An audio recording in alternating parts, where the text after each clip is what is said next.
Happy Monday. Hey, Deborah, Fat Brat, Caroline, One Shot, Lori, Michelle. Thank you, Sane Outlaw. Hey, Gary. Yeah, One Shot. I would ignore it, but I've been ignoring a lot. And quite frankly, I'm tired of ignoring.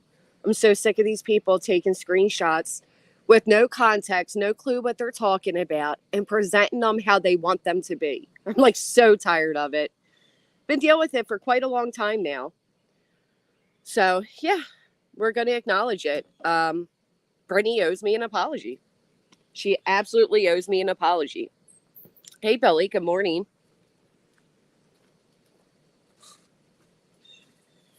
Good morning, Bunny and One Red Rose. Catherine. So I lost Nellie last night. I lost her. I had to look all around for, my God, it was like 2 hours. I couldn't find Nellie. Gave me a little heart attack. Good morning, Shelly. Oh, I love Florida. Hey, Cheryl. Butterfly kisses. We're going to let a few more people come in before we get started. Hey, Patrish, Nico, London Girl, Colleen, Dixie. Good morning, everybody. Marissa. Hey, Carrie. So, poor Jay, right? How many people on YouTube, how many people use other people's streams? A tracker collar? They have those? Hey, Doohickey. It's me, Amberly, Jax. What the crack? Good morning. Hey, Jason. I mean, in this little sector, so many people use other people's content. You know, they go over other people's streams. And it's really a shame that Jay doing that and trying to figure out if some guy that I guess just recently appeared. To me, I could hear Seth Rogers in him a little bit, but not enough to say it was Seth. I was kind of pretty sure like the guy was just the guy, right?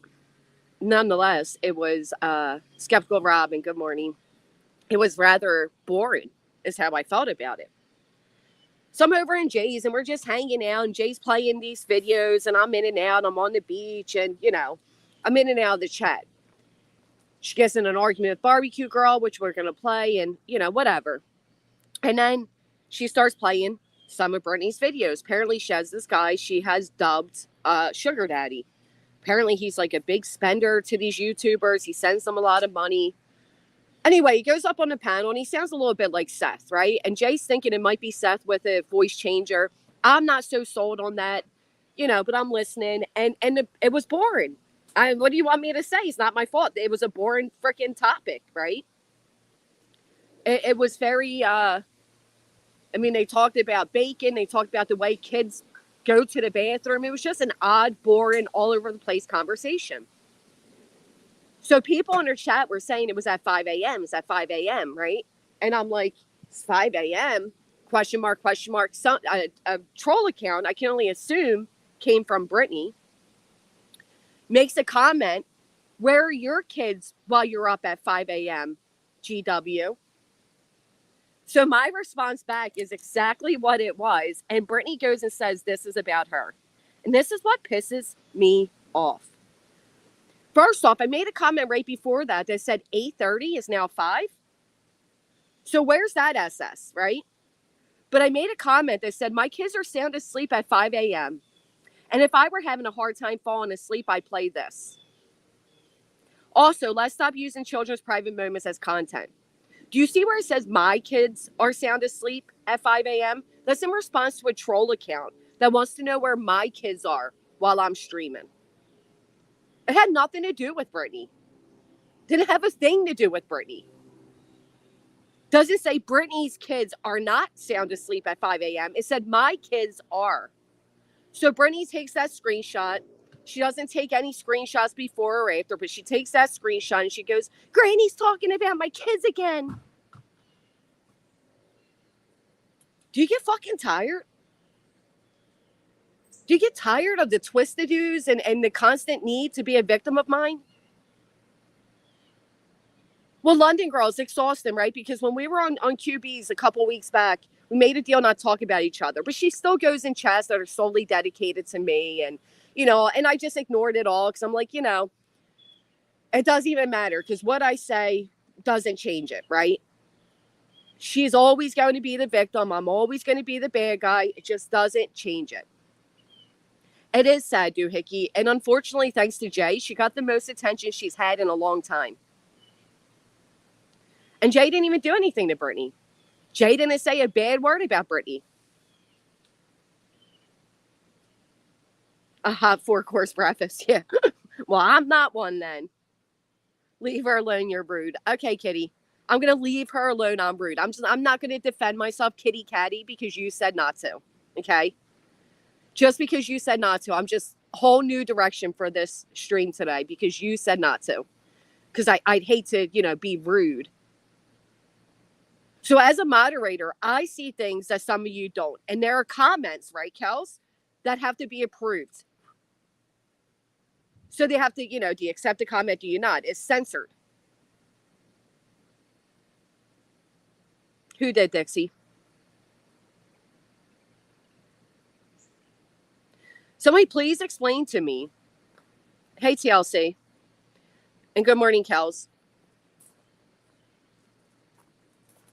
Asthma is exhausting.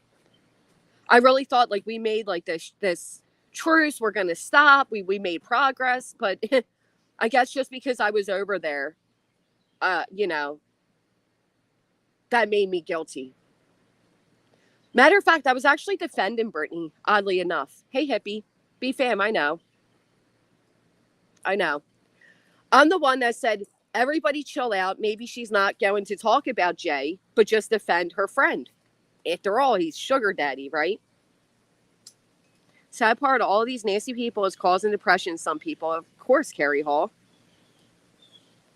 Can somebody tell me how a comment that starts off with my kids are sound asleep at 5 a.m. is talking about somebody else's kids? Am I not allowed to say anything? Am I not allowed to defend myself? Am I not allowed to talk about my own children without being accused of talking about somebody else's? Well, this is what I think it is, mental block. I don't even think it's her. I think it's somebody else sending her shit out of context. Which is why I said Brittany owes me an apology.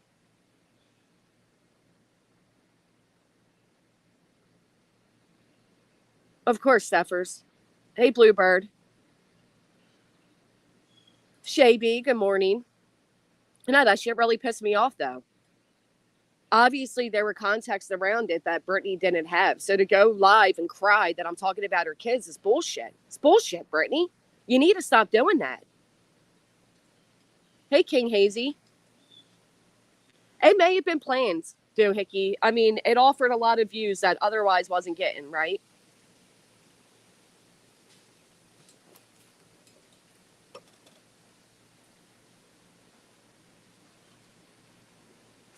I don't know what that is, Dixie.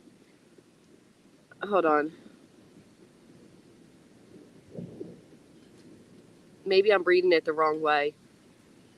I don't know. Live, because I said something about her son asking, when is 7 going to end? At 1:36 a.m. Then 45 minutes to next live, he was asleep. So I don't regret saying what I said. Brittany deleted first live. I don't know what that is. I don't know what you're saying. All I know is that I was in Jay's chat and some asshole alt account came in and asked where my kids were when I'm live at 5 a.m. I'm not live at 5 a.m. So my first comment is 8:30 a.m. is now 5. And then my next comment is my kids are sound asleep at 5 a.m. And if I were having a hard time falling asleep, I'd listen to this. Yeah, I found it to be boring. But it had nothing to do with Brittany's kids. And I don't appreciate her running over there screaming that I'm talking about her kids. I don't appreciate it, Brittany. I've made a conscious effort to go out of my way to not be anywhere where you were mentioned. Jay's stream had nothing to do with you, Brittany. It had everything to do with your panel guests. That's it. That's it.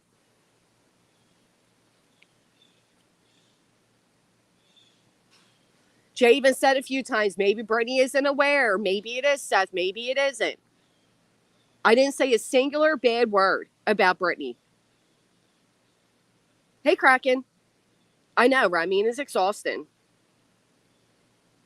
Some people are perfectly okay thinking they are targeted and living in victimhood at 666 Victim Street. It's a sad existence.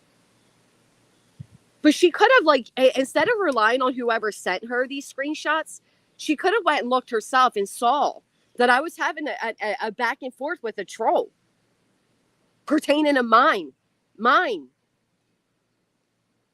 It's crazy. I hate seeing people talk about each other and kids, both sides. Nobody talked about kids. Hey, Poetic.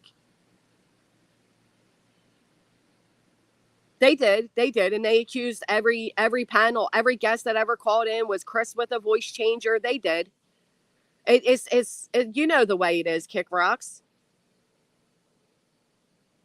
It's the old situational outrage, depending on who does it and who it is. And can't believe some of these grown women bully and act a fool, running their mouths. Focus on yourself, BJ. Michelle, welcome. Thank you. Hey, Earth Angel. Good morning, FGTV. So I wanted to address that because somebody emailed me this morning. I was pretty damn upset about it. Like I said, I have purposely stayed away from talking about you, Brittany. I don't talk about you. I don't think about you. I actually didn't even want Jay advertising you, to be quite honest.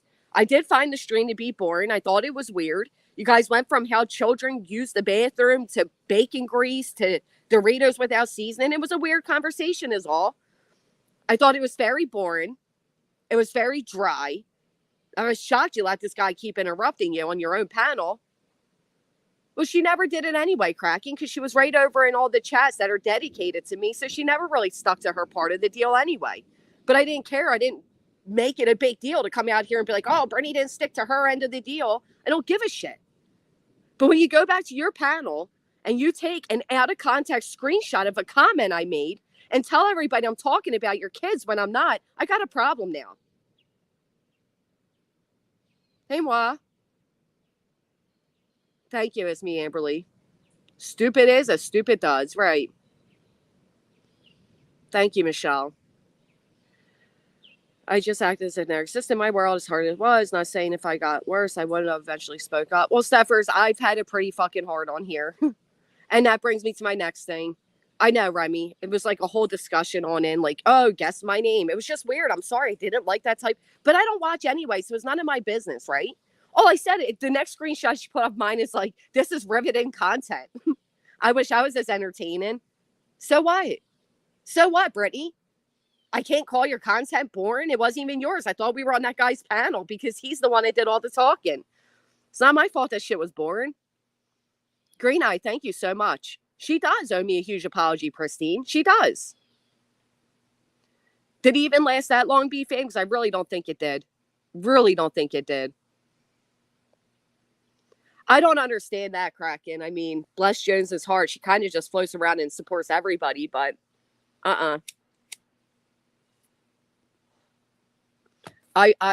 yeah, Brittany, I would like an apology. Sure would.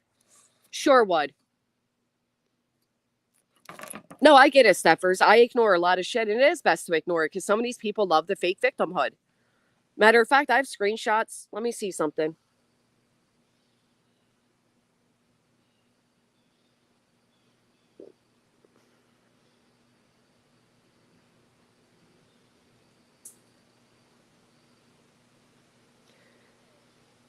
So this is the way Jay has her chat set up, right? She has it set up that you have to, this message is held for review. You have to show or you have to hide it. My book, starting with you, Granny. She must be feeling guilty if she thinks all these comments are about her. Well, what pisses me off, Dixie, is if you go and look, I was the one telling the chat to chill out. Maybe Brittany wouldn't say anything bad about Jay. Maybe she's just going to defend her friend. Let's see what she has to say. And I really wish I didn't lose my cat because I would have been live. And no, you're one little member there, Reality Bites, that said I'm going live to keep the bullshit going. Shut the fuck up. My live was going to have nothing to do with her. Yeah, I blocked her too, Curvy, but somehow she still gets my screenshots. Isn't that cute? Tell me how that works. Right, Pristine. I said several times, to be fair, if that was somebody came on my panel and was a financial supporter, I'd defend them too. Maybe she's just going to defend her friend. People are trying to tell her in the chat, but gee, she wouldn't take the time to watch. That pisses me off, Kick Rocks. Because she needs to be a perpetual victim. Yeah, I don't even know who her mods are. I don't watch her enough. Good morning, Diana.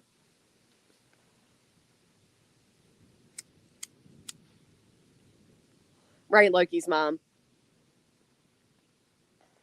Right, London girl? It is casual art. It is exhausting. It is so mentally fucking exhausting. Like, for example, there are people that are calling out somebody on their hypocrisy of saying they're against calling CPS out of revenge. But they themselves have encouraged the masses to call CPS out of revenge, right? Even gave a story to make up. Even said just this week that they're going to call somebody's police every time they mention their name and tell them that they're doing drugs with a child in the house. Chat, tell me what that would bring to the door. That's a good idea, Remy. If you were to call the cops and say there is a woman doing drugs with children in the home, what do you think that brings to the door? Let's not play stupid here, okay?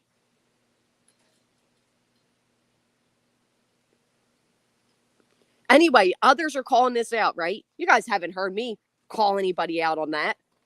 And what do? They try to bring it back to me. Always me. It's like so fucking weird how you people are so obsessed with me. Many of us were here. Oh, yeah, you have no idea. Many of us were here when it came to the whole Dorothy situation, right? Put a 1 in the chat. You remember the whole Dorothy situation. Let's dead those rumors. If anybody wants to come up, you're welcome to come up. Andy, I just want an apology. Hey, Music City, I just want an apology. Yes, mental block, those ones. Did you see that mental block? Even with the PFA that comes into chat, right?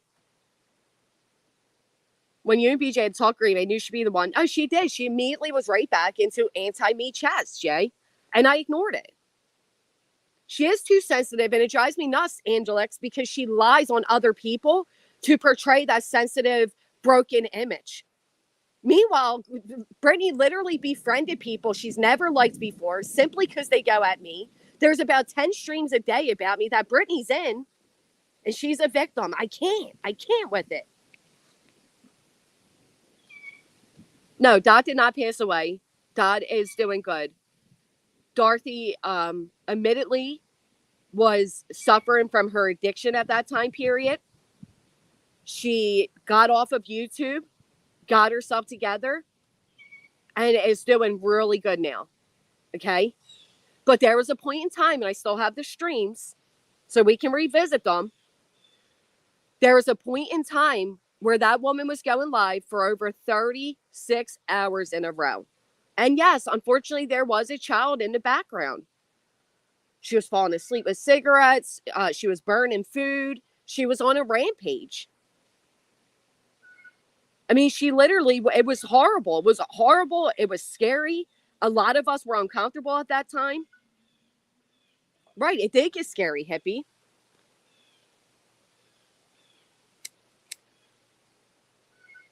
So anyway,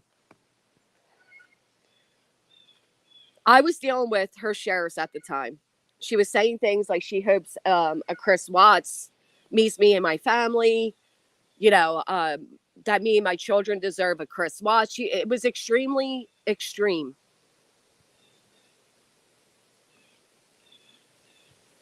So I was dealing with her sheriffs, and somebody came to me and said to me,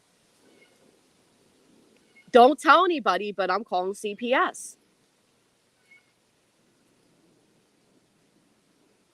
It was dead mental block. It was. Hey, Lucy Wren. It wasn't done out of revenge. It wasn't done out of we're just seeking revenge because we don't like her. It was done out of genuine concern. And I told this person, so-and-so said they're calling too. I was even asked, did you call? And I said, no, this is all in private. It was never me that called. I didn't have to call. Other people called. But it wasn't called out of revenge. People were genuinely concerned at that time. But there are people that have threatened or called CPS or encouraged CPS out of revenge. I want to call CBS because I know they have AI. It sounds like we're getting a storm here. Hey, Jay. Hey. What got us all in trouble, bitch? I know, right? Damn. What happened? I never knew playing a video would be the demise and you know, get everybody up in arms. But dude, I'm in shock right now at the fact that his whole stream was made about that, and then the second one carried that on. I was like, okay. But my point was, and I just want to say this because I know if she's not listening, someone will clip it for her. I wasn't looking through her videos to strike her. I was making a point that I was live and playing one of her videos, and then boom, an event went up to like debunk what I'm talking about. Like, my point was she's played a lot of my streams, and I don't stalk her streams. And if there's something that I don't like about her commentary on my streams, I don't make a live stream to counteract that. Do you get what I'm saying? Right. Like, just let me go on about my thing. And then if it's on him, fine, whatever. But why can't I do my business on my channel without being stalked by all these people? Not only that, Jay, but you repeatedly said, you know, if it is Seth, you don't think Brittany's aware. You didn't say one singular bad word about her. I didn't. You didn't. And matter of fact, I was the one saying towards the end of your stream, listen, I get it. She's defended a friend and a financial supporter. I understand. Like, if she's just going to go live and debunk that, I get it. But let's wait and see if she's going to trash Jay too, because I didn't know what was going to come from it. I understand defending. If I had a regular panel guest that was sending me a lot of money and blah, blah, blah, you know, I'd defend them too if I knew without a doubt that they weren't what they were being accused of. I didn't know that part of it because I haven't seen him, you know, donate. I heard that in the chat and from you, you know, whatever. Everybody was saying it. Like, he donates all the time to these 3 channels or whatever. So I thought it was interesting that we have never even seen him chat. I don't care about donations and memberships. I don't get jealous. I'm not jealous. They always go to that shit. I know it's stupid. Like, I don't care. I didn't even know that going into it. I just thought the damn dude sounded like Seth. Right, and you're not the first one either. Like, I was getting messages like, where's Jay been? We've been saying this for, you know, X amount of time. And I'm like, I saw that yesterday too. I saw people saying that yesterday. Like, I've been telling you guys or whatever. But, you know, and it was just kind of funny to make that big of a deal. And then they go back to a video 9 years ago and say that's him sitting on this boat in this video. Well, that could be anybody. Why doesn't he just turn his camera on? Right. Just turn your fucking camera on. So I don't know. I thought that it was ridiculous. I'm not going to go live about it. I can't. I blocked Brittany on Facebook. I can't do it anymore. I can't go back and forth with people like this. Well, and I have a question for you, Jags. I've been going back and forth with this for 3 years. It's more like I can't. Granny. Yeah, dude, I saw it. I fucking saw you brought you witnessed it. It's because I'm friends with you. What? Yes. I heard that last night. It made me cringe because A, we barely even talked on offline at all, right? And in B, are we in high school? Oh, it's because he's friends with Granny now.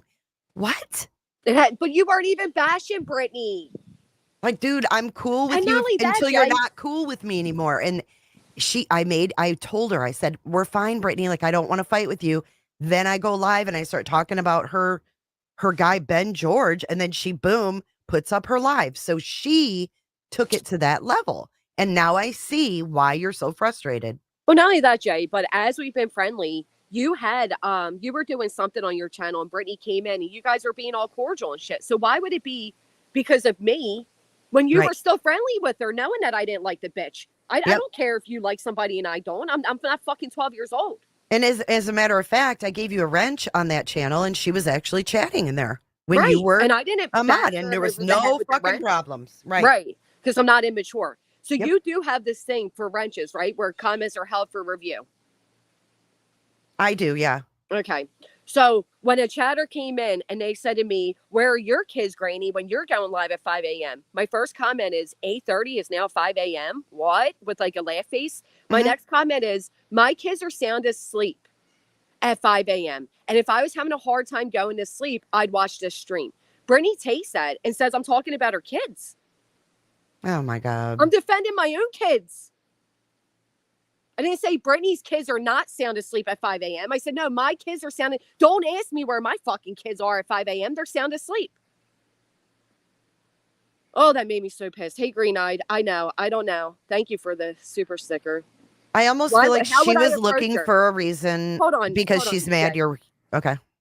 Really quick, because Cynical says, so no one approached Brittany about taking it out of context. Instead, make a live stream about it. Sure did. You know why? Because I don't have private communications with Brittany, and I don't owe her private communications. Why didn't she come to me and ask me the context of that screenshot? Because she needs to be a victim of mine. Because she needs to justify why she's in all these hate streams pertaining to me. Secondly, did she come to you, Jay, and ask you about your stream?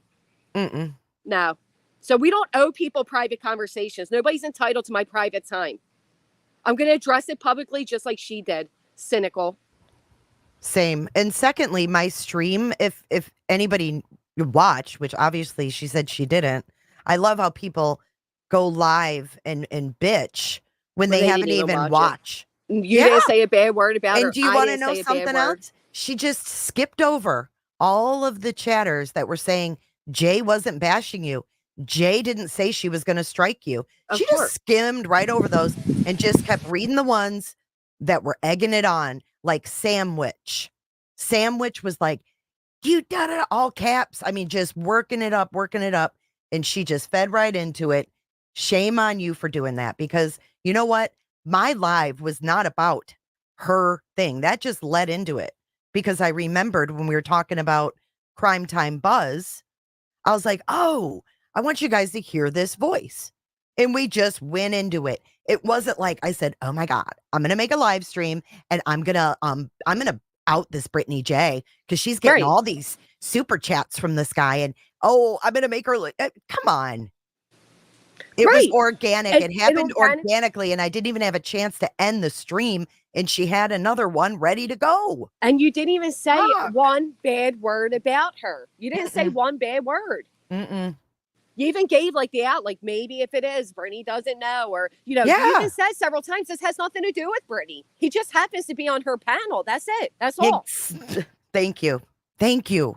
It is so aggravating that It's frustrating. It's really frustrating. it is, and it's extremely frustrating for me because I dealt with this for so many years. Brittany saying I'm talking about her kids, talking about her kids. There Dude, I was understand. I do. Yeah, it will drive you nuts. But there was one time when she was showing my medical papers that I took a low blow at her parenting. And I didn't mean to insult the kids, but I guess I did. And I apologize. I said straight to Brittany, I was fucked up for that. I'm sorry. Wasn't a My good place. God. Very reactive. How does she know every word you say, though? It's so weird. Bitch, she was a paying member up until a few months ago. Like, I kid you not. Oh, wow. They claim that I do all this shit on members only. I don't even do members only. It's never ending. But she's part of this hate mob that is against me. She makes it impossible She does. to get along. I mean, really, she does. That was really bad, you know? She's It's like, so why hard. are you trying to strike me, Jay? And I'm just like, wow, you think I'm really going to come in there and like talk to you now? You don't even give me the benefit of the doubt. You're not even a striker.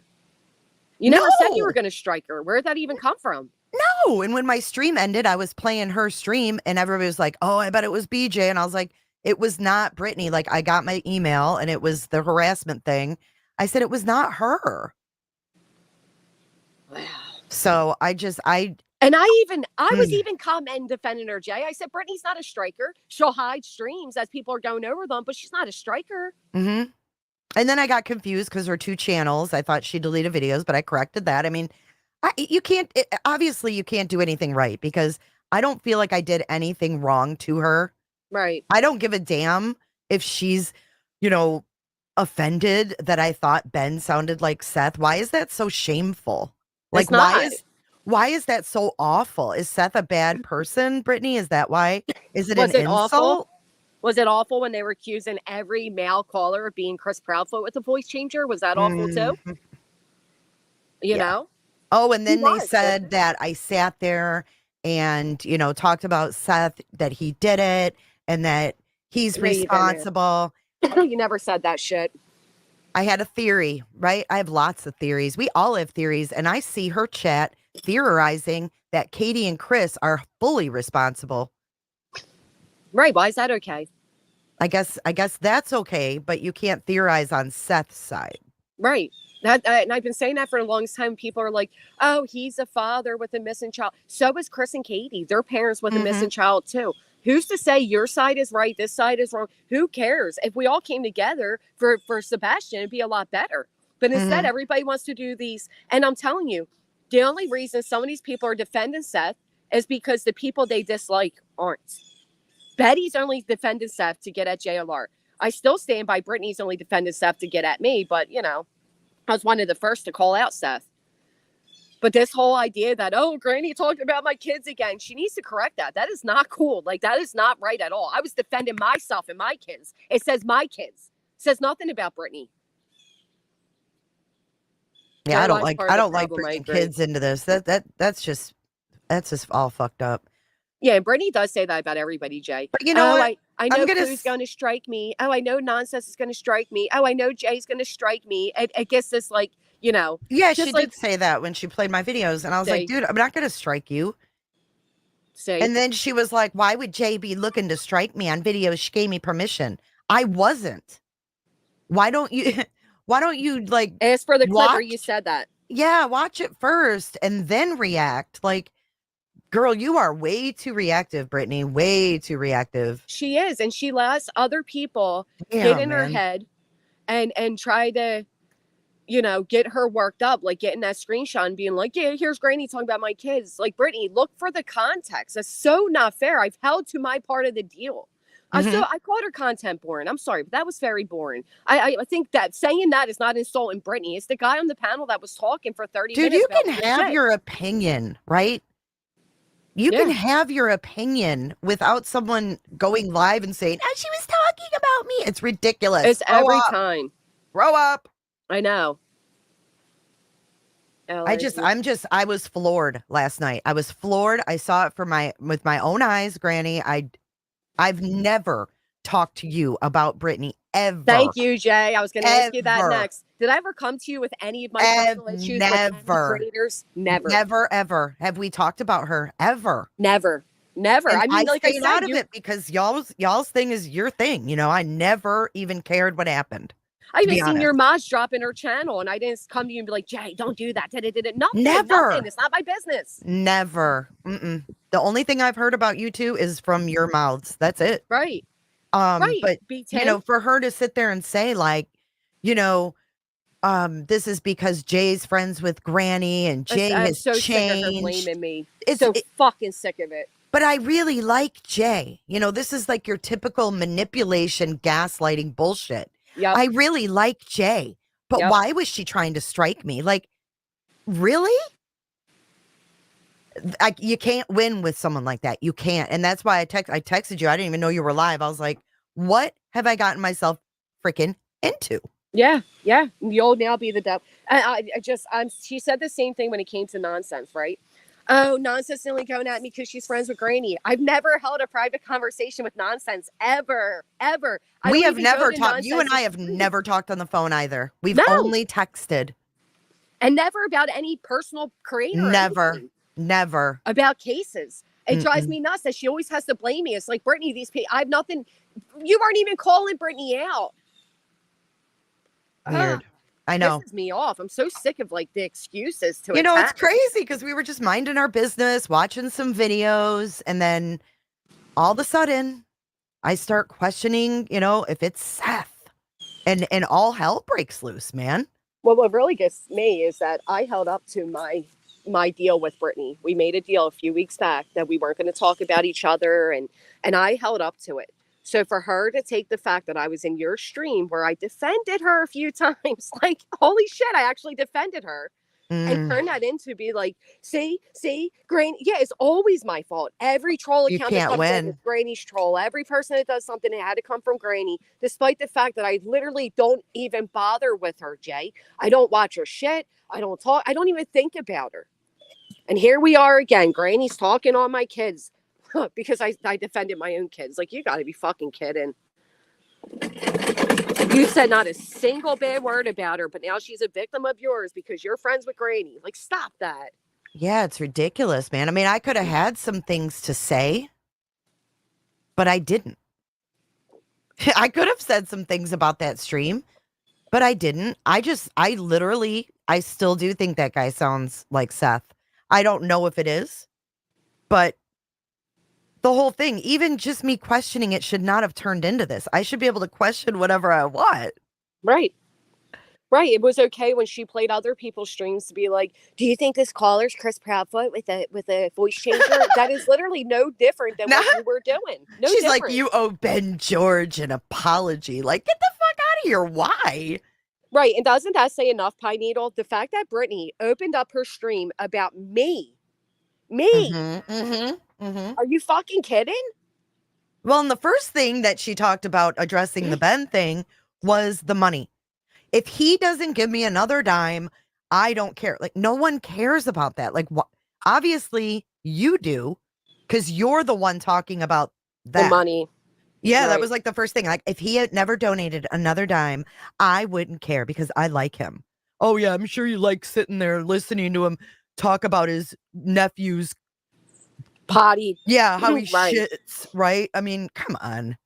Or talking about, potatoes in a can because that's, like I said, such entertaining content. It's true crime, you know? Right. It's true crime. Anything about these creators except BHB, and even then she gets what she talks about. Hey, Spitfire. Right. There's no way you allow this person on your panel to derail the topic, to spend 30 minutes playing a guessing game on his name when you really don't care. I mean, let's be honest, nobody really cares. And talk about bacon grease and all the different foods and broccoli and cauli and all these things if he's not a big donor. I Mm-hmm. was not shocked when people said that. They were best friends at one point, sweet, to go against me. They sure did team up. Ew.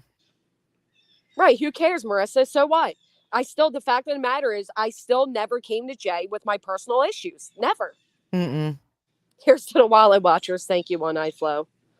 Feels like she's grasping at straws. Well, this is what happens, right? Where Sebastian's name brings a lot of views. So people play that out as deeply as they can. And then the infighting starts because there's nothing left to go off of. So now to keep the views, they have to start fighting with people. Brittany figured out this formula a real long time ago. That's why she is always the victim of somebody's. And she goes, when people are talking about me, if I went live every time somebody even mentioned my name, I'd be live all fucking day. I know. That's what I was saying yesterday. If I worried about every single comment like that someone had to say about me, I'd be constantly worried about that. Right. Well, I will say, so Dixie said this.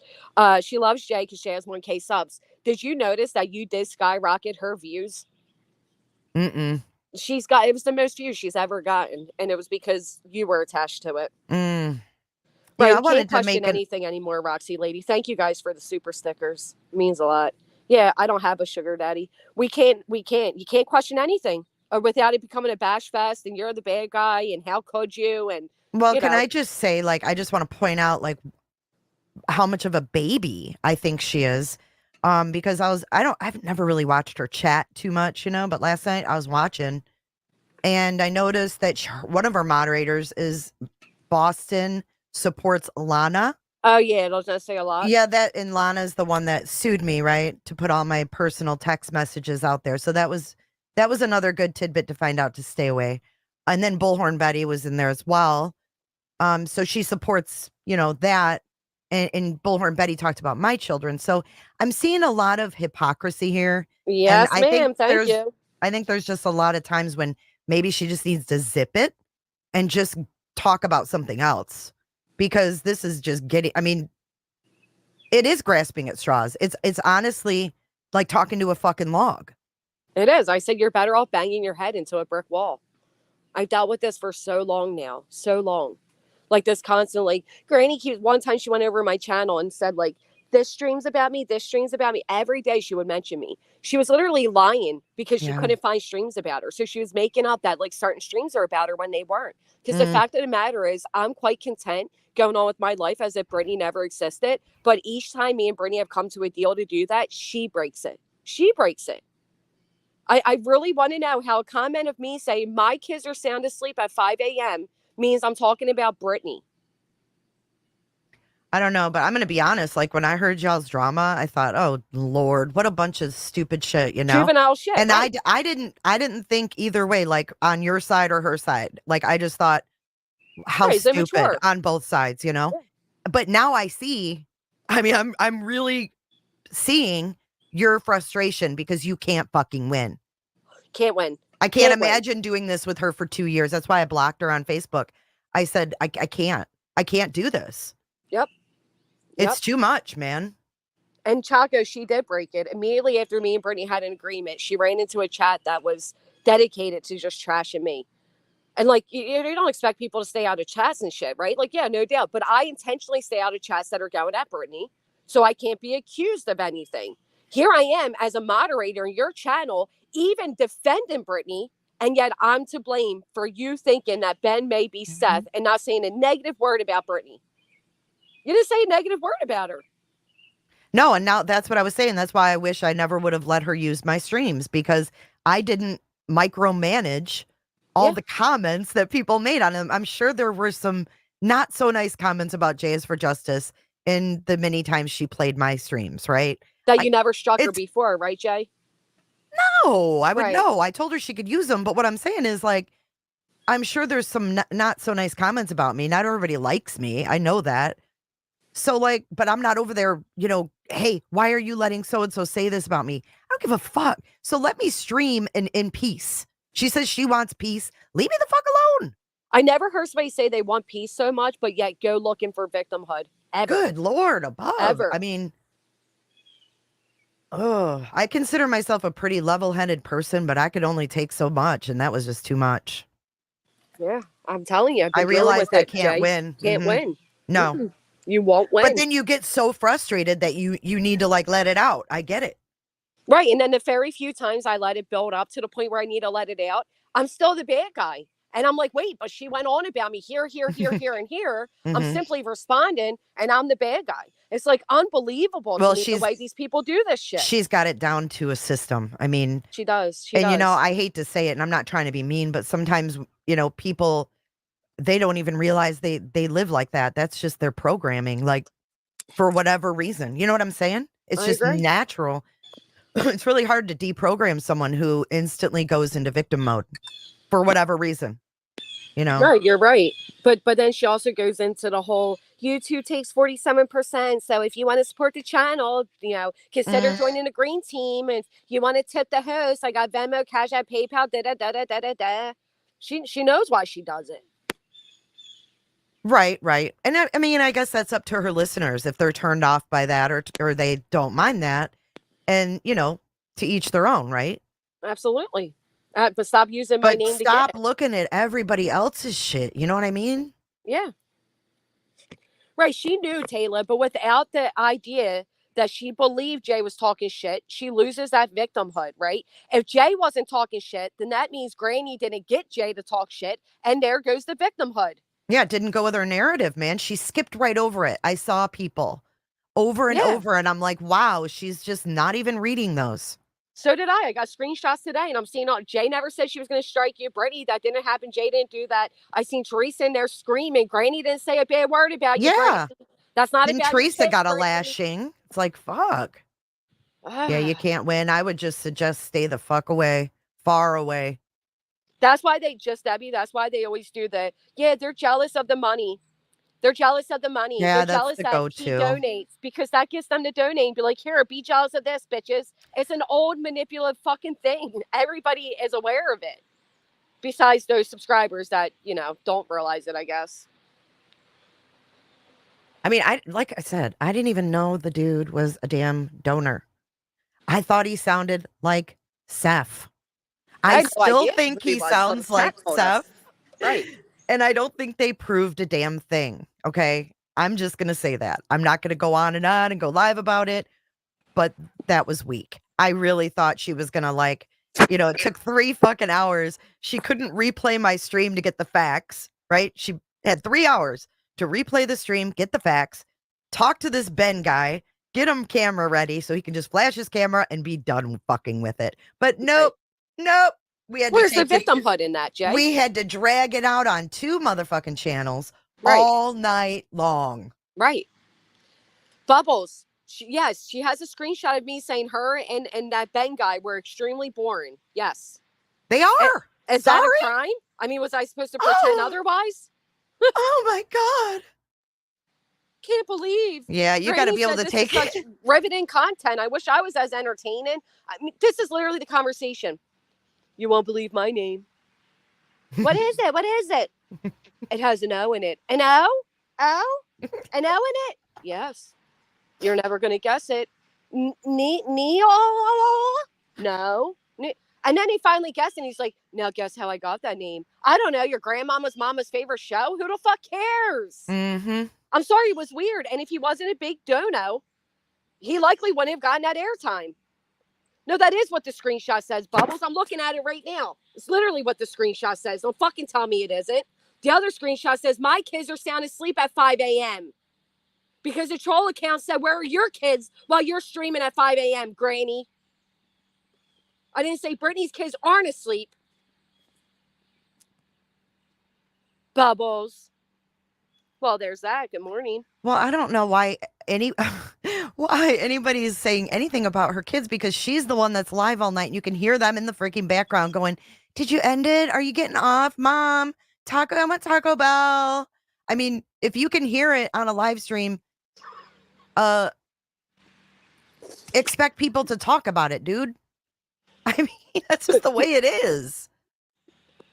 Oh man, you gotta. It's just sloppy, man. Don't be on all night with your kids there if you don't want people to hear your kids and talk about your kids being up while you're streaming. That's literally what the screenshot says, asshole. Bubbles. My kids are sound asleep at 5 a.m. If I was having a hard time falling asleep, I'd play this. Also, let's stop using children's private moments as content. Okay? That right there is the fucking screenshot, Bubbles. I'm allowed to defend my kids, okay? I'm allowed to say that my kids are sound asleep at 5 a.m. Does that say Brittany's kids? Does anybody see anything about Brittany's kids in that? No, but I like the watermelon rug. I have the same one. Oh, thank you. Aldi? I believe it was, yes. Yep, I have the same one at my front door. How about that? And then, you know what? Then this is so pitiful, too. Because then a comment says, save the children. Save the children. There's 2 more screenshots. Yes, the other one was about riveting content, Bubbles. Are you not fucking comprehending? I found the content to be extremely boring.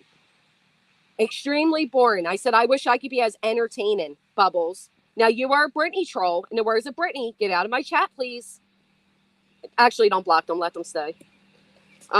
What's the other one? This stream is riveting content, I'll tell you. I wish I was as entertaining. So what? I found this shit to be boring. Is that not okay? But we weren't really even playing it for the content, is right. What people need to understand. I kept saying, I don't give a shit what the topic is. I'm listening to this dude's voice. I don't know how many times I said that. I didn't give a fuck what they were talking about. Yeah, it was mundane. Yeah, it was boring. But I wanted to hear his voice, and that's why I played it for as long as I could. Yeah, at one point I even said, please end it, Jay. Like, this is boring. I know. I got a little much. I got a little into it, but it just turned into something it never should have. And I was actually floored. Right. That's the other thing. It's not talking about Brittany. It was Ben that was talking. I even asked at one point, is this Ben's channel or Brittany's? Because I genuinely was confused. Mm-hmm. Of course they are, Rachel. But Brittany owes me an apology. But I just don't get, like, I don't know. I guess I just didn't get her message, like, you know, this is like when she said, Jay, why would you say that about him? Like, really, Brittany? Is it that bad to call him Seth? Like, Why is that an insult? I thought he was her friend. Yeah, I mean, why would that be an insult? Okay.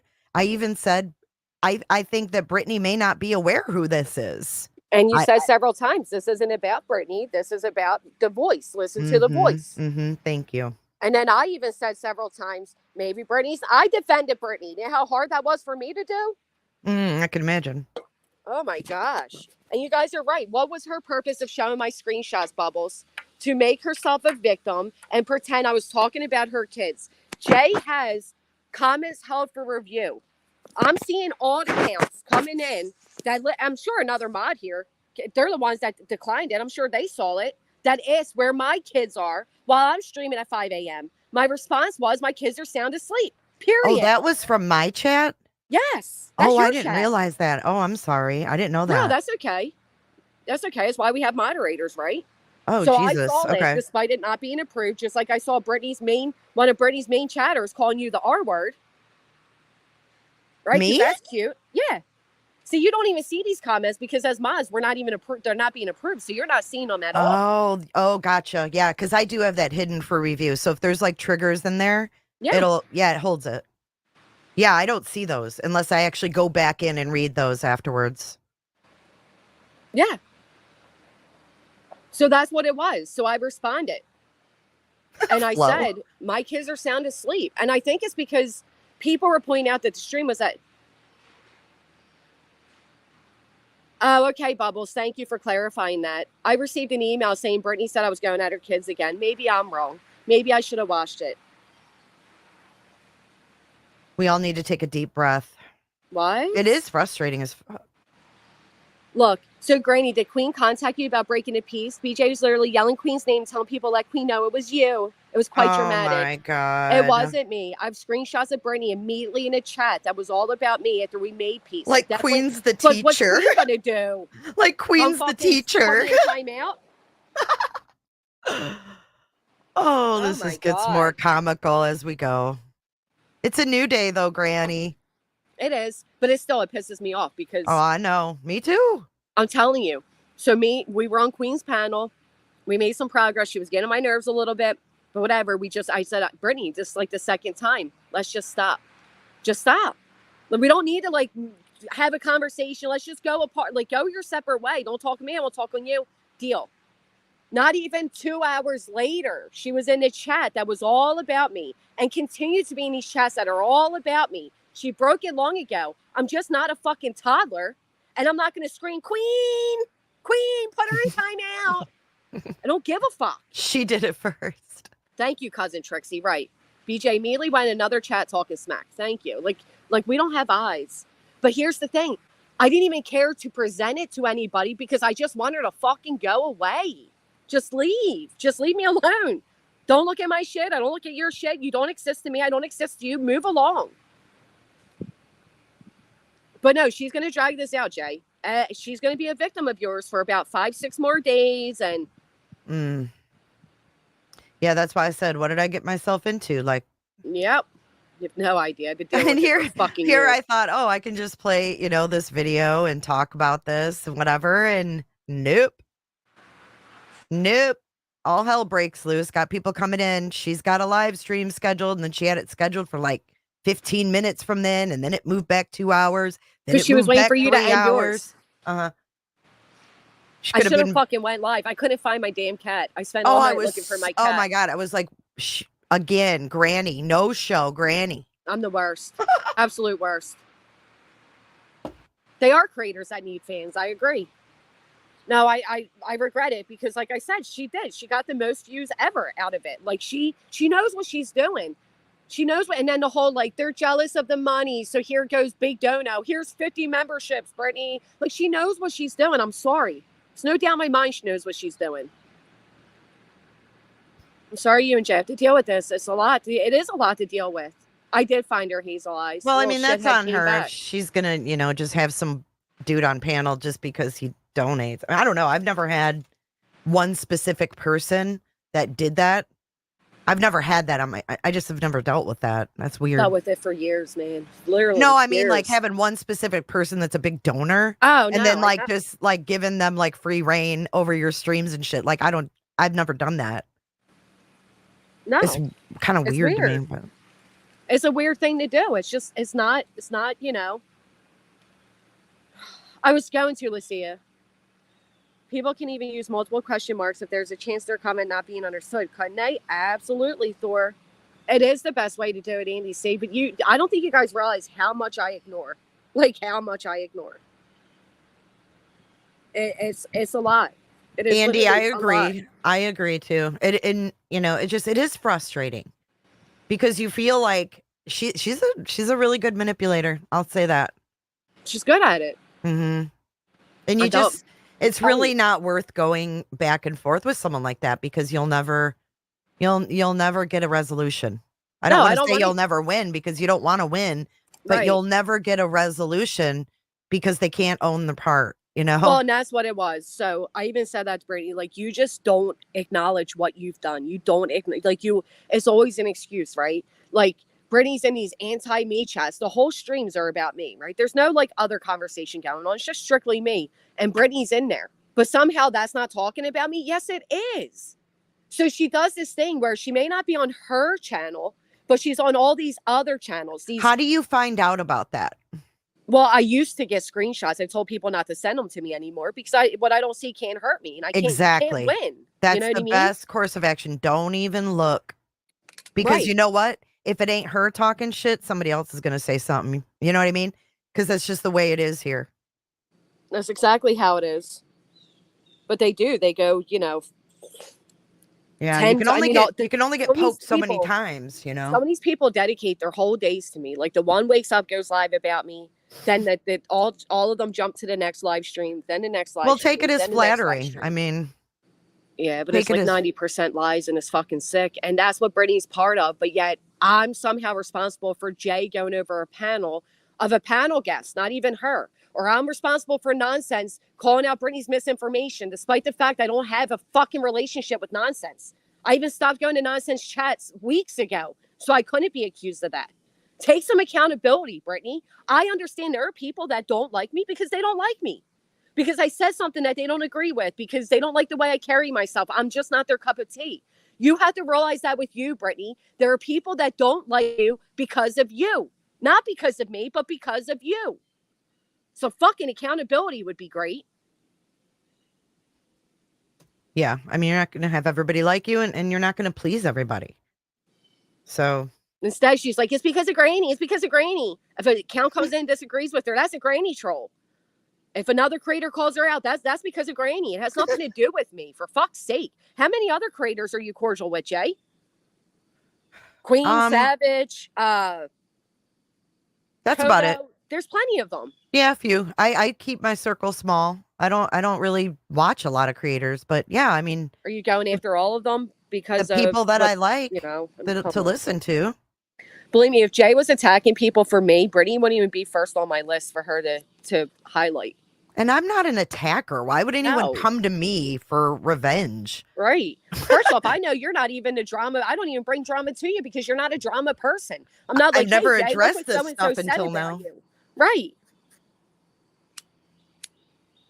Yeah, you should be able to go wherever you want. It's not her business. That's what I'm saying. She should have never created a live stream while I was live to, dude, she did that to me, and that's where I draw the line. That's ridiculous. That's not how this shit goes. That'd be like Queen playing one of my streams, and then I create a fucking live stream for when hers ends to like rebut everything that they spoke about in their stream. Like what they talk about in their stream is not my fucking business. Right. Why do I? And honestly, it would be like, so like they're even saying here, it's weird how BJ kept bringing up Granny when she was mad about Jay. So it'd be like if I pulled out that Brittany was in these chats that go at me, and I said they're only going at me because of Brittany. Like, I know that's not true. Brittany knows that's not true. You didn't even go at Brittany, but yet it's so exhausting. And I'm glad you realized quickly, because you'll bang your head against the wall. Brittany's saying that Jay changed. She doesn't even know Jay. She does. I was thinking that same exact thing. I'm like, how have I changed? You don't even fucking know me. Right. I've never spoken to you outside of a Facebook message, and you're going to sit there and tell people I changed? What? And this is just crazy town. It is. It's absolutely ridiculous. You change. Well, let's look at a few things for the people that are saying Jay has changed. In the past, let's say month, Jay has been accused of having affairs with other creators. She's been accused of having dick in my ears, dick in your ears, dick in your mouth. You've been accused of abandoning your kids for dick. You've been accused of having a wide cooter. Right, wide cooter, having other creators talk about your vagina. Let me tell you, if you don't think that will change you a little bit, oh yeah.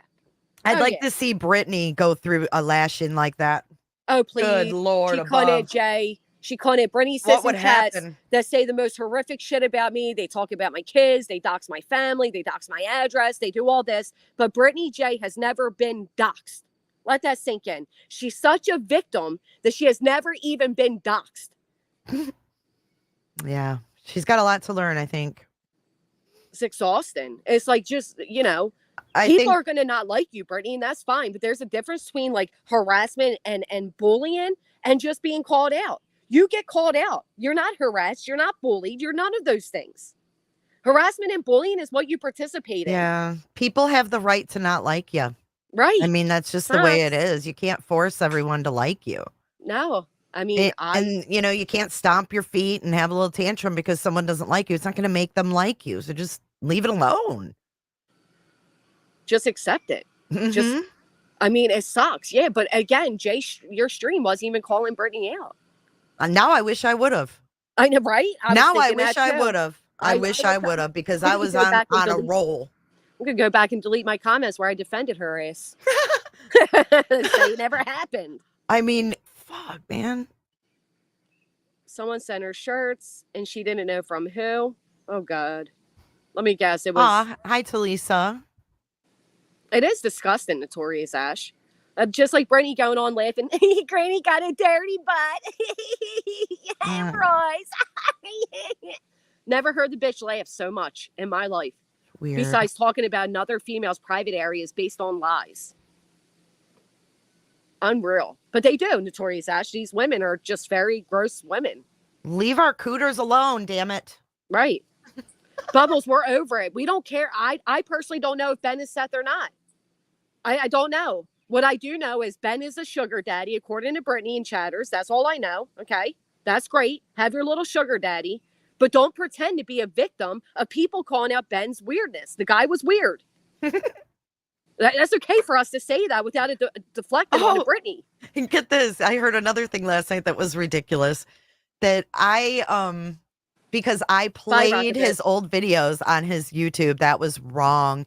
It was violating Ben, even though it's on a public platform.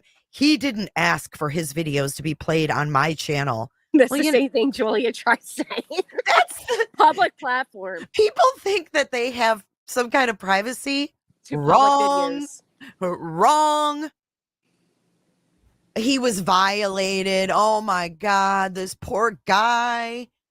On a public stream, Jay played a public video. That's so violating. Man. I was waiting for the big dramatics that Ben has left the platform because he just can't handle it. Please, don't chase away the sugar daddies. Why didn't Cooter be like, did you see? And I wasn't aware. Well, I liked when Jay was like, come on in. The Cooter's wide open. Come on in. I mean, sometimes you just got to make a joke out of the jokes. You know? Really do. It's so ridiculous. At other times, there's like, come on, right. I don't care about Ben. He just sounds like Seth. We're not digging in and finding the man's socials. It was just a conversation. The same way they had a conversation that said, does this sound like Chris Proudfoot? Didn't they go on and on accusing Truth, not feelings, of being Chris Proudfoot? Was that not? Which he definitely was not. Right. And he wasn't. And listen, here's the other thing. Let's acknowledge this. Jay at least said, if I find out that Ben is Ben and he's not Seth Rogers, not only will I apologize, but I'll remove this video. Have any of them came out and apologized for saying Truth Not Feelings was Chris Proudfoot? No. None of them. So it's the hypocrisy of like, it's okay if you do it towards this side, but don't do it towards this side. Mm-hmm. Well, that's okay. She burned her bridge with me. I'm all set with her. You were so nice to her. That's just too much. Too much grace. Too much grace. It's because I was in the chat, and it's not right. It's not right. It's not your fault. You got nothing to apologize for. I mean, we're adults here. She's petty, and that's just it. Sorry. Bubbles, I'm a pin in your pops. Bubbles, it's just, I'll be blowing right back. around. So do you still think he's Seth Rogers, or? Do I? Yeah. Oh, I don't know. I mean, there was times when I still thought he sounded like him. I don't know. I just say proceed accordingly. If you hear him, pay attention. Because obviously he didn't want to turn on his camera last night. Right. I mean, it's real simple to flash the camera, I just Especially think that's really weird if it was such a big deal. It's the easiest way to dead it, isn't it? Like, yeah, here. you just, yes. And not that someone should have to. Right. Because that's not what I was saying. I'm not saying he should have to show his face. No, but if he wants the conversation to stop, and it's that easy I mean, he's had public videos, right? They showed a video of him on a boat, you said? Yeah. So he has no problem with showing his face. But he said, that's my forehead. But where's the victimhood in that, Jay? Where's the drug out content in that? There isn't any. So they got to drag it out, got to make it like it's a bigger deal than it was. And listen, just Debbie, I understand that. I even gave the grace of saying as much. Like, listen, if I was Brittany and this person was a panel guest of mine and a big donator and they were being accused of something, I defend them too. Let's wait and see. Is Brittany just going to defend her quote unquote friend, or is she going to trash Jay? Little did I know she was going to go on to trash me. I didn't even do shit to her. Yeah, that was unexpected, really. It had nothing to do with what was going on. No, I was even in and out of the chat. Wasn't even in there the whole time. Well, I think that she has people that like to get her worked up, too. They send her shit. Because I noticed she kept saying, I've got all the screenshots. I've got all, like, she needs to tell people, like, I don't want your screenshots. I don't care. Granny and I don't get along. Of course, she's not going to say anything nice about me. We don't get along. And leave it at that.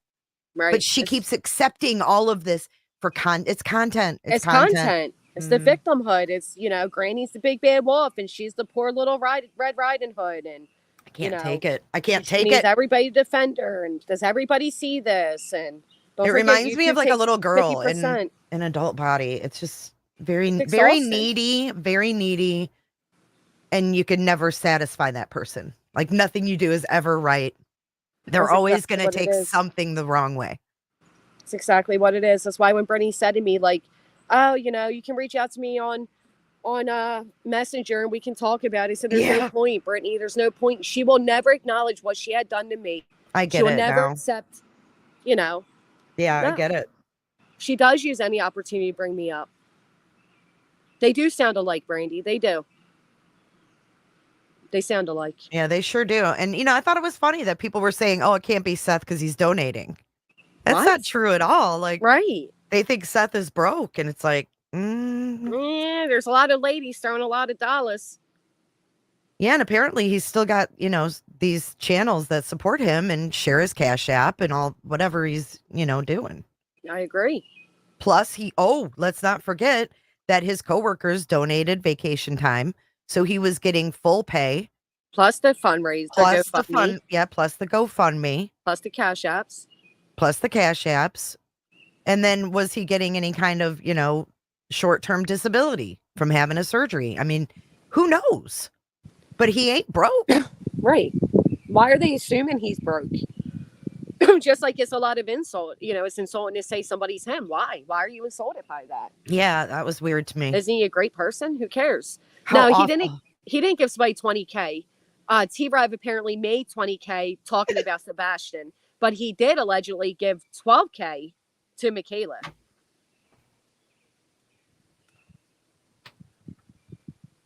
That's all right, Brandy. Others hear it. The laugh sounds a lot like listen, I actually don't think Ben is Seth. I think Ben is Ben. But I think Ben is odd. And I mean that as respectfully as I can. Just coming in, I had a busy weekend. I honestly say Jessica really tried not to talk about BJ, including all of us. We stopped going to places that were talking about BJ to avoid problems. Yeah, well, now we're not because she just starts anyway. That was Laura's deflection story last night anyway. Oh, please. He never gave anybody $20K. Hey, B. No time for BJ. She's so freaking fake. I have to say, Ben is Ben. He was on her panel with that John Q guy, and he was on camera. Where's nobody sends a timestamp? I waited 2 hours for this dude on a camera. I know. Brandy, the proof came out of Seth Rogers' own like inner circle people. They've said it. They've even agreed that he gave the money. I don't care what Seth Rogers did with his money, okay? If you're here to be argumentative, you might as well just leave, okay? Where's the proof Seth gave Michaela 12K? Well, why don't you ask him? Why? The proof was the fact that his best friend's the one that exposed it. That Jessica woman was her name, I think. And then Betty even said it. Betty said, and that she said it against Michaela. But why would they know that if it wasn't true? Why hasn't Seth ever came out and said it's not true? Coming at me for just saying what I've seen. I'm fairly new to YouTube. My granddaughter set it all up for me. She knows I like true crime. Well, honestly, Bubbles, with utmost respect, if you like true crime, you want to be in drama streams, okay? Brittany J's stream last night had nothing to do with true crime. Matter of fact, it was true lies is what it was because nobody spoke about her. Nobody was speaking about her kids. I didn't do anything wrong to her. I actually defended her. Did you know that her chat was saying that I shouldn't be in true crime because I'm not a good investigator because I thought Ben sounded like Seth.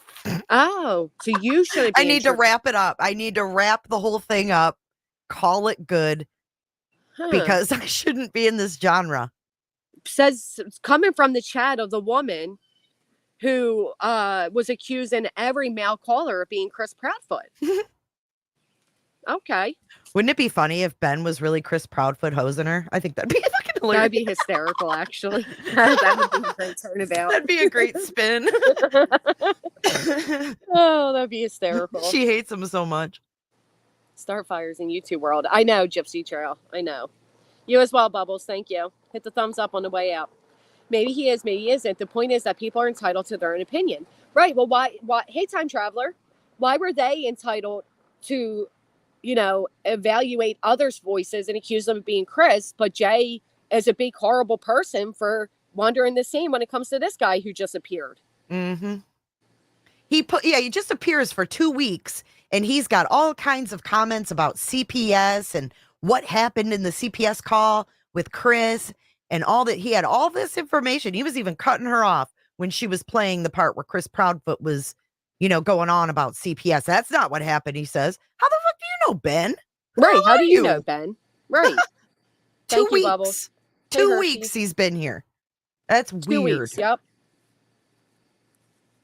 I just hate being gaslit, man. I hate it. Nothing pisses me off more. It's not the fake J channel. How would she know any of this? So I mean, she talks out of her ass and does these things just to be argumentative. She said she knows what? That other channel, that J Crime channel, Buzz or whatever? Yeah. She knows it's not Betty? Okay. Right. And we can identify foreheads now? And I can Google, just like somebody did. Googled a photo of an asshole and said it was mine, right? Doesn't mean it's mine. How do we know this wasn't a Googled forehead? Did you see a shiny head? Is he bald? It could be anybody's forehead. It was some old ass men in a boat from 9 years ago on Lake Michigan. Now, I'm just going to point out here that Seth does know people in Illinois. We know this, okay? Right. Lake Michigan is on the border of Illinois, right? It's the coast of Lake Michigan goes along Illinois. So how do we know it's not someone he knows? Facts. We don't, do we? We don't know anything. We know that this guy knows a lot that he shouldn't know. But how dare we question that? How dare we?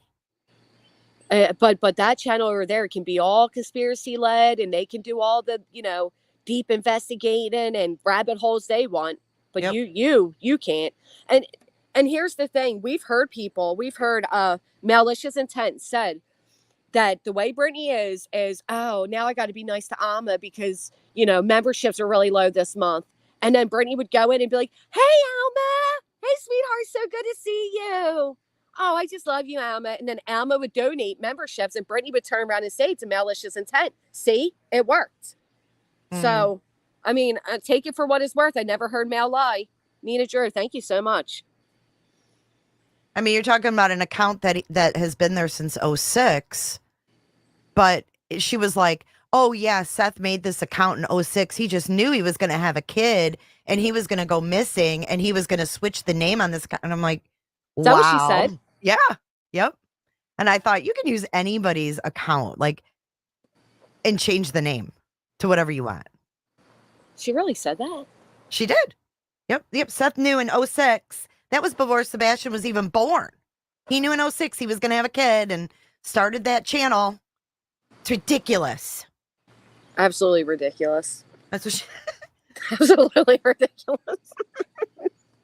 The excuses being made, right?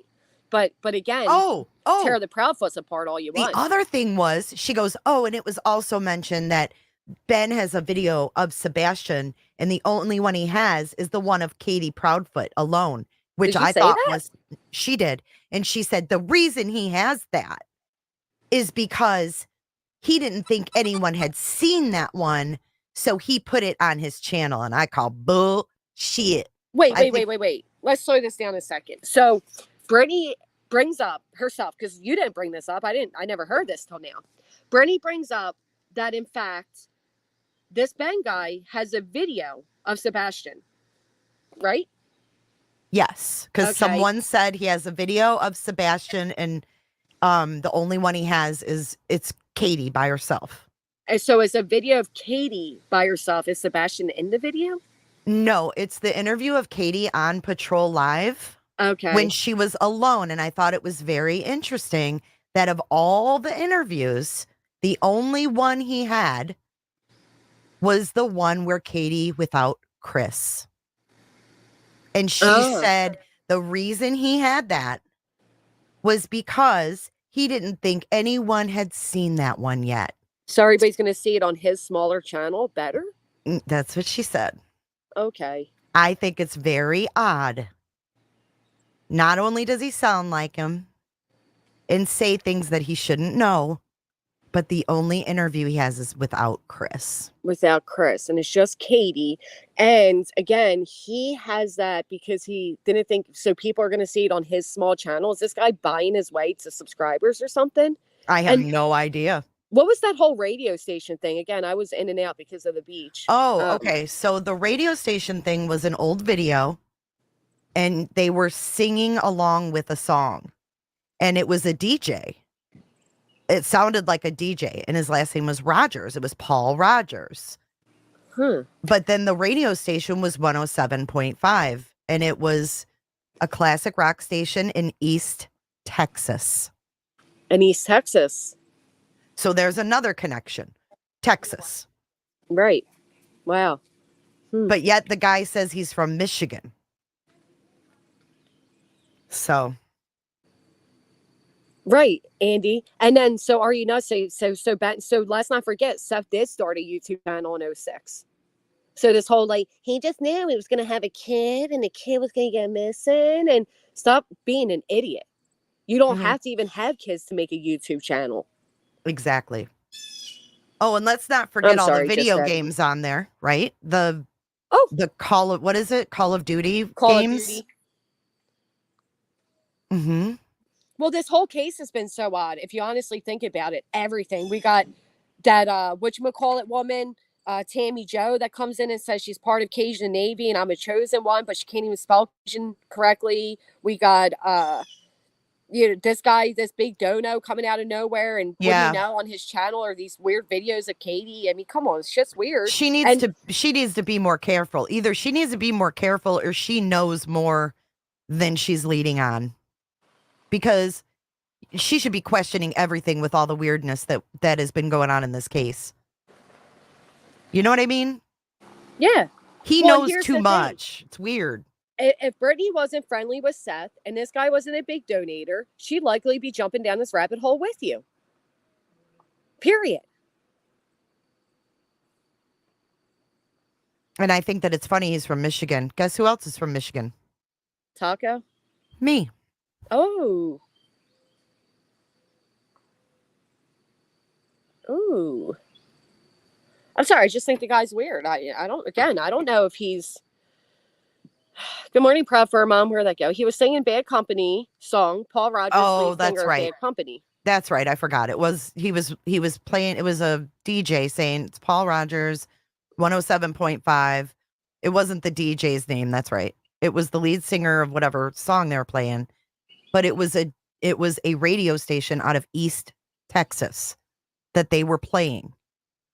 So whoever made that video was in East Texas playing that radio station 9 years ago.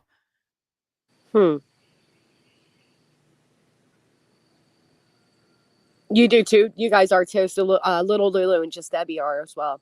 The picture of him in the boat was 9 years ago. He's got to be in his 70s by now. To be fair, he does speak like an older gentleman, right? Like, guess where I got my name? Canned potatoes, you know. He doesn't sound like he's 70s, though. You don't think so? Mm-mm. And I think the stories about his son were odd. The whole bathroom use one? Or is there more? No, just about his son having autism. And it was like Sebastian's story. I don't know if you heard that part, but he told the story just like Sebastian's, like him being 5. He talked a lot about his son when he was, young, and he was diagnosed, and his mother didn't, his mother just put him on medication and didn't, because she didn't know how to handle him and stuff like that. It sounded just like the same shit that Seth says about Katie. Like that she just put him on meds. Because she doesn't know how to mother and all that stuff. It was like Sebastian's story. And I saw the chat just flying going, why is he telling Sebastian's story right now? It wasn't just me.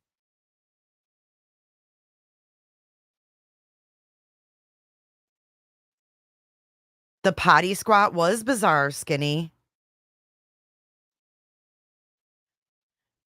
Medication disagreements, trying to intertwine himself. Yeah, I don't think he sounds 70s either. I think he sounds like middle age, like my age. Mine is still up. The second video is Sarah Sarah. Kel's Ben has been all over the case. I haven't seen him anywhere but hers. Same. I haven't seen him anywhere. Oh, but I don't laugh, watch her, so. the same laugh, the same cough. I think that he sounded a little bit different last night, to be honest, from the streams I played. He could very well be a relative or a friend of Seth's for all we know. You know what I mean? Doesn't have to necessarily be Seth, but he could be somebody. And he doesn't necessarily have to be anybody. But why is the idea of Jay trying to like explore that? Why does it have to become this big thing? Is it smoke and mirrors now? We're trying to distract now? Like, why couldn't Jay just do her little stream? Not little, but you know what I mean? And go down her rabbit hole and, why did it have to become so personal? Right. I don't know. I think I got a little too close to something. I don't know. That's what I'm saying. The defensiveness of that was just crazy. That's not a normal reaction if it's really not him. You know what I mean? Or it doesn't have anything to do with him. Like, and it's not normal for the creator to take it so personal. Like, I get it. The guy's a big donator to you, but to go this personal about it? Come on, Brittany. And correct your lie that I spoke on your kids, please. I'd really appreciate that. I made a very big purpose to not speak about Brittany. All I said was the content was boring. That's it. You know what else is crazy? Let's talk about this, okay? We've got Terry Lynn over here saying stuff about Chris Proudfoot's uncle, Danny, right? And then this Big D putting all these people out there. I question a voice. Right. I mean, if you put this in perspective, the more you compare it to things that go on, it's so stupid. And it just shows me she was picking. It irritated her that you had a wrench in my channel. Right. That's what it really came to. Hey, Christine. It irritates her. That's what it really came. That's why she focused more on me than she did you or Ben. That's what it really came down to. And then this Ben comes in the chat while I'm live. I don't know if you saw this one. So while I'm talking about it, he comes in and chats and says, I'm not Seth Rogers and I don't need to explain myself to anyone. Okay. Why would he come in and even say that? Like, what kind of man really cares that much that he's going to come in, say that and leave? Especially be like, I don't have to explain myself. Well, no, you don't. And neither does Jay. She feels like you're Seth and that's that.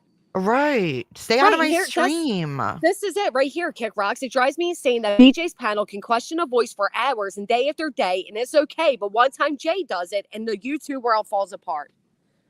Hey, fucking men. Do you know how many times they have sat over there and overanalyzed voices? But that's okay. Then what did he say, Truth in a Can, aka Ben? What did he say? Tell us what Seth Rogers said, too. Is it potatoes in a can or truth in a can? But you know, those potatoes in a can, they are pretty good if you fry them up. But that's the only way you can cook them. I've never heard of people frying up canned potatoes. You haven't? That's the only way I'll cook them. And the only time I Really? do that is when, you know. Do you drain the water? Oh, absolutely. Okay. Absolutely. But there's times you get a little low. Oh, he said, keep my name out your mouth. Oh, he said, keep my name out your mouth. Oh. Oh, interesting. So did Seth Rogers when he sent out cease and desist. Now I'm just going to play along because I'm going to be a bitch. Well, right. I mean, if he would have shown himself, I would have apologized. I would have said, you did say I was wrong, man. I'm sorry. You sounded just like him. I mean, it is what it is. It's not the end of the freaking world, Brittany. Right. You said several times this has nothing to do with Brittany. If it's not him, I'll apologize and delete the stream. It was just a little conversation. How does she handle something that really matters is my question. Oh, God almighty. Let's put it this way, Jay. She said months ago that she called this bullying organization in a state that's not mine or hers and was pursuing me in legal charges. Okay. Then went on to say she's not asking for financial assistance, but it is pricey. Are you spraying bug spray? Sure am, man. These fucking mosquitoes don't play. I know, dude. I get bit up outside. She never said that. Did you just say he blocked you? Are you Ben? He didn't block Jay either. His comment showed up on screen. It was just missed. Well, I didn't see it. I don't know if he blocked me or not. I scrolled back up. I couldn't see it. A lot of people couldn't see it. So that was what was weird to me, is that a lot of people were saying I didn't see him. Right. So they thought that maybe some people had been blocked from other chats. Well, that's what we're saying, Gypsy Charles. And the reason she cares is because he apparently is a big donator. Correct me if I'm wrong, because I don't watch, but I was told she dubbed him her sugar daddy. The size of German shepherds here. We have the Bill Gates mosquitoes here in Florida. He released these like he made mosquitoes. I don't know what you call that, but anyways, he released his own mosquitoes. You can barely see them. They're like really small and they bite you and it burns like a fire ant. Why did he do that? Because he's evil.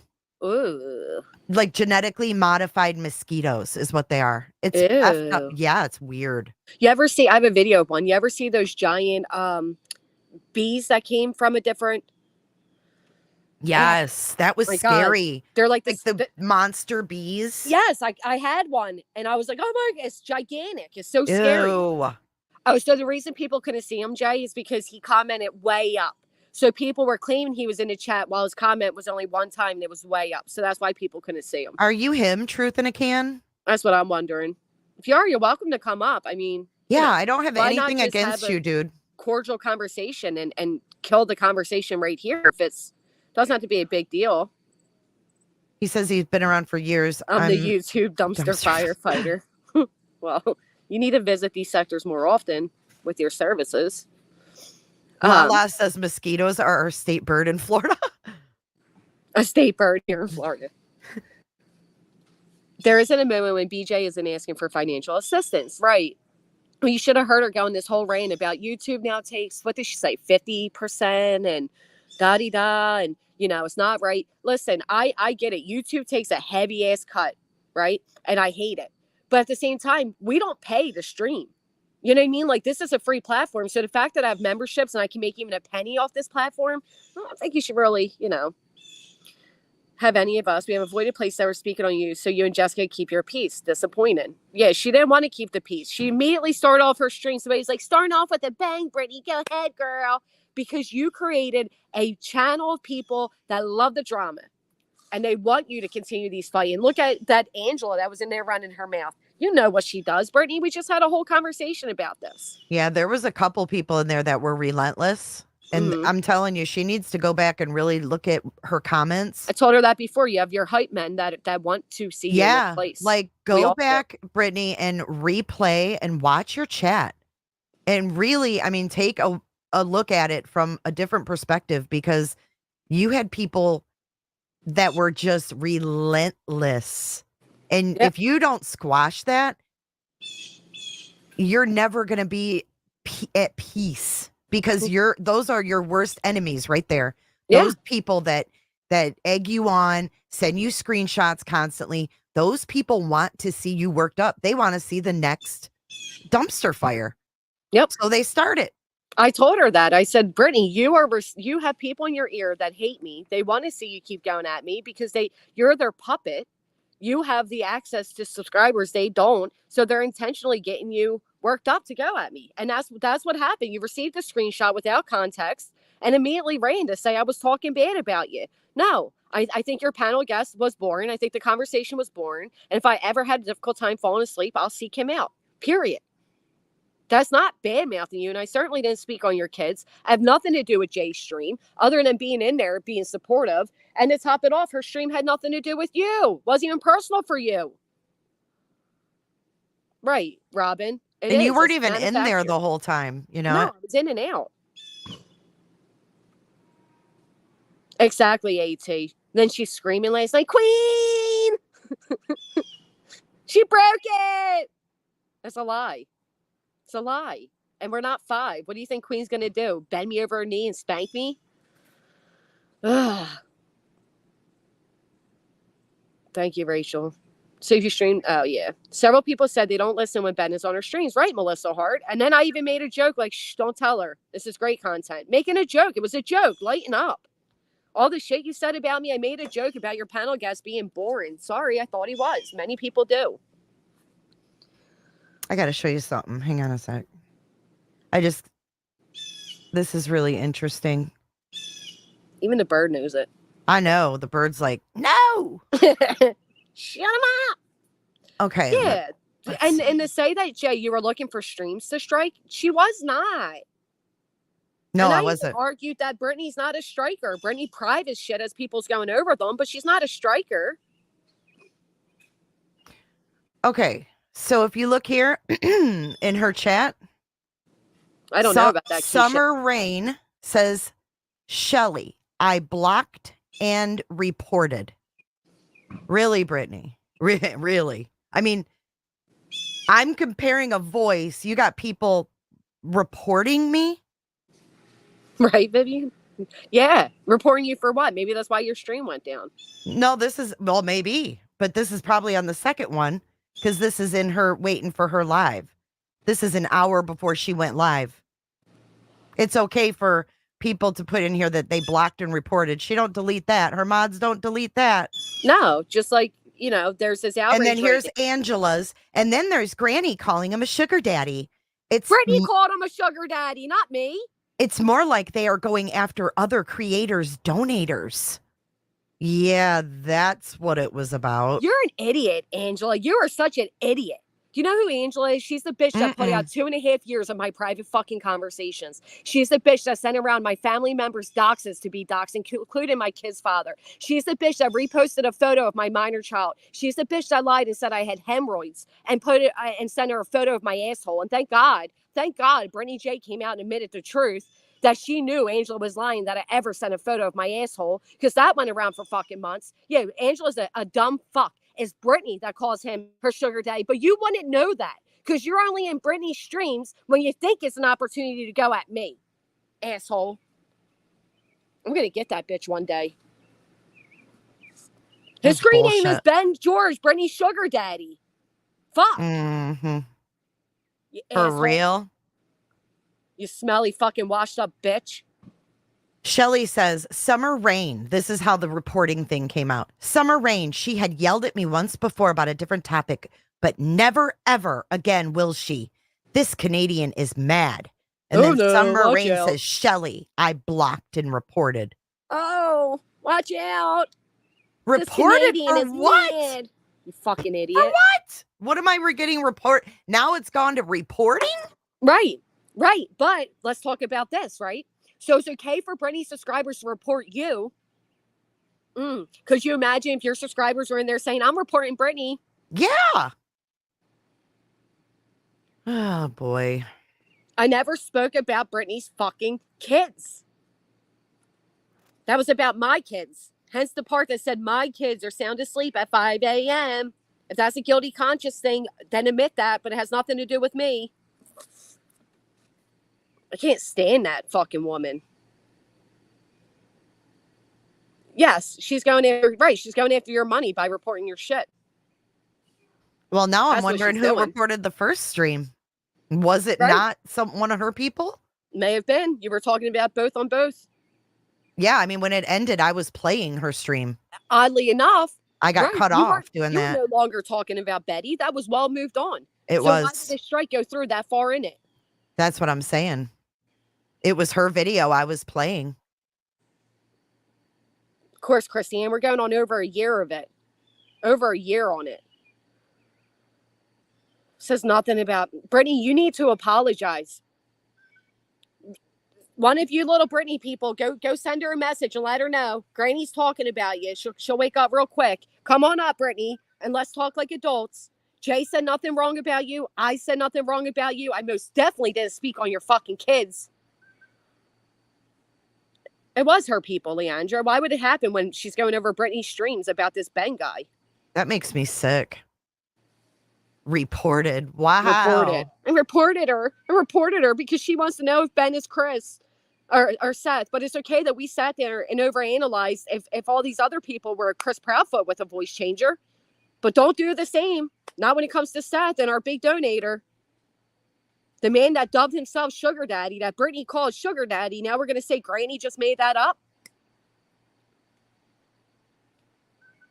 Come when they want to add Seth on panel, spin a narrative, pay attention. I don't know about that, me as Where well. was Seth last night, though? He wasn't even there. Well, Gypsy Trails, to be fair, we all have ears. If that was I'm sorry, but if that was my background noise, if my background noise consisted of even a third of what hers does, these people be live about it all the time. These people talk about my kids when you don't even hear them.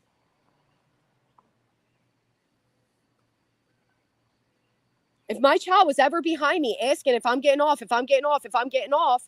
you're telling me these people wouldn't clip that and point out, oh, Granny's a neglectful mother. It's the middle of the night. Her kid's asking if she's getting off the stream. They would. I know you are, Gypsy. I'm sorry. It's just, it's personal for me because these people have gone after every personal aspect of my life. And I make a comment to defend my own self and my own children. And I'm being accused of going at hers. I'm tired of her using her kids against me. Meanwhile, people she sits with are stalking out my minor daughter's TikTok and not a peep about that, right? Exactly. Listen to the whole context, Anastasia. Thank you for coming to learn that. Jay has on where you have to approve comments. There was a commenter on there trying to insult me on the time I go live and asking where my children are when I go live. Okay. Right now, I don't even have my children. I'm having a kid-free day. All right. Good for you. Yeah, it's fantastic, especially when you're a single mom. Okay, because I am, and I have full custody of my kids. Anyway, I responded back to that commenter. That's all. My streams are at 8:30 a.m., not 5. And then the next comment was that. My kids are sound asleep at 5 a.m. They are. I don't care whose is it. Mine are. And talked at the same time. Her stream last night, very end. Thank you, Heather. Oh, really? Apparently. I don't know. Mama Michelle Bell says so.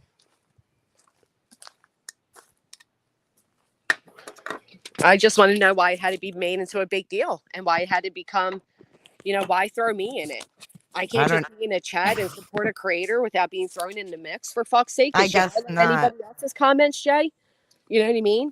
Was Sane Outlaw's comments highlighted? Was Miss Fletcher's comments highlighted? Was anybody else's comments highlighted? Why me? So you could blame this all on me because you have an obsession with speaking on me? Fact of the matter is, Seth is a suspect in the disappearance of Sebastian, just as much so as they think Katie and Chris are.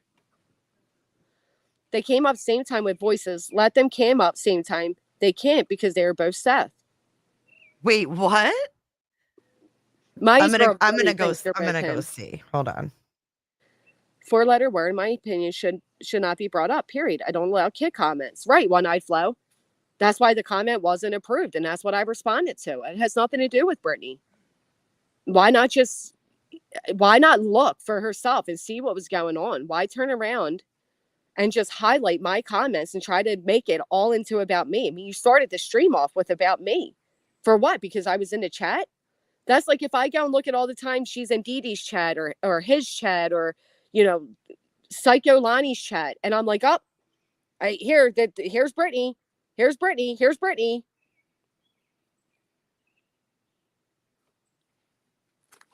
Holy shit. It's like really weird. Oh my God. I'm listening to this shit. Play it. She has Seth come on and she tells Seth that I am accusing him of fraud. Can I share screen?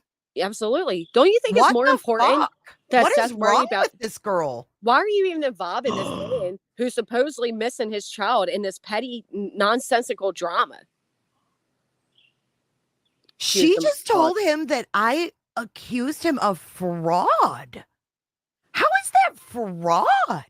I don't know. This is the most attention she's fucking gotten. Okay, so look here at the we tags. Go. Look at the tags. Sebastian Rogers, Seth Rogers, Chris Proudfoot.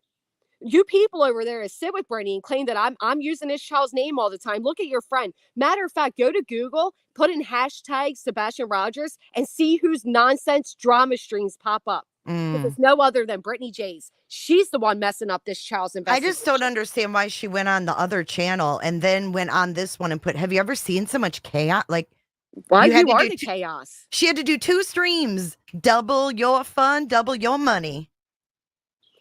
Same topic. Okay, here we go. Listen. Look at this. I'm a little concerned, Flickery. Look at this. HIPAA violation. Violation getting caught in many more lies. Another HIPAA. Go ahead. These people are funny. Have you ever seen? Look at all the comments and chaos you're causing, though, Brittany. She said you accused him of hiding his child. Hey, Chris.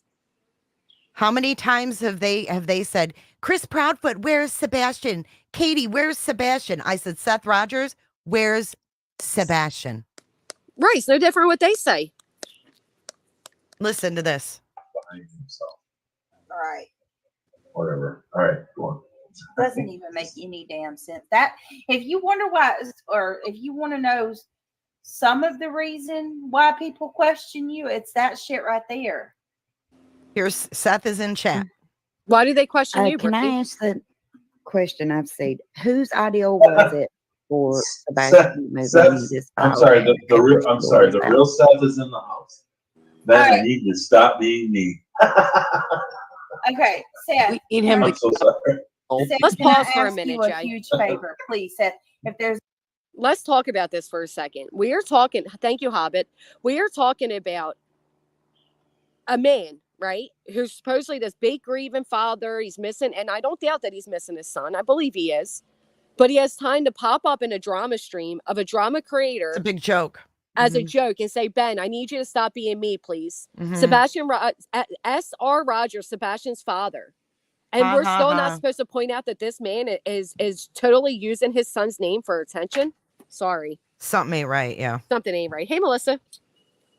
There's anything good you can do for me.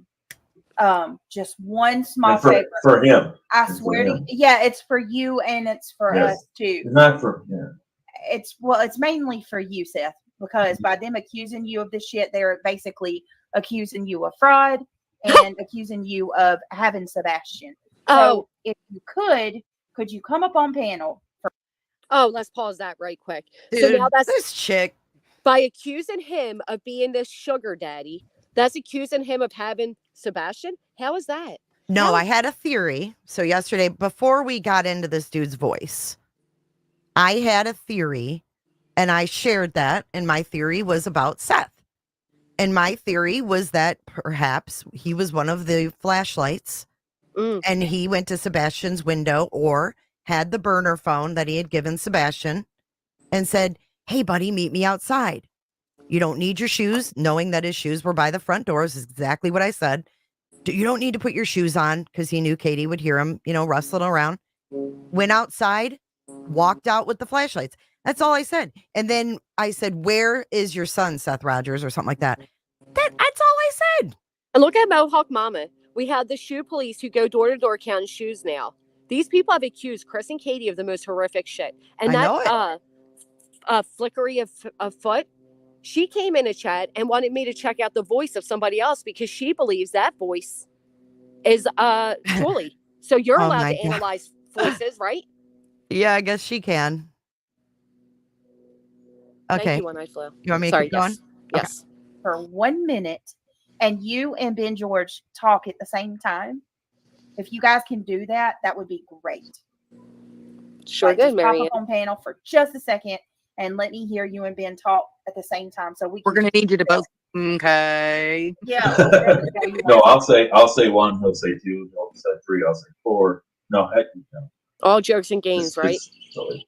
But if he doesn't want to, then he's not ready. But all right. What's something that we can have Ben and I'm not done. How y'all doing? Was that too close? Is that funny? No, y'all don't sound anything alike. God. But what's up? I said it. She found that hysterically funny. Oh yeah, everything is. But it's the voice changer. Remember, they're saying you use the voice. Oh, that's true. That's true. So say I'm Seth and I'm Ben at the same time. Ready? Go. I'm Seth and I'm Ben at the same time. Go. See, way faster than me. Because I'm like, am I supposed to say I'm Ben? And he's supposed to say I'm Seth? That was in my head. Right. When I count to three, y'all say hi, my name really is, not that funny. What your name is, ready? It's not funny at all. My name is what? My name I was Hey, Seth, say my name is Eddie. It's some song. A little bit closer. It's not that Say funny. my name. It's really not funny. Why are we hysterical? All right. All right. On the count of three, I will say my name is Ben. Seth, you say my name is Seth. All right. Ready? Colleen. 1, You're a day one girl. 2, 3. My name is My Seth. name is Ben. There you go. Oh my God. Look at the laughing faces. It's not even funny. The maturity level of that chat is actually concerning. It's not funny. Like, they found this to be that humorous. We're talking about a 15-year-old child who still has not been found. And these people are playing games of on the count of three. And then Seth being his typical, attention seeker self. Oh, my name is Seth and my name is Ben. Go. It's not funny. It's just not fucking funny. No, it's really not. Come on, guys. I am so freaking sorry that this is happening right now. Sorry for what? You did the same thing to the Proudfoot. You did the same thing to Truth Not Feelings. You did the same fucking thing. Why is this thing a big deal? I think these people are weird. I think this is so bizarre right now. I don't even know what to say. How do we know Ben's not another taco, another friend that appeared, and a family member? Right? Why is Seth even involved in this type of drama shit? Doesn't he have bigger things to do? You know what this is? This is a Tony debunk. Okay, this is on Tony's amateur level. Okay, I'm going to tell you why. You can easily record a voice, like record something, right? And play it. Why don't they just turn on their cameras and be like, "Hi"? It's that's so it. Weird to me.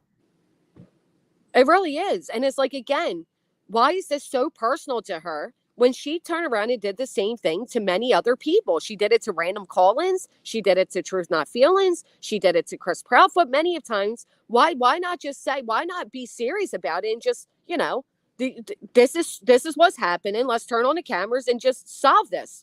As somebody who goes down rabbit holes and conspirizes, I understand what Jay is doing, but she has this one wrong, so let's correct it and move on. Why did it have to become this big drama feel? Why did it have to become about Granny? Why did it have to become, so Jay's a bully? This happened. Right, it's the dramatics. They love it. I mean, obviously Seth loves it because he came in, stop being me, like it's a big funny joke. That guy does not sound 70s. He doesn't sound like an old man. I don't know. I think the whole thing's weird. Right. Why not just, did bitch and call out people who said that is not Seth? I was shocked. She didn't really bitch and call people out. She said, people kept saying it. And she's saying, send me the video of him on camera. After a while, people repeatedly saying, well, he's been on cam. Then just send it. Stop saying it and just send it. Exactly. It was 2 hours, Carrie, of the runaround of people saying, he's been on camera. He's been on camera. I know that's not Seth. I know that's not Seth. Right. All I asked was for the video. I would have played it and it would have been done then. But I feel like that was lies. Like, I saw his channel. You couldn't see his face that well. And it was 9 years ago. That could be anyone. Well, Cad Mom, it's funny you say this. So Cad Mom says, wait, so Seth can't make jokes and laugh, but the Proudfoots can giggle during interviews. Oh, and not look for that child and move on as if he never existed. But, they're grieving. Yeah, right. Well, I find it ironic, Cad Mom, that there's always this comparison, right? We have to compare. We have to compare Chris to Seth. We have to compare all the time. Why can't we just point out that what Seth does is inappropriate? I've never seen Chris Proudfoot sit on a panel and pretend to jerk off, quite frankly. Never seen that happen. Matter of fact, I don't know any interview they sat on giggling either. Why can't we highlight what Seth is doing wrong without going to, oh, but it's okay because Chris did this? How about they're all fucking wrong? Is that okay? Can we say that? Don't people get exhausted of doing this whataboutism and comparison? Wrong is wrong. They're all wrong. Right. Imagine if Katie came out tomorrow with a channel profited off of and wrote Katie Proudfoot, mother of Sebastian Rogers, and made a channel off of it and showed all these old ass videos and sat on panels and was moderators for people. People would be losing their minds. Thank you, Frenchie. It was an interesting dive, but it really should have just stayed on my channel. You know what I mean? Like, Seth wouldn't even, if Seth doesn't watch me, I've never seen Ben in my chat, so he would have never seen it. So why make it so out there? I'll tell you why. Because that's how she gets her content. Yes. That's what it showed me. That's what I was going to say. Or at the very minimum, why couldn't it have just been, hey, guys, I seen Jay did a stream and she thinks that Ben is Seth. So we're going to, just prove that he's not. And then move along with your content. Why did it have to be bigger then? You know why? Because she believed all night long. She wanted to believe because it, gave her some content that I was going to strike her. Right. And that's why instead of looking into it, instead of looking into it, seeing conflicting, some people saying Brittany, no, she wasn't. Instead of looking into it, she jumped with the latter.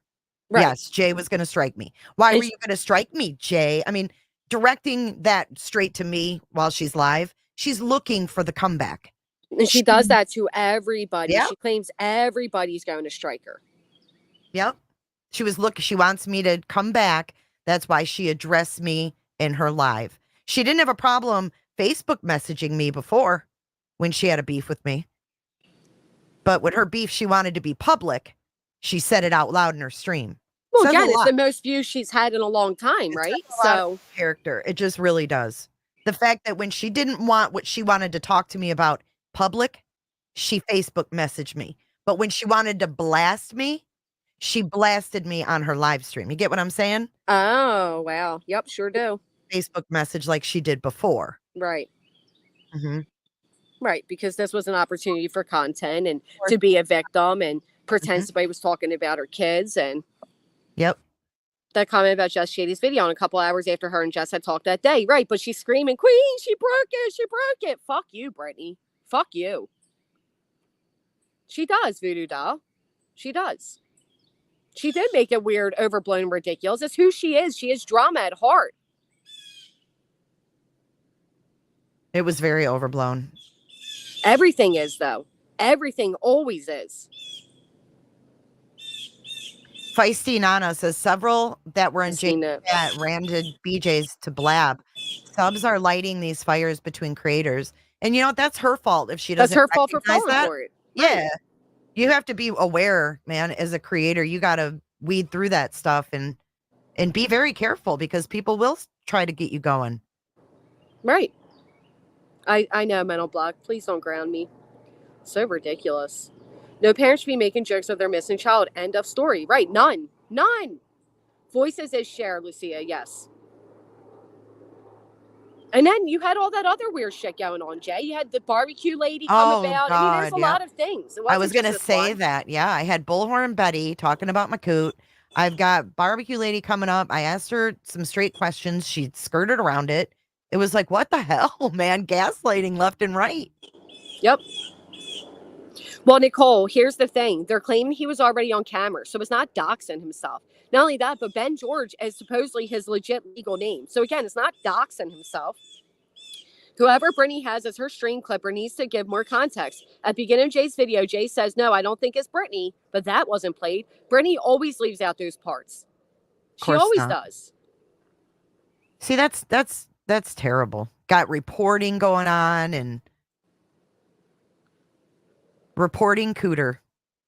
Yeah, the reporting cooters and the drama cooter. The drama cooters, the over-exaggerating cooters. Exaggerating the pick-me cooters, the victimhood cooters. My cooter is a victim cooters. You could probably just deprive a bit of oxygen. People who are going to buy your narratives are going to buy your narratives. Absolutely agree, Mental Block, but I wasn't going to allow anybody to buy the narrative that a comment about my children was somehow about hers. That's not fucking fair. I've made a conscious effort to not speak on Brittany, to stay away from places that are speaking on Brittany. If I felt like Jay's stream was speaking on Brittany, I wouldn't have been there. Her stream was not about Brittany. It was about Ben, aka Sugar Daddy. So I stayed. And then even that we're going to highlight and be like, oh, here's Granny. But can we highlight too that the title of my original live that got taken down was Betty's Got a Gun, Fake Searches and Protest. Okay. That was the first one. It wasn't even, we weren't even going to talk about Seth. It went into that. Then it got ended. And then my second one said, whoa, something about struck a chord or something. Says nothing about Sebastian. After you were struck nothing down. About Seth. No hashtags like that. Get the fuck out. Leave me alone. Right. That's it. I'm not blasting it. I'm not trying to get your attention. I'm not trying to get Seth's attention. Nobody's. And they had to come in and then start this whole thing. I see what went down. I see it. I see it. And she won't get another one out of me. Yep. Yeah, I'm glad you see it, Jay. It's done. It's done. Small town girl, do you want your camera on, hun? Okay. Even Lippy said, I fell asleep. Not your fault. Oh, you have to mute YouTube in the background, small town. I fell asleep, not your fault, Jay, but BJ's a snooze fest. Oh. I woke up, your stream was on. Then you said repeatedly, no, I don't think BJ did it. Right. Mm-hmm. Did you Thank you, Lippy. YouTube, small town? Yeah, can you hear me now? Yes. Okay. So just a few things. I did watch, well, I've watched a lot. The thing that I don't understand about this whole thing is, like yesterday, I know Jay was saying that, she did all of this, just voicing her opinion on who she thought that somebody was. And then it turned into this big thing last night with Brittany. And I know it's been said a million times and it's always going to be said. But why is it that anyone over, I'm going to say on that side, Seth's side, why is everything turned into such a circus with them? Because they're drama at heart. I mean, you've got Seth up there, not last night, but one night, laughing, making a joke about doing whatever to himself. He has said some of the most disgusting things about his son, but then everybody wants the world to stop because Seth is grieving his missing child. But Katie and Chris aren't? Right. That's what I'm saying. It's okay for them to do these things. It's okay for them to analyze voices and accuse them of being Chris Proudfoot. It's okay and that was not just one stream. It was several streams. It was spread out for several days. But gosh forbid, Jay wants to, question a voice on her panel. Now, all of a sudden, it's this big problem. It's this big breakout between her and Jay. I get thrown into it. It's like, what? Well, what? And you've also got, this whole Tony Mathis thing, and they do, him and Seth do a live, Seth's very first live on his channel, they've got Bullhorn Betty up there. And then you go and watch Betty's, excuse me, you go and watch Betty's channel, and she's talking about, once these forensics gives out details, then she has Sebastian's name in her title and then she speaks about him for 3 minutes, and then she goes on talking about women's private parts, talking about JLR's evidently a pimp, and all of this stuff. Like, what is this? What is this doing? And then right now, Betty's she's suing the whole world, and then she's encouraging Seth to sue people while he's supposedly out searching for his son. Right. Like, this whole thing, like, It's what all happened? drama. Yeah, what happened? Betty always says all the time, First Amendment right. How come she's the only one allowed that? Right. I mean, Can I address something really quick in your chat? I deleted it, but you sure you did can. delete it? Okay. Yeah. So somebody just said that I slept with Terry Nichols. This is the Oklahoma City bomber. That I slept with his brother Ew. for a story. I didn't Number one, I met James Nichols. Yes, I did. Number two, yes, I bought his book. Number three, I wasn't even on YouTube. This was in 2001. And no, I didn't sleep with the bomber's brother. Just saying. But that's some Critical K history coming back. You didn't sleep with me for the story before being a YouTuber? Get this stuff? Like, where do you have the time? And like, you can't just go out on a public even if I platform. did, who cares? Right. I mean, and what does this have to do with Sebastian? Like, I don't know. Like, I mean, this whole thing, it just, I've been into this case, since it happened, and it just blows my mind the difference in listening to, like, now the people that Seth and Tony have brought in. It's like it has become an absolute oh gosh, it has come an absolute joke. And I think the video that Jay showed yesterday about narc divers, I mean, I think that hit the nail on the head. Absolutely. Yeah, for sure. It was a great video. Because Thank you. he I see has everything. been out there, with his boat, running sonar. He knows what he's doing. And like that video where he was just giving Seth advice because he saw what Tony's sonar was set at. And then you got Betty doing another live, like basically telling narc divers he doesn't know what he's talking about and to shut his mouth. Yeah, it's unbelievable. And it's because like, who gave you the YouTube authority? Nobody's allowed to criticize Seth. You can only criticize the Proudfoots. And can anybody else in the chat jealous of how much Jay gets laid? I mean, you got peens in the ear, peens in the alleys, peens in the chilies. Jay, you're just living it up, girlfriend. It's always sex, man. You are collecting all the sex. Yeah. And then Betty comes on and says, and then you got people making up the fact that Tony, Bye, Gypsy Moonshine, was playing with himself or something. No, that's not what it is, Betty. And you know exactly what people are talking about. And you know exactly that it was 100% true. Like, I don't know. Like I said, this whole thing, and her jealousy with JLR is just to a whole nother level. Like, I've never seen a 45-year-old woman who is so jealous of a man that nobody even knew that was in a relationship, and she claims they were in a relationship for a year or more. Like, Misty Blue just said The Adventures of Jay Scooter. Right, that's a good one. Oh my god, it's so disgusting. Stop. Yeah, and then you've got Barbecue Lady coming up on Jay's panel yesterday saying that she created a tip line email. Like, did you like that, Small Town Girl? How I said, why did you create a tip line? It's not a tip line. I'm like, it says tips for Sebastian. Yes. I felt like, am I losing my damn mind here? And then she said, we got a tip from someone in Jay's chat who wasn't comfortable going to law enforcement, so we turned it into law enforcement. We have direct connect with law enforcement. who are you to have direct connect with law enforcement? Like, Yeah, it's weird. It's kind of like the tip line that Granny and I called, right? Yeah. Weird. yes.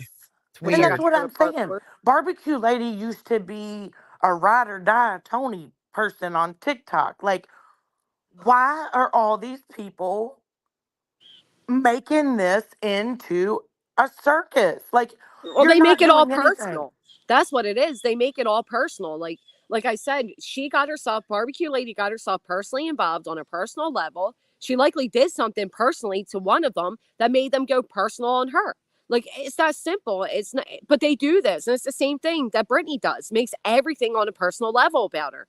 Yeah, I This thing saw the yesterday, it's not beginning of personal. Brittany. I saw the beginning of Brittany last night. I don't watch her, but I saw the beginning last night where she was like, and then you've got Jay over there going through my videos wanting to see which ones I play to her because she wants to strike me. And I'm like, she Was it never to strike? said that. The Yeah. point was to prove that Jay's using one videos of Brittany's, just one, to point out the panel guest's voice, and Brittany's going to make this big deal about it.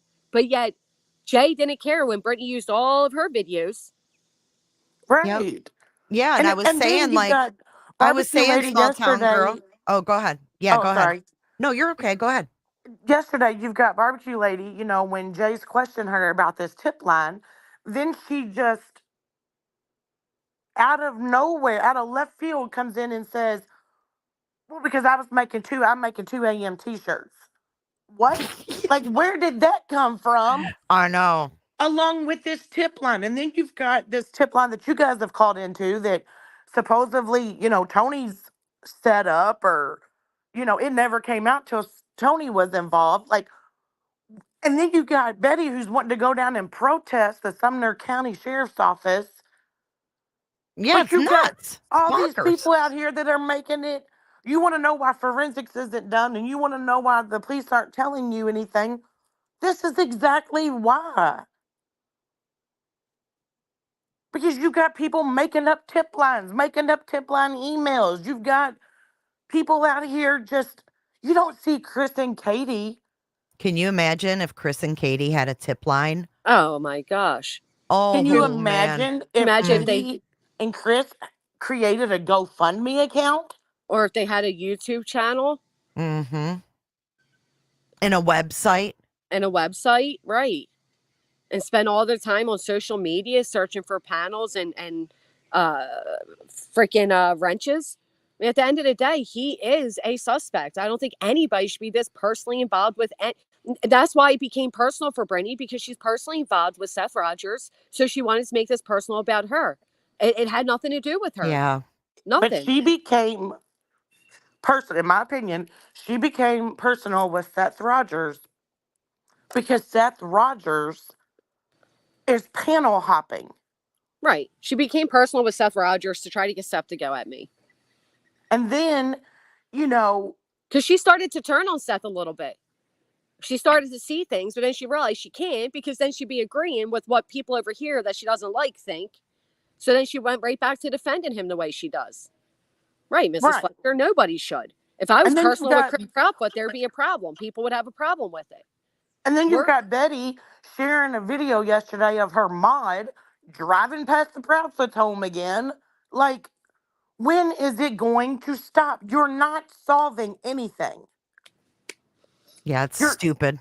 You're not doing anything. Like, if you want to go out, and then, you got Betty all over the place, Well, I know 100% fact that Chris and Katie are taking those signs down that I posted. You don't have that because you would have blasted it all over YouTube and TikTok by now. And you know for a fact that those were taken down by city workers because it is illegal in Tennessee to hang a poster or a sign or a piece of paper on a dang utility pole. They don't care about facts. That's it. They don't care about them. And then you got that, Betty saying, well, we're going to have voices of whatever, it's Sumner County. And then when we're done screaming and hollering at them, we're going to take them cake. Nobody wants your fucking cake. They're going to get the leftover sweaty melted cake. Yeah, after you protest them and waste their time, take their manpower away from what they're supposed to be doing. She's an idiot. She is an idiot. And you're not, you can't force the police station to say he's not a suspect. You can't, it doesn't matter how much you stand outside and protest, you can't do it. No, there's a reason why no parent has been cleared. Right. Period. Betty's not law enforcement. Brittany's not law enforcement. None of these people are law enforcement. So, I mean, again, this is all a money grab. And it's disgusting. Yeah, and Seth is their puppet. They're using Seth. But most importantly, they're using Sebastian's name. Why did Brittany's stream last night have Sebastian Rogers tagged in it? So anybody who's not into drama, who types into Google Sebastian Rogers updates, they're going to get all her drama streams? Really? Right. You think that's appropriate? If you pull up Sebastian Rogers, just in a YouTube search, probably, in my opinion, 80 to 85% of these videos that they're going to pull up are filled with drama. Right. That's what I'm saying. But most important, Google. If people Google his name, these streams are going to come up. And for what? Why was it important to tag his name? It had nothing to do, it had nothing to do with it. Right. And then, I mean, like I said, it just blows my mind, just the stuff. And I mean, and there's been times where, like Betty did a live, I don't know what live it was. My gosh, she does so many, but she was in there, hey, Allie, bashing Chris and Katie, saying, like they haven't searched, they haven't done anything, they've given up supposedly this measly $500 for blip boards or whatever. And I was like, and I made a comment in there, and of course, she called it out and was like, small town girl, blah, blah, blah. And then I made a comment to her again, and she called my name out and was like, just send me receipts then. Send them to my email. Send me receipts. Betty, I don't owe you anything. Like, my whole point to all this is Seth isn't the only one that is grieving and missing his son. He has a mother that is missing her son, but she just doesn't come out on YouTube and blast that all over YouTube, because in all fairness, it's none of YouTube's business what she's doing. Well, crazy bitch, to be fair, I don't have him tagged. So if that's why you're here today, it's not because he's tagged. Any of my streams that had to do with Sebastian are the ones that have to do with Sebastian. Not every stream is not, my channel's not dedicated to Sebastian Rogers. And Robin, when you say, ma'am, receipts are important. They are important. Are you talking about the receipts that Chris and Katie have donated to those blip boards, or receipts that... No, they've been put out already. Right, or receipts that, all of this bogus stuff that Betty's been putting out, like she knows 100% for a fact Chris and Katie are taking these signs down. Have we seen a receipt of that? I haven't.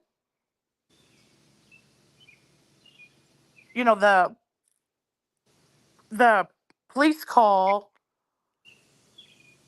the body cam and stuff, of that day, that will be available to the public. Am I going to get it? No, because I don't care. But her saying that she was pulled over because someone called in and saying that she was, doing something wrong, I don't believe that for a fact. I believe she waved that police officer down. Yeah, Betty's a fraud. Hey, Ryan. Hey. No, how you doing? I'm doing well. How about y'all? Good. So, this whole thing, like, first of all, I went to school for criminal justice, and there's something called the CSI effect. Because in the courtroom, if this ever goes to trial, it is so hard. You're breaking up a little bit, Ryan. Hang on. Right. He said recovery didn't shed a tear. They had a photo op. They claimed there was 40 searchers. You didn't see any of those searchers out there. His friend Tony Mathis sends in a photo op to the news station, says courtesy of Tony Mathis. I mean, the whole thing is a scam. I'm sorry. Right. And the same with the whole Joe Petito thing. I've seen no proof whatsoever that Joe Petito was even going to be on that show. And the other thing that I find really bizarre with that whole instance is, everybody knows Betty Sue and Queen, and in the court filings that Betty filed 4 days before Seth's live, she mentions Joe Petito in her court papers. Right. And then all of a sudden this whole drama comes about with Joe Petito on Seth's channel. I think that was clickbait. I don't think Joe was ever contacted to be on there. And I think that whole story is bogus. I do Can as you all well. hear me now? We can, Ryan. Thank you, Yes. Scooters. Calling them updates, right? They're not updates and saying, oh, we're going to show videos about what, from 7 years ago? I mean, come on. Sorry, Ryan, go ahead. How to get that You're out. okay. But like my thing is we have the CSI effect in, in the courthouse already, because jurors think that DNA results come back in 24 hours when they don't. And we have, situations. You can't tell me, like, my brother lives in Hendersonville. My younger brother lives in Hendersonville. He lived in Greenbrier before this. But you can't tell me that small area, everybody's not going to know. So whoever goes to trial, if it's one of the parents, you can't tell me they're not going to have to transfer this case. And you can't tell me that there might be a civil lawsuit against certain YouTubers, we all know who I'm talking about, that allegedly, caused issues with this case being solved. Oh, yeah, they're tainting the Mhm. jury pool. Absolutely. No, we don't know who the tip line lady is. We don't know why they were giving out the information they did. That she had a big time for Seth. She was opening her cooter wide for him and crying about her broken down rust bucket. She finally got to meet her dream. And that tip line, when you called, my jaw dropped when they were like, oh, I'm going to give you tips about the case. Like, Right. they weren't clarifying, oh, that tip, that's been online, that's been, resolved. They completely, I mean, if they find out who this tip line is being ran by, and you can't tell me, TBI isn't, I don't know how they haven't told Seth to cool it. I'm sure they have. That's why they Yeah. don't talk to him anymore. Right, Yeah, Courtney Seth Rose. comes out here and, cries that he's not, the police aren't talking to him, and, they won't give him any information, but they'll give Chris and Katie. I mean, it's not that hard to sit back and ask yourself why. Right. And this is my thing too. We don't have to say Seth is guilty No. or that he's innocent No. to call out his behavior. His behavior is concerning. I'm It not is very saying that concerning. Seth is guilty at all. I'm not saying that Chris and Katie are guilty at all. But my thing is when you have a parent of a missing child coming out on social media, acting and saying the things that he is saying, but then wants the world to just drop and donate money so he can, get flyers and do this and do that. I have a problem with that when you're making a joke out of your own son's case. Yep. Right. That's what I mean. It's not even, it's a mockery at this point. It's fake updates. It's being involved in all the drama. It's having Betty out here screaming as somebody who's part of your quote unquote team. And, it's all a problem. It's all problematic. And then you have the TikTok situation, right? We find out that Delta isn't a real lawyer. And then we find out that Barbecue's mother's on a panel, and all this added unnecessary drama surrounding Sebastian's name. And then we're going to make more drama by being so upset that Jay dare question a voice, despite the fact that channel and that panel has questioned voices enough. Right. It's like, it's situational, it's fake, it is orchestrated drama at this point, and it's exhausting. And it's all around a 15-year-old child, and it shouldn't be happening. And in my opinion, I think Jay had every right to review those lives yesterday because, of course, she did. The voices, to me, they don't sound alike, but and I don't know a whole lot about voice changes or anything like that. Like, I have a channel, I don't get into that kind of stuff. But every time he laughed, it sounded just like Seth. And again, that's all Jay was doing. She wasn't saying that Seth was guilty of anything because he may possibly be using a voice changer. Like, come on, people. Like, it's not that hard. Right. But it didn't have to be turned into this big, huge thing. It could have been as simple as let's prove it's not. That's it. Right.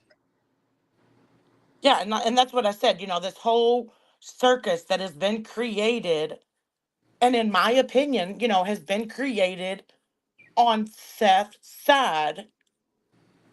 Right. Again, doesn't make me think that Seth is guilty in any way. It's just nonsense. And like, I can't have that much sympathy to donate money to him when he is running around acting like this. Yes, I still have sympathy for him and the fact that he's missing his child. That doesn't take away from that. The whole thing's ridiculous. It just blows my mind that I feel like nobody can say that Katie or Chris and Katie are missing the same child. I just don't know why it has to be a comparison. Why can't we just point out first of all, Chris and Katie aren't on YouTube. They're not here. Why can't we point out what Seth is doing without the whataboutisms? It's exhausting. The fact of the matter is Seth has played a lot of games. Tony's played a lot of games. Betty's played a lot of games. And it's not something to be put past them that they would have somebody with a voice changer, period. Well, and the night that Bullhorn Betty and Seth and Tony were in that, they did the live on Seth's channel. What perplexed me is, Katie got all this grief for not talking. Seth has his own YouTube channel, has a live stream, and I don't think that man said 10 words. Yeah. Hi, Ryan. Hi. I was away when you came up. I just wanted to say hi. You need to come over for brownies. I know. I need some of your special brownies for sure, especially after last night. Mm-hmm. I was going to say, be careful, because now you're going to be accused of... Doing drugs? No, you're going to be accused of sleeping with a panel guest. Oh, yeah. Oh, yeah. Scooter Adventures. Brownies is code word for booty call. Yeah, yeah. God. Your cooter lives rent-free in Bullhorn's head. Ryan, that thought scares me. I mean, it just blows my mind because, Well, thank you, Courtney. Can you imagine you've got people following Chris and Katie to restaurants and taking pictures of them. You've got people taking pictures of them in church and plastering them all over social media, saying, how dare her hold on, to someone else's child and blah, blah, blah. Come on, Jody. What does that have to do with Sebastian? They're not out here up on these panels. Yeah, Chris has probably joined a panel or two, and he's probably had some laughs. But in my opinion, that doesn't even compare to what Seth has done and said. But again, I don't think either one of them are guilty. In my opinion, I think Sebastian was lured out by the gaming community or someone in the gaming community. And I just think that that's what happened. And it might not be true, but again, who am I? It's really simple. It just comes down to the fact that people are going to call out Seth Rogers just like they're going to call out Chris and Katie, and it doesn't have to be personal for the creators that are friends with these people. It's not personal. We're allowed to investigate voices without it being, personal to Brittany. Brittany didn't have to make this personal. It had nothing to do with her. I can't believe we even have to have this conversation. I know, Jay. It's like so fucking simple. How many times did you say this isn't about Brittany? This has nothing to do with Brittany. Right. Yeah. I see Pearl Girl is trying to warn me about Bullhorn Betty, I guess now has a machete and has shown it on her stream. She needs to take that machete out and cut that grass for that dog. I thought you were going to say cut her hair. Well, start with a brush. nothing said about Steph's new bike, but Kate, but remember when they thought Chris Proudfoot bought a new one? Oh, hell broke loose. And I get this whole, I don't get this. I get, I guess, wanting to have a vigil or whatever to keep Sebastian's name out there. I get that. But this whole motorcycle ride and donating money to this shelter and that kind of stuff, like, if that many people want to gather together in one place, my opinion, why not use those people to search or something? Like, I don't know. I don't understand, especially, 5 months in, no new updates and all of this, and you've got a motorcycle ride taking place. Like, well, the problem for me, this is really what my problem is. Seth Rogers has received more attention and more eyes on him than parents with missing children can dream of, right? He has gotten more highlight to his son's disappearance than many parents. Parents are begging for it. And instead of using what he was given, instead of using his spotlight, his wrenches, his attention towards good, towards awareness of his missing child, he's involved in useless, senseless drama. Can someone correct me if I'm wrong? You want to come up, Cheesy? Psyops, your background noise. He sounds like he's in a psyop. I know. Yeah. Can someone correct me if I'm wrong? In the beginning, did Katie, Seth, and Chris, did they all come up with any kind of law enforcement to make a official statement? Like, when Gannon went missing, all of them came up on a meeting, on a press conference, and they spoke out for Gannon. I don't remember any time that all three parents. Not all three together, no. No, I don't think so. This is one of the first that I've seen where parents have been separated, a child went missing, and they didn't band together to find the child, which would be the number one, job. No, well, they never. In my opinion, I think that's not happening right now because Seth is so involved in social media. Because I remember that video that Seth put out after one of the vigils where he was like, me, Chris, and Katie are going to work together. Everybody else can F off. And I think that was, like, in my opinion, possibly a truce that Chris and Seth had worked out that day. And then it didn't take Seth long at all to go back onto social media. And then that trust was broken. Right. Just like the panels he mods for. Same thing. They make these truces, but they can't keep them because they can't contain their own hate.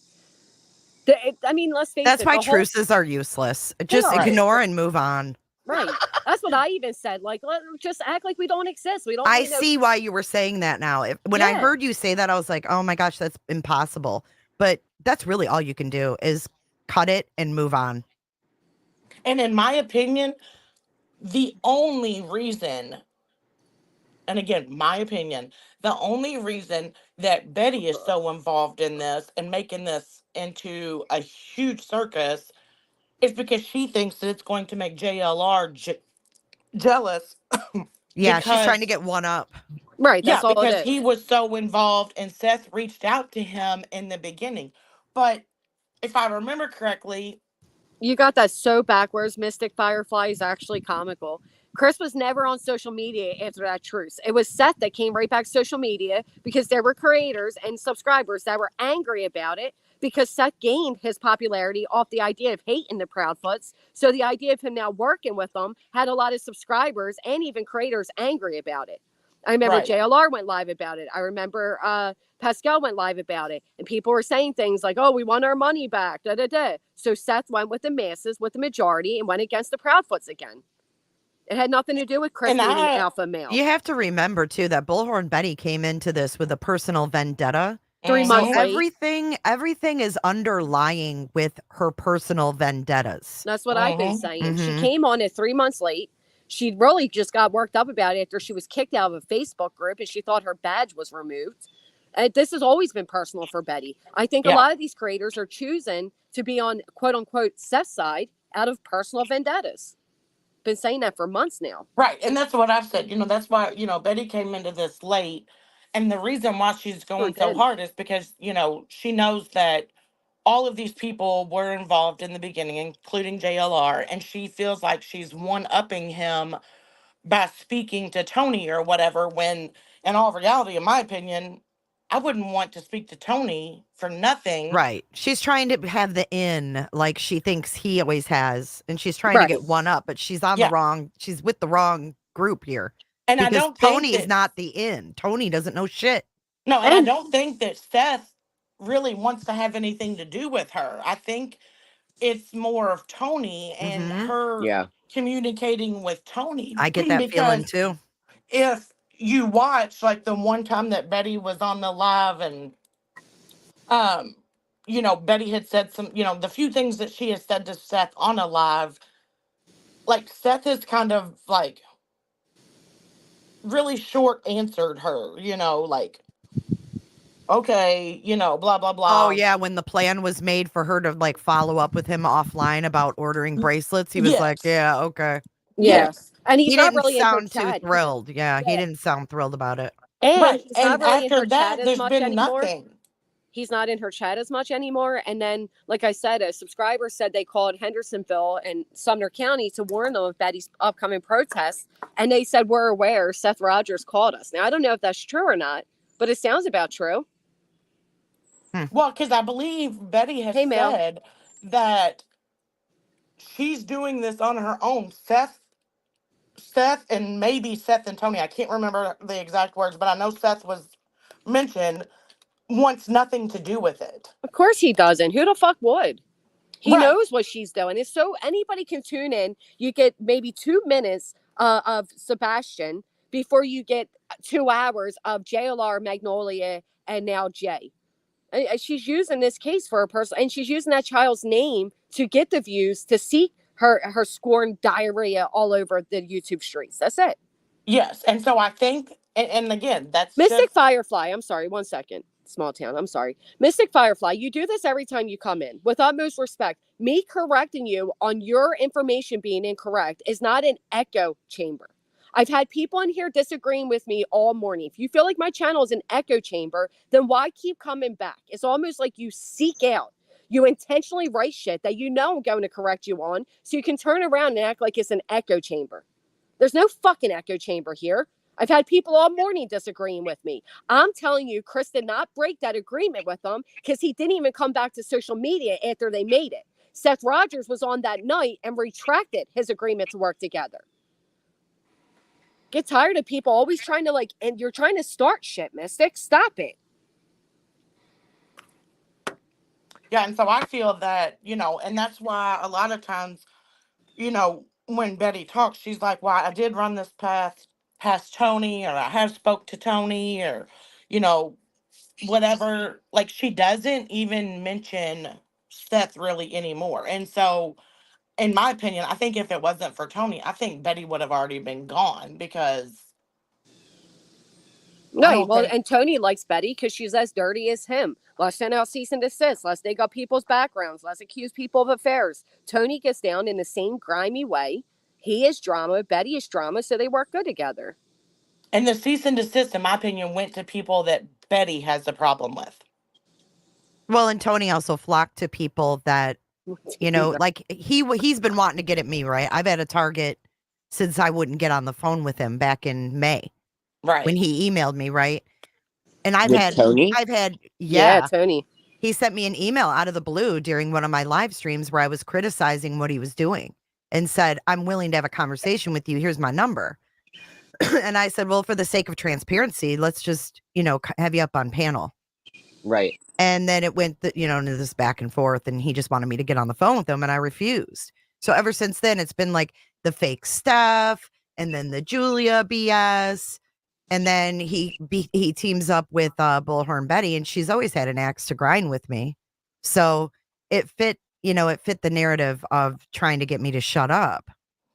Yeah, I heard you talking about that yesterday on your live, about where you read the email from Tony. Yeah. I haven't been all over the place, so I haven't, I haven't heard everything. So I was kind of shocked when, I heard you reading that email yesterday. I was like, Yeah, it was weird how he wanted me to talk privately. And I thought, what do we need to talk privately about? There's a missing child.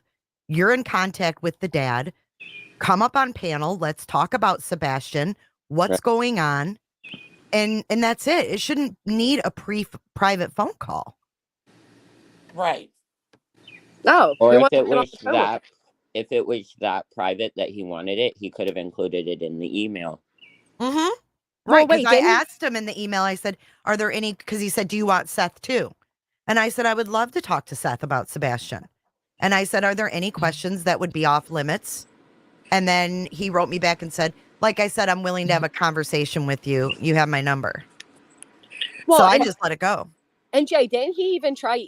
Didn't he like email you from an account that can't be traced, and then he tried joining the Discord? Yeah. Yes. Wait, We do what? talk fast. Okay. So what happened was when he sent me the email, you know how you can like hide your email? Well, it came up as null, Null. But then when you clicked on it, it showed the email. Then I had someone join my Patreon with a blocked email so that, you The could same get night. access to the Discord. Yeah, the same night. So Yeah. Hey, Cheesy. weird. Hi guys.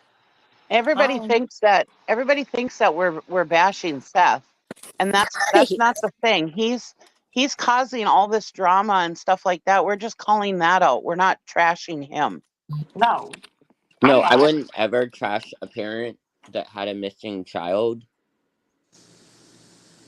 I have 2 kids. I could never imagine losing them.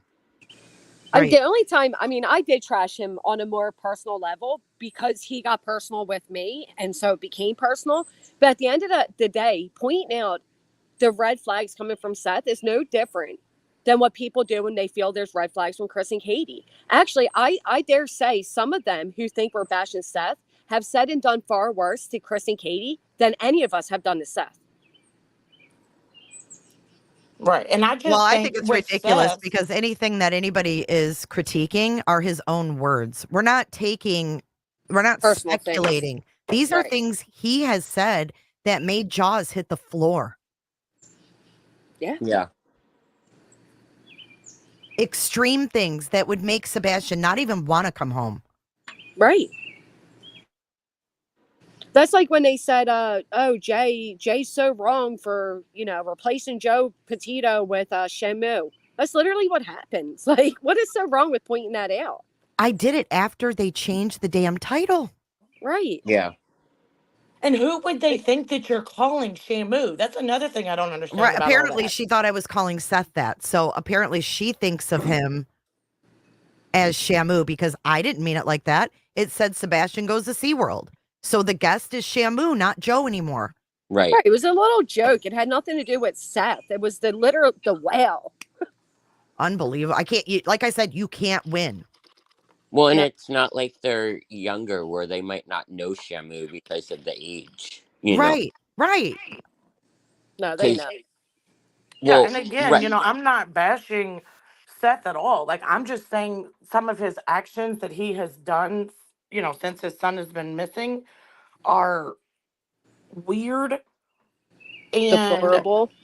but again, and I've said it multiple times already today. I don't think that Seth is guilty, and I don't think that Chris and Katie are guilty. And I think that anybody that comes up and says, I think that forensics need to be done because it picks up, blood splatter and, this and that. That's disgusting to say when you have no proof that any of that has been done. Right. No, there's no proof at all. Hey, Mary Mac, thank you so much. Thank you for becoming a member. Like True Crime Knitter says here, talking about red flags. What about his story once again changing about how Sebastian plays games online? Now it's mobile only. But earlier streams he played on PS4 while he was at work. Like, these are the things we're pointing out. Meanwhile, they're taking the fact that Katie was last to see Sebastian and they're overanalyzing everything. I mean, like Jay said earlier, Terry Lynn's out there naming Seth Rogers or Chris Proudfoot's family members. where they went to school, what their names are, what they do for a living, all these things, and nobody blinks an eye because it's the Proudfoots. Can you imagine if everybody dug into Seth Rogers' family members and put that all in place? Right. And You I mean, know? and that's the only thing that I, have been saying. And I just, again, I think the stuff that Seth has involved himself in with this social media stuff, and even outside of social media, the stuff, him and Tony going out and searching on the boat, and then all of a sudden, 10 items of interest or 6 items of interest pop up, but then, that's not what they told the news source. The news got it wrong. Well, I find that hard to believe after all of the ruckus you two have caused since Tony has come on to help with this case. And that's just my opinion. I feel that they did say that stuff to the news because they're always trying to get something out of someone, like they've done this magical thing, and then Betty's like, yeah, he's got 40 people out there, you have to think, when you find an item of interest in a lake, you've got to dive in and get it and blah, blah, blah. Tony didn't have no divers. Like, they literally went across the lake, found something, scooped it up, found it wasn't him, and they went on. Oh, right, exactly. Look at this. I didn't watch that video, but how about someone asking Seth in the Lord live stream if Chris has a child with any of his exes, and Seth answering, I don't know. That's weird because he knows about his daughter, and he talks to Nina every day, according to the tip line lady. And again, that's what I'm saying. It's all a circus. It's a game. My biggest Seth thing was is, in that live stream. I didn't watch. I don't know. I didn't. How did he even know it was happening? How does he know about all these things to be in the lives? He's probably involved in it. He probably emailed the creator and gave information. And well, yeah, because look at the title: "Stepdad is guilty." Right. So of course he'd be first in line for that. Right. It's the narrative. And stepdad is lying, and and then you've got people coming out saying, something about Miley Cyrus or Miley Cyrus's brother. Like, what? I know. Again, what does that have to do with Sebastian? What does that have to do with the price of eggs in China? Yes. I know. It's really weird. It's all of the so distractions. Bizarre to me, this stuff, and it's almost like that came out after the whole Joe Petito thing. Cyber, I understand what you're saying, but guys, do me a favor. Don't write about people's children or background. I don't want any accusations that I'm bringing up kids, so let's refrain from the comments. Just to be case, just be careful here. We all hear, we all know. So he was all right. So he was in that stream. It is to build Tony's empire. It is to build a narrative. And listen, I can kind of see from Seth's position, right? If I truly believe that they are the reason my child disappeared, I understand the anger. What I don't understand is not using the opportunity that he was given to continue the awareness on Sebastian. Instead, he's involved in drama like Betty, like Brittany. He's a moderator for these people. He's in with Tony. Tony's going after barbecue and her like all this unnecessary outside drama instead of just being like, here's my son. This is what's going on. Keep his face out there. Mm-hmm. Holly, welcome back. That's why I didn't feel we needed to get on a private phone call. What was the reason for that? Right. It should be very simple. But he said, I'll get you set up. What did he say? I'll get you set up and give you the facts because you don't have the facts. Right. Well, neither does Tony. I mean, in all honesty, like law enforcement. He wants us to think he does, though. He wants everybody to think he is the go-to. That's what he set himself up as, and it didn't work. I feel like it backfired. How many facts are there even? I mean, right. Exactly, SS. Well, and also this, right? Look what he did to Caleb Harris. Has anybody heard him, Tony, come out and say anything since Caleb was found? No, I haven't. Hasn't even mentioned them. Sick, isn't it? Right. We know Tony was a problem as soon as he came out with that with that fake thing about the Amber Alert. Oh, He Yeah, thinks that was he wants ridiculous. everybody to think he knows what's going on. He has no clue. yep. And And he my biggest presented that as problem, fact. my biggest problem with Seth is he's aligning himself with people who are saying that Sebastian is no longer with us. Mm-hmm. And what that's going to cause is people are going to stop looking for Sebastian Oh, fucking because they think he's gone, you know? Yeah. And jeez. I really honestly believe he's still out there. I don't know what makes me feel that way, but I do. And I don't want people to stop looking for him just in case, you know? He could Right. still be out there. He could be anywhere in this world right now. And yeah, don't stop looking for him. Even though but people are gonna say, oh well, the dad thinks he's gone, so you know, and Right. The yeah, dad's feelings But knows how better. how much does that say about Tony? Even if he was, Covering told his to exit the case, that he said that Randy was his good friend, and to not even publicly like give Acknowledge. condolences. Right. Weird. Yeah, It's they just work together or something, I thought he said. yeah, it's just odd because he presented them as being good buddies, and he just stepped in to help. He didn't have a plan, blah blah blah. But then it's crickets He's when a the boys manipulator. And I actually think found. I think Seth believes that Sebastian is still out there alive. Betty's the one that's saying, I No. disagree. See, I don't. You I know don't- how you know people are here just to cause problems? Because Mystic writes something this only her second comment in this chat, and it's something so utterly ridiculous. But you don't know the agreement they have, and why would you expect Seth to talk about kids? Thought kids are off topic and be avoided to gossip about, right?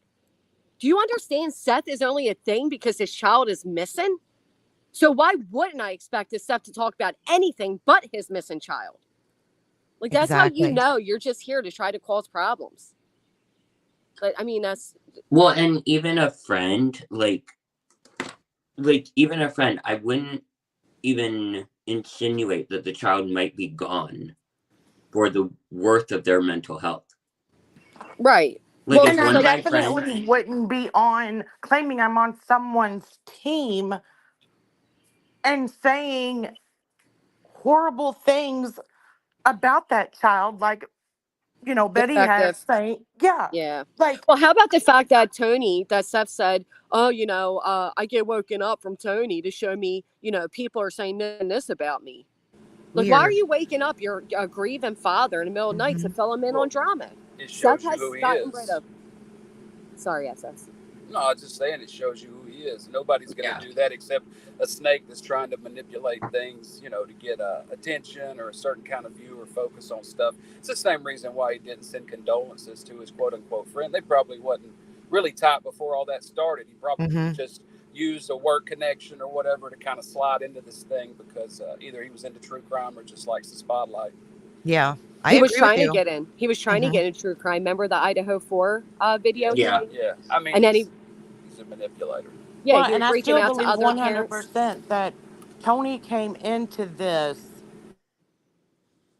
because he is trying to profit and make this nonprofit, this 501, I don't know what it's called, 501c or something. 501c. Because he has mentioned that before. And then with this whole, supposedly Joe Petito thing, if that really was true, I feel it was only to try to get information on how to set that up, because that's been something that Tony's been wanting to do. Which, in my opinion, you shouldn't even be setting that thing up unless the child is gone, or if you want to really raise money to help, send it to the Center for Exploited Children. Well, no, if they were really in it for the right reasons, they would have never encouraged Seth get rid of every professional that was volunteering their time, disparage every professional like the local police, the TBI, the FBI, and then surround himself with nothing but drama mongers. I mean, look at them. Look at everybody he's associated with. The first and biggest mistake was letting social media and outsiders separate him from law enforcement. Absolutely. Yeah. I mean, and even from happens, Chris and Katie.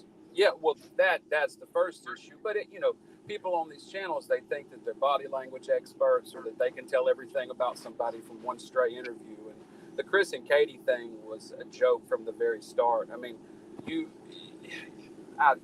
can't tell that much about somebody because you think they laugh at an inappropriate time once, or you think that they're not emotional enough, or you don't know their baseline. It's just a cluster since then. And Seth should have had more respect for the mother of his child, who's been raising that child, than to play into those kind of things and to get it into this insane place it is where we're even talking about this kind of stuff. Right. I mean, all the Tonys, all the everything came from him stepping out over that first week after he was at their house for 3 or 4 days, cops, dogs, everything, and pretending like, oh, he's coming out of nowhere, he's here now, and there's these issues. And he didn't need Chris on Web Sleuths to clear up the drama and stuff. Seth could have spoke on that himself. He just didn't. And now the motivation for that is, I mean, more than likely it's a Katie interpersonal thing. I don't know what, but he's done nothing to help the case. And the biggest help that Seth could do is to sit down, not say anything else, let all his people go, and allow law enforcement to do their job.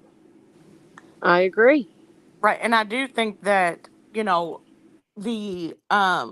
mean, all of the people that were out there, searching when Sebastian first went missing and stuff, like, you had all of these law enforcement resources on top of volunteers and, all of this stuff. And then Tony comes in, C&Ds get sent out, and then now it's private, and you really don't hear of any searches. You don't really hear of anybody going out there because, again, this has turned into a complete circus. And in my opinion, people don't want to go out there because now they're afraid. Like, they're afraid of, their information getting out there. They're afraid of, someone doing something to them.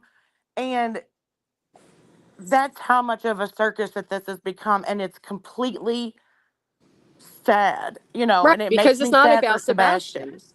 It's not Right. about Sebastian. It's about Team Seth or Team Proudfoots. There is no longer, I don't care who claims they are, there is no longer a Team Sebastian. You either support Seth Rogers or you're an enemy. You either support the Proudfoots or you're an enemy. It's Right, simple. because his own father has positioned Sebastian's army to not include all of his parents. Immediately. They have Right. made he drew that line. He really did. Quickly in the sand. Mm-hmm. Well, yeah, because Seth comes out and he's like, my son. I named my son. This is my show, Yeah, this I is the mean, Seth show. My I'm the boss. searchers. I lead these searches, When he should have said that this is my son, is when Tony and Bullhorn Betty were on that panel. Yeah. When he should have said it was my son was all those years leading up to it when he got the kid 3 or 4 days a month. That's when he should have said it's my son. Right. Good point. and then he comes out and he says, at the very beginning, everybody wants to go back and replay every single one of these interviews that Chris and Katie did, and they want to just nitpick at every little thing that might not have been said that was said in the previous or the next interview. But then you've got Seth at the very beginning that was like, no, he had no internet access, no nothing, blah, blah, blah. He And then lied from the beginning. Right. And then months down the road, you've got, oh, my son was alone Don't 12, do this, 14 Mystic. hours a night, while I worked. He had access to, the internet. He had access to gaming, but he only gamed under my name. Like, so what? And I hate to say it, but Seth is the one that's changed his story several times. And that makes you look sus. When you say originally, no, he had no internet access. He wasn't allowed. He played games offline, and then all of a sudden we find out not only did he have his own phone, he had his own system and full ass access to Wi-Fi. So And then in my opinion, you've got this weirdo that comes out of nowhere, Taco, that has known Sebastian since he was a kid, and he's plays with him online, and yada yada yada. Like, these are red flags to me. Again, I'm not saying that Seth did anything to his child, but it's why it's being questioned. Why wasn't this stuff brought up day one? The thing is that Seth has this hatred for Katie because he believes Katie ruined his life back when she divorced him. Yep. The And nuclear family. right, and so now he's aligning himself with anybody that'll bash Katie, that'll show that he wants to believe that she's the guilty party here. Oh, look what he because told the she ruined his life FBI. once. Look what he told the FBI polygrapher, that he thinks Katie overdosed him. Yes, Right. that's right. Right. Yep. I mean, he put it right out there. And then remember, Team Tony was pissed. And they he messaged Nancy them. Grace, producer. Yep. And don't forget, Tony was the one that was allowed to ask the questions, nobody else. Like they had, the only way Seth was going to take their polygraph is that they only asked the questions that they gave them. Right. Crazy. But then when Seth comes on, he plays off like, that, this doesn't have anything to do with Katie. He's still not in love with Katie. Like, he doesn't even know that the day that their divorce was filed, or the day that their divorce was final, whichever one it was, the February 26th, supposedly, blah, blah, blah. And I find that hard to believe, especially after all of the other stories that he says and talks about, when it comes to him, Katie, and Sebastian. To be clear with just in relation to what I said earlier, I don't think that Seth had anything at all whatsoever to do with the dissolution of Sebastian. No. I don't think that Katie and Chris did either. I mean, initially I thought perhaps he did leave out, perhaps he had another body of water he went to, just got turned around, whatever. But the longer that, time goes on, given how small that area is there in those woods, the more likely I think it becomes that a neighbor was involved. And to me, that seems like the most probable thing that happened was some neighbor had seen some of the things that had went on, and there's something going on there. But, what I'm saying about Seth in general isn't to try to, sway anybody to think the dude had anything to do with it. But even if you did think that he had something to do with it, I mean, they're all three sus, right? The kid's missing. None of them have been cleared. So even if you speculate that he had something to do with it, we speculate that all three of them had something to do with it. I don't know why Seth is to be handled with kid gloves. You know what I mean? I agree with that too, for sure. It's just all gotten too personal. Cleared. It's got too personal. Creators, it's dangerous to get that close to these parents, because then when we discuss it, it's all taken personally and it creates all these problems. Fighting between creators when it should really be the basis of the case. Right. And not who you allow and who you don't. It's what always happens when people from these cases become pretend friends with, creators online. Stuff ends up being overshared. They say something or gets released that they didn't want to actually be and thought it was said in confidence. And it's always like this. I mean, it always becomes a mess. Yeah, there needs to be a wall, a personal level wall between anybody on here and any family that might want to speak out on their channel. Oh, we're losing. You're breaking up, I think. Well, that's why I didn't want to even get on the phone with Tony, because there was no reason to start all that. I don't need to get on the phone with you, Tony. I don't know who you are. I want to raise awareness about this missing child. So let's just set up a panel. You and the dad come on and let's talk about his son publicly. It's so convoluted at this point. It's crazy. It's just nuts to me. Because they are getting impersonal with creators by doing that, by pushing their personal agendas behind the scenes and trying to give you insider information. Well, we can't tell this publicly, but I'm going to tell you this privately. That's what the tip line lady tried doing with me. Well, maybe if you knew this private stuff that we can't say publicly, you'll understand why Chris and Katie are guilty. And I think that's what they were trying to do to you. Cheesy, I feel bad you haven't been able to say anything. That's all right. I got a big mouth. I'll step in. I got a big mouth too. One of the things is that everybody, when Chris and Katie came on Queen's panel, everybody was complaining that they weren't talking about Sebastian, or when they did talk about, that's all they talked about was Sebastian, and they were like, oh well, the information they gave us, that doesn't matter. Actually, it does, because they were giving out information from now before he went missing.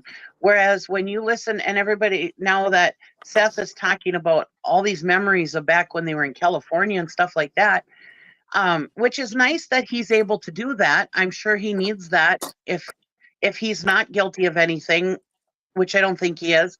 He needs to be able to have an outlet to be able to get his emotions out and be able to reminisce and stuff like that. Right. But everybody is like, oh, it's great that he's putting out this information. And it's like, this is all old information. But you guys were complaining about the information that Chris and Katie were putting out, even though it was stuff that was to date. You know what I mean? Right. Yeah, you're exactly right, Cheesy. It's like they It have just depends problems. on what side you're on is what they Go is off who, of. who they think is doing the right thing. You know what I mean? And that's so sad. Well, and because, people again, need to it's not recognize. passion. I'm sorry, Granny. No, go ahead, Jay. You're right. I just think people need to recognize that, we're not bashing Seth by speculating. We don't know Seth. Seth Nope, is a right. suspect in a case. He's a stranger to all of us. We don't know this man. And all of the stuff that happens, right? All these weird, shady things are always around him. So if he is speculated upon, those are the reasons why, because he looks like he's trying to hide something, in my opinion. Right. Or he looks like he's trying to get money. There's always something weird going on with him behind the scenes that leaks out and makes him look bad. Exactly. Right. Yeah, I will always say this whole GoFundMe thing has always been suspicious to me because it was set up The photo. like 3 days after Sebastian, went missing. Like, how did he know how long his son was going to be missing? And right. How did he know he was going to need a GoFundMe? Well, and then the GoFundMe was set up by the sister, and he did that whole dance around. The Cash App's under the godmother's name. Then you have the T-shirt company that came out, and all profits are going to Seth. And it's like from the beginning, we have associated Seth with money and his hate for Katie. Kitty Catty, why are you still here? You're bashing Brittany constantly. When the fuck was the last time I mentioned that bitch's name, Kitty Catty? But you've been here for hours. Since I've been up online, so like. I mean, for the past 40 fucking minutes, we've been talking about Seth, and here goes Kitty Catty. You're bashing Brittany constantly. Shut up. Oh my God. Grow up. Maybe she's behind in the stream. Well, maybe she's out of the stream now. Bye-bye. God. I can't stand it. Like, I'm not allowed to respond to what Brittany said last night. Fucking right, I'm going to respond. She lied that I was talking about her kids when I wasn't. Period. I'm tired of these people doing that shit. Anyway, back to Seth, Kitty Catty. That's what we were talking about. I'm gonna jet. Y'all have a good day. Bye, Ryan. Love ya. Love y'all. Bye. From Bye. the Have a very good one. beginning, You Seth too. keeps saying, we're going to have a search on Thursday. We're going to go back to searching on Thursday. Has anybody else realized that Thursday has not ever come? It's always the next week. What is Seth really doing other than seeking out his revenge on Katie, putting out things about Sebastian we should have never known, and sitting on panels pretending to masturbate? Who fucking does But that? can we talk about that for a second though? The hatred for Katie. Do you really think that it's hatred, or do you think that he still carries a torch? Do you think that even though he thinks she could have done something, right, that he won't rat her out? Do you think that's a possibility? That he still, I don't know, man. I just get this feeling that he thought that when these vigils were going on, like they were going to be all three together, and then we find out that Katie didn't even speak to him prior to that. Like everything went through Chris. That was another thing. Did you guys hear they were saying, oh, Sebastian never called Chris dad? Who remembers Seth himself came out calling Chris dad? Dad or dad? Dad. D-A-D. Oh, yeah. He did say his mom and dad's and corrected himself a couple times. Right. So why are people now saying Sebastian never referred to Chris as dad? Because Brittany said that whole thing about, oh, I want to grow up and, be a crane operator like dad. Oh, he never called him dad. How do you people know that? How do you know you know who said that?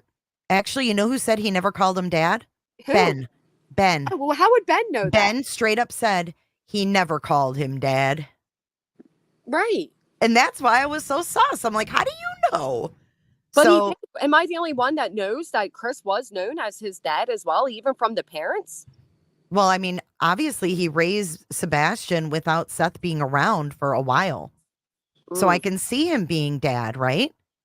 Right. Let's not forget. I think it was on Queen's, Cheesy. Correct me if I'm wrong, but didn't they come out and say they helped Seth Rogers move to Texas? They helped him get this job. Like Chris and Katie helped him a lot. Right. They helped him find a place to live, and I think they put him just far enough away where he wasn't going to be up in their backyard. Right. And helped him get the job and get on his feet. And I think that's because, like Chris and Seth said, they had this plan to get Sebastian to his house.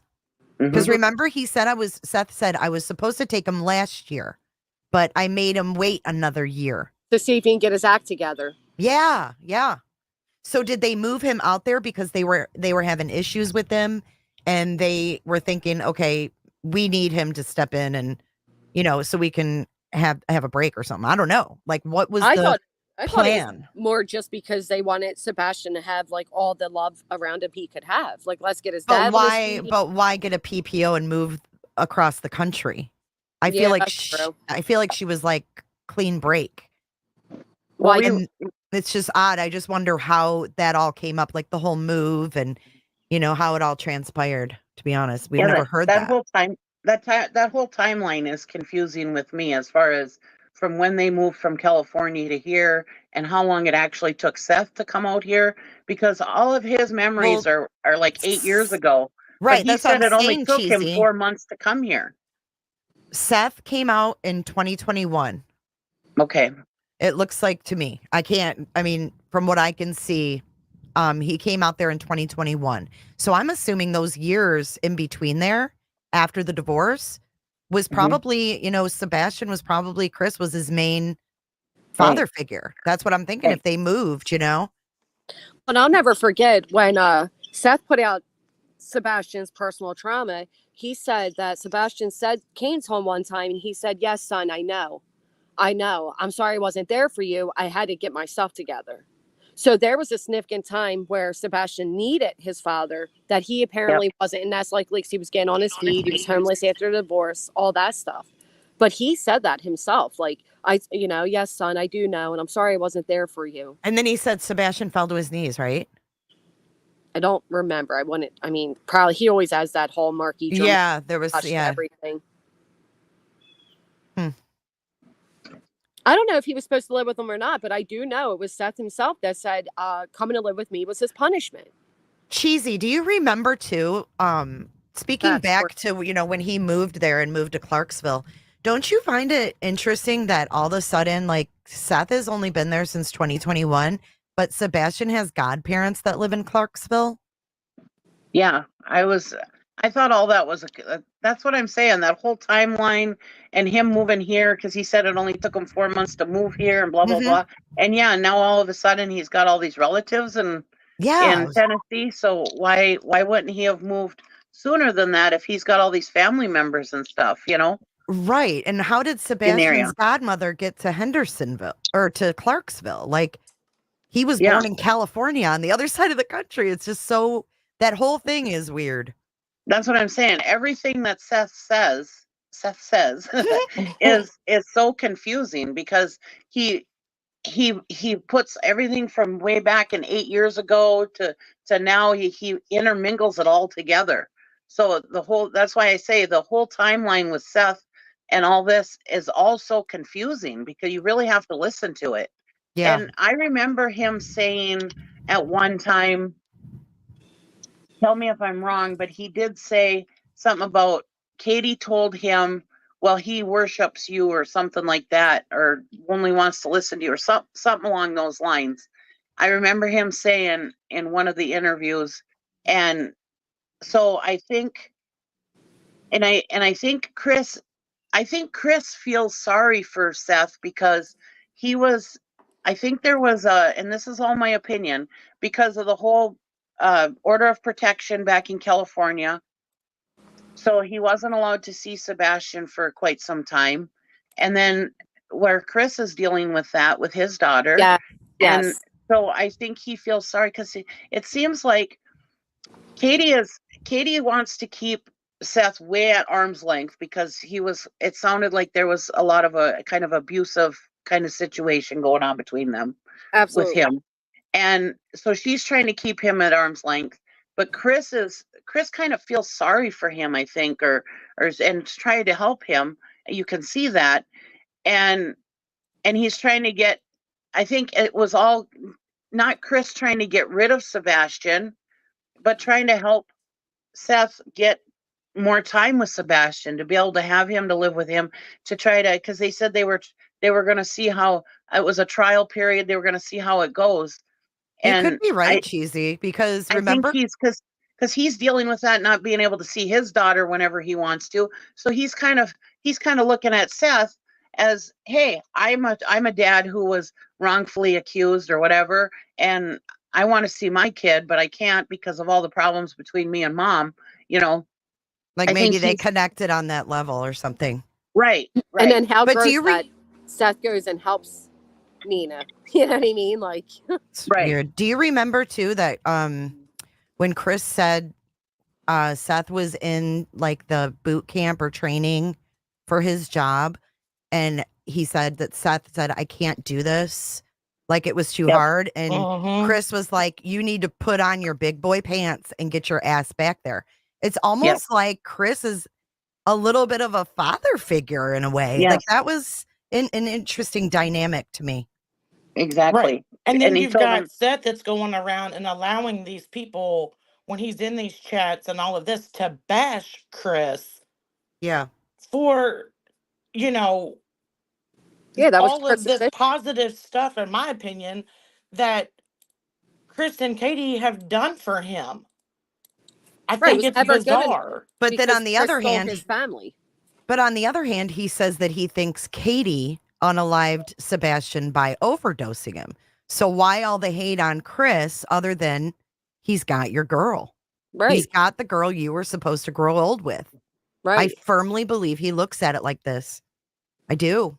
I do too, because he said my nuclear family, was destroyed. They said that Seth, Katie had an affair on Seth with Chris. So, that would build resentment and all that. Yeah, And there's a lot Firefly, of hurt feelings. And Mystic Firefly, I think you're wrong when it says Chris has to be alpha. Like I said earlier, I think that the way that he has helped Seth as far as, getting him this job that he has, motivating him to stay in it, because he knew that Sebastian would look up to Seth and stuff like that. I don't think that has anything to do with being alpha. I think that has to do with him being a motivator and being willing to help.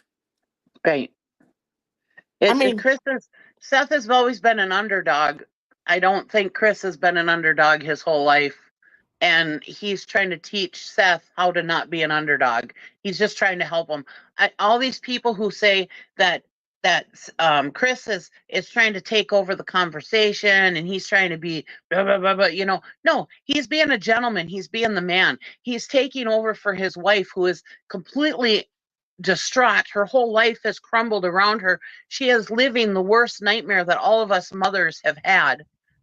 And he is taking the stress of publicly talking and stuff like that from her and doing it for her. Like I've said before, when my mother passed away and my brother and my sister at a young age, my husband took that and even though he was hurting too, because we were all close, he still took the front stage and did the talking and picked up the pieces where I couldn't. And then when his mom and dad passed away, I did the same thing for him. It's called being a married couple. It's called taking care of your spouse. I've been married 31 years. We do that kind of stuff for each other. It's not my husband was trying to be the man and he's abusive and he's trying to do this and do that. No, he was trying to take the stress away from me and doing what he could to make it easier on me. And I did the same for him. It's called being a married couple. He does seem to be protective of her, to bounce off what you said. He does seem to be protective of her. And in the beginning, I think I think the way that he came out very direct, even And though Sweet he warned, Sativa, don't be even rude to anybody because nobody's being rude to you. Nobody's saying anything about that's your even life lady. even though he said, from the beginning, I'm a very straightforward, blunt person. I think that he came across as very controlling in the beginning. Yeah. But I He was think just being a gentleman. I don't know if he was a gentleman, but I think he's very direct. I think that, him giving the facts about Sebastian, it was very straightforward. I don't think that it was necessarily gentlemanly to, kind of make fun of him, but I Well, I just mean, think that's, gentleman as in taking care of his wife. I meant, yeah, the he's protection protecting part. her. Yeah, Yeah. yeah. I see that as in him Yeah. as a husband. And But I as a think a lot of that stepfather, also I comes feel, from their military background on both of them. but I have to separate him being a husband and a stepfather, right? Because you can love the shit out of your wife and you can not like your stepkid. It happens. Let's face it. It So does. if he's protective of Katie, it doesn't necessarily mean he was protective of her son. But the We have to be little fair. things that We don't know. We don't know these dynamics. we don't. But little things that he said about his family, thought of Sebastian as part of we're all family. We're all, I connected with him when he said that we're all family, because in my family, once you become part of my family, you're always part of my family. My nephew has an ex-girlfriend who she had the kids, he had kids with or whatever. She'll always be my niece, always. It And should be that way, but unfortunately, it's not always that way. yeah, but he said it was that way in his family, that everybody's part of the family, and so I feel like that's the way his family is. I don't know, if I could be wrong, he could be lying, I feel whatever, like they're but very protective of their own. right, The they are. situation with Faith, I think that of their own, they want to be together. I think that they're a Mhm. kind of family that gets together a lot. They see each Yep. other a lot. They do things. I mean, we've heard they have poker games and get-togethers all the time. So, Yep. I think that they protect their own. I don't know if Sebastian fit in that or not. I mean, he looks to be getting on with his cousins fine in those pictures. Yeah. They're playing games and posing together. So I don't know where it came from that Chris's family was horrible to him. Do you remember whose mouth that came out of, that they I don't called remember. Sebastian the R word, that Terry Bowersox was so mean? Where did that even come from? That was Seth. I don't. Seth said I don't that know. Chris's mom texted Robin, Seth's mom, and said your son is a P word. Okay. That came from from Seth. I don't know if it's true. Bye, Chris. And I have a family like Chris does. We all do everything together. I'm very close. My I'm very nephews are like envious my of kids. families like that. I love that. I love that you're like that. Yeah. I love families like that. Yeah.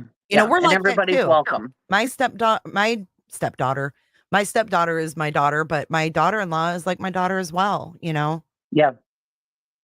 But not Yep. everybody's like that. But if that came from Seth, I think we need to question it.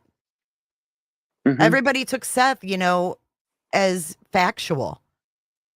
Because Chris looked like the controlling prick, right? Katie was just being quiet. And then Yep. Seth came out and it was poor Seth. But then we started to see all these changing attitudes, him telling Trevor Lee to fuck off, then the money things and the pew pew with T-Rev and just all the games, that all comes from him. And Chris has said that he doesn't mind taking that role of everybody bashing him, everybody taking it out on him. He doesn't mind taking the brunt of that as long as they leave Katie alone. He kind of said that when he was on Queen's panel. Well, I'm going to be honest with you, Cheesy. I mean, I don't blame Katie for leaving, because if you look, whenever Seth went live or was doing anything, he was at that freaking high school, which you can't get much closer to their home. So if Chris is leaving for work, I damn sure wouldn't want to be there alone. Right. And you remember one time too that nobody really knows like what has gone on for all of these years. Like, we're just getting Exactly. bits and pieces of stories Right. that We have know she had a happened. PPO though, didn't we? Right. So it Right. so I can understand if she still doesn't feel comfortable, which I would never feel comfortable if I divorced an abusive man. I wouldn't want to be alone in the vicinity with my husband out of town with this all going on.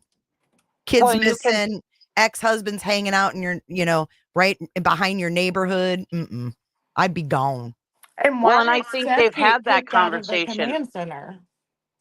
I think they've had that conversation because he said, well, I moved to Clarksville because I had to be far enough away because she's not my wife anymore. Yeah, You know, I think they've had that conversation where, hey, you need to step back a little bit. She's I do not your too. wife. I do Yeah, too. you're not the, and he's a very controlling guy. I mean, look at the way Chris approached him when Sebastian went missing. Everybody took it as a bad thing, but he's like, the first thing he says, don't be mad. He's gone, or he went, or he's missing, or whatever he said. I don't know the exact words, but it was don't be mad. Because he said that first, everybody was like, oh my God, why would he say that? Because he knows how Seth is. I bet Seth is a hothead. We can see that. Mm-hmm. And yeah, he flies off the handle, I'm sure, at the spur of a moment. And yeah. And we There don't was know a what they've reason been. why he said that, and I think it's totally being taken out of context. Because, like, nobody knows, like you said, nobody knows what has happened in the conversations that they've had in the past for him to say that, or feel like he needed to say that to Seth that morning. But everybody's blowing it up as, why in the world would Chris say this? Like, how do you expect him to feel? Blah, blah, blah, And I don't think that's the way that Chris meant it, in my opinion. And we don't know what was said in that house for those first 3 days either, because whenever Seth is asked, what happened when you walked in that house, right? He said, she waved her phone in my face with a picture of Sebastian. That was one story. Then he told Vinnie Politan that he just sat there and watched body language and listened Right. to answers to questions. And he For- said nobody would talk to him. Well, he what? was just sitting there Yeah. like a bump on a log. Well, And it's I weird to imagine me. looking like a douche. So of course nobody wanted to go up to him and talk to him because he looked like he's a prick. Right? And then he has to throw out there, cheesy, that Miss Bowersox was there and she was looking at a ring that she was going to buy. Yeah. Yeah. So it's Yeah. like more of this narrative that they just like didn't care. Yeah. And the poor Seth. Yeah. It's crazy. Well, I said right from the beginning, everything that everybody has said negative, that they've taken everything Chris and Katie have said negatively, I can put it as positive. If you look at it with an open mind, but nobody looked at it with an open mind because, like Gray Hughes says, everybody has to have a boogeyman. So, okay, from the beginning, we heard Seth was at the jail working, he was under camera, whatever, blah, blah, blah. So, obviously, he couldn't be the boogeyman. So, they had to make Chris and Katie the boogeyman. And Well, so I don't know what you mean by they're gonna spin boogeyman, it. but somebody did something. Somebody has Well, this yeah, kid, yeah. But I mean, it doesn't bring the views and the drama and everything if it's the online predator or this or that. It's got to be one of the parents, and it was right on the same day with the Madeline Soto thing. It was aligning right along with that, right at the same time. So everybody's on the thing against stepdads, and so obviously it's got to be Chris. You know what I mean?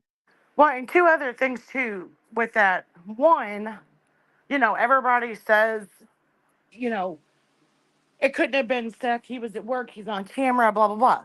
That's never been shown. I haven't seen it. One. no one's cleared. And two, I believe just recently in one of Seth's either live or somewhere that Seth made the comment about having 100 inmates out searching. Like, He says the weirdest shit, man. Like what?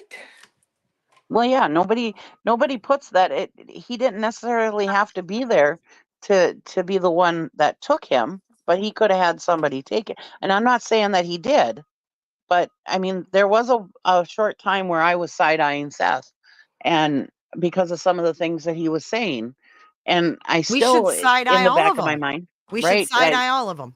Right. It could be any one of them. I'm not Yeah, they're not sticking our up for Chris and friends. Katie. Like, I'm they're not not our sticking up for friends. Seth. We Right. don't know them. Right. But Exactly. you It got to could be any two remember, of them. the last one to see someone who goes missing is typically the main suspect. No, and I just want him found. Like that's been my whole thing. Like I don't blame any of them. But the thing is, the last one to see him, was it really Katie before he went to bed? What were those lights outside? There was activity outside of his home the night he went missing. Who was truly the last one to see him? Who was in the car that pulled up that night? And what were those lights? Because something was happening outside his home at 3 a.m. And that's weird. Are you talking about this whole light debacle thing? The flashlights, the car that pulled onto Kellen Lane. Right. I mean, somebody was there. Somebody was in their backyard. There was some kind of light, movement, something.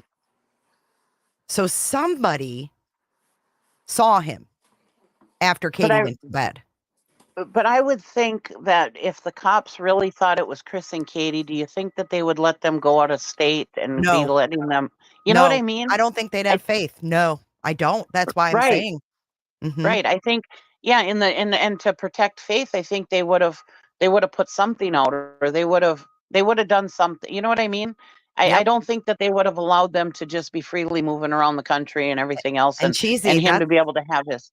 That's why I think that perhaps people are cleared, but law enforcement just hasn't said it out loud, because the one that isn't, get what I'm saying? Like, you don't clear all three, then then everybody thinks there's all being looked into.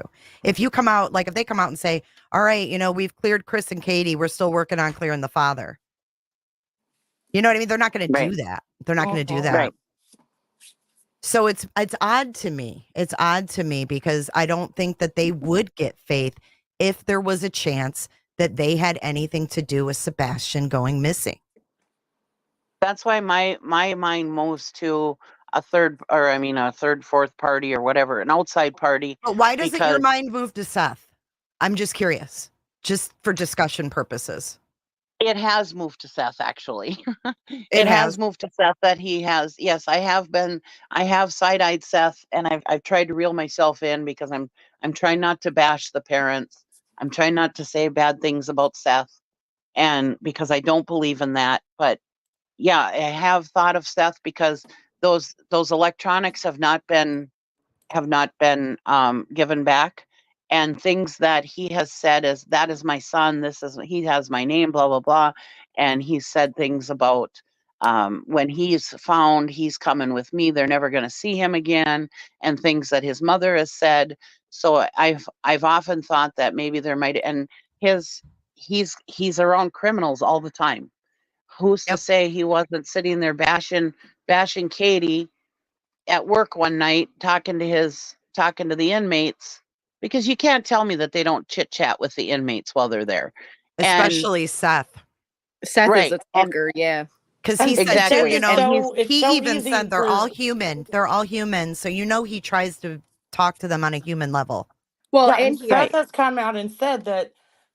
Well, Seth hasn't come out and said. I'm saying that it's been so easy for Seth to come out on a public platform with strangers and say the things that he has said. Why wouldn't it be that just as easy for him to speak to people that he is in contact with on a daily basis? Well, not only that, but Seth did say he gives them all a chance until they lie to him. Something. So he gets personal with them. Sorry, Sheezy, I totally interrupted you there to be like, he does. No. Sorry, finish your thought. No, you're fine. He talks to these inmates all the time. He's in the middle of the night, you know, so yeah, there's plenty of time for him to be chit-chatting with them. All the big wigs are gone or whatever, you know. So who's to say that he wasn't chit-chatting with one of the inmates saying, oh yeah, this bitch ruined my life, blah blah blah, and he's saying some of the things that we've heard him say, and then one of the inmates were like, hey, I can help you out, you know. Right. Or he pissed one of the inmates off, Yeah. and they did this. Who knows? You know, I mean, there's many different things. That's why I have a hard time saying it's Chris, it's Katie, it's Seth, because there's so many variables that it can be that we're not law enforcement, we're not investigators. We Right. can't just pinpoint and say this is who it is, because we have no proof. We don't know all the facts that the police do. So then I'm reeling myself back in from saying, Seth, because of those electronics are still being held by police. Yes. As far as the last I heard. So now then we're thinking, okay, was it an online predator? You know? So yeah, I'm just saying it. All these things have been reeling in my mind, but I have no clue. What doesn't make sense about that part is, if it was an online predator, why would Seth want to hide that? If he wanted to find his son, why wouldn't he say, yeah, he was online, Guilt. man. It might be someone online. Let's find him. I mean, why would Guilt. you hide that? Unless you were doing something weird on there that was going to be discovered. Right. I don't know. It could be as simple as Sebastian felt all this chaos around him. He maybe heard Katie and Chris on that phone that night planning for him to go live with his dad. We all know he didn't want to live with his dad. Maybe Sebastian walked out on his own. Maybe there's this idea that Sebastian is this incapable 10-year-old mind-like, when actually he's a 15-year-old boy that was growing a mustache who probably had enough, and maybe he left on his own. But there's no sign of him leaving. Well, Chris did imply that they have cameras inside the house. Remember that, Cheesy? Yeah. Because it was on Queens. I don't remember implying the cameras. Nina implied that they had cameras, because she said in her interview, she goes, I was like, Chris, she said, when Chris called her and said Sebastian was missing, she said, Chris, what about all your cameras? Yeah, but Chris said the same thing, because when somebody said, how do you know Sebastian left on his own that night? And they asked, do you have cameras? And he said something like, I can't tell you. I can just tell you that we know that he left on his own. Right. He said something like that. I can't remember verbatim, but he did imply that they had cameras inside. Does anybody else remember that? Put a 1 in the chat. Cricket's been rolling. I remember him saying something about the police having camera footage, but I had assumed that it was camera footage from like around the neighborhood. I didn't know it was their cameras. I might have missed that. Sorry. Yes, Brianna, right here. He implied that. And then he didn't want to release their security details to the public due to safety concerns. Some of you remember this. Okay. I don't remember that. I just remember Katie saying she didn't want to talk about the type of door lock that she had. Yeah. Somebody said, how do you guys know without a doubt he left on his own? And then they said, do you have cameras? And Chris said, I can't, basically, I can't tell you everything. I don't want to ruin an investigation. He said, but we know that he left on his own. I remember something about that, and I had just assumed that it was the cameras around the neighborhood. I didn't think of the cameras at his house, but yeah, I had always heard they didn't have cameras, so I didn't know. What if Seth is a suspect and they told Katie that, to leave the house? Who knows? We don't know. Right? Because and that might be why they're not telling Seth anything about the investigation. Exactly. Who knows? That's the thing. Because he's been bitter about that, hasn't he? He's been like, well, they don't talk to me. They talk to Chris and Katie every day. But why they don't would talk they talk to him? Look what he does with the info, and look what he says about him. I mean, he's not somebody that I would share sensitive stuff with. I mean, we've seen some of these parents. I think that there was the one guy who went on the cross-country murder spree recently. The sheriff went to one of the victim's mothers and told her that we found him, but we're not going to be able to move for like 8 hours or something. And they trusted her enough to know she wasn't going to go on social media and say like, oh, they, finally we're getting justice or whatever. And, risk tipping somebody off. But there's some of these people who they've let so many people in. It's just not, I don't know. It's not safe to communicate with them. They think folks are their friends.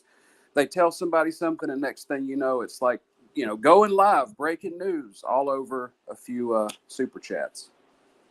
Yeah, Well, no, and I think that that's really, truly why they won't talk to Seth. And I believe that in my opinion, I think that they've told Seth that they will not disclose information with him because of him not being able to keep it to himself. And they've already known from the start how Seth is because he was kicked out of the command center. That's right. Yeah. Yeah. Yeah. Oh yeah, I could totally see him trying to throw his weight around in there. I'm a sheriff's deputy, blah blah blah. I wonder what here he you are, did though, guys, to could get totally kicked see out of that. there. I He wonder what probably it thought was. he probably was looking. I heard he was looking at their Their camera, like paperwork their paperwork and their to see where they computers were and all. going. Yeah. And how about Tony? Tony's big catchy That's thing. sus. That's But I sus. remember Tony, like I've said before, when it comes to the police, just answer us this one question: are you any closer today? Yeah, that came out tells with me that shit. Right. they're not telling you shit. Nothing. Then they came out the fake, like you mentioned, the fake alert, the Amber Alert. Then they came out with their buddy coming out and saying, I spoke to police and they told me X, Y, and Z, and that Sebastian spoke to Katie's mom the night before, and all this Oh my weird stuff. God. Yeah. Hey, Queen, we were just talking about your panel. Do you remember when Chris implied that they had cameras in his home? It was certainly implied. Jay, I want to say one thing. Yes. True. When we were talking about him in the command center or whatever, and them kicking him out, and you're like, oh, I think he was looking at paperwork or stuff, and you're like, oh, that's sus. Now, with you saying that's suspect, I can also say maybe he was just trying to throw his weight around. Maybe he was just being a nuisance. Maybe he was, so like I said earlier, for every negative thing that people can find for Chris and Katie or even Seth, I can find a positive and say, well, maybe it was just this. You know I'm what I just mean? wondering why he was there in the beginning. Right. Why was he even at the command post?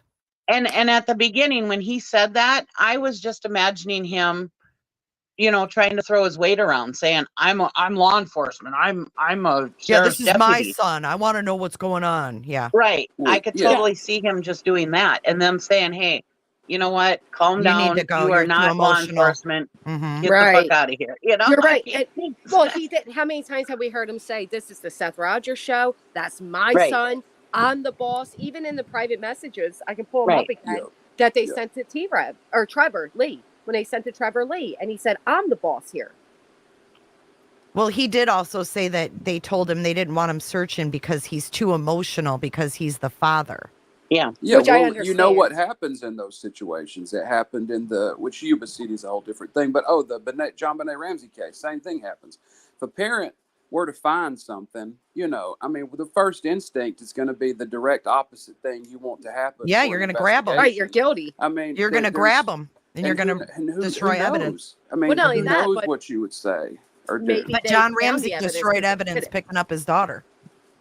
And Right. that's not criticism. I'm not, God knows I'm not criticizing those parents. I'm just saying that's why you don't even create a situation where anything like that, details and files, any of that can get to a parent, because what would you expect someone to do? They're going to snap. So he doesn't need to be in the command center. He doesn't need to be leading the searches. And I get it. Like at a certain point, parents have to take a very active role to keep these things in the news cycle.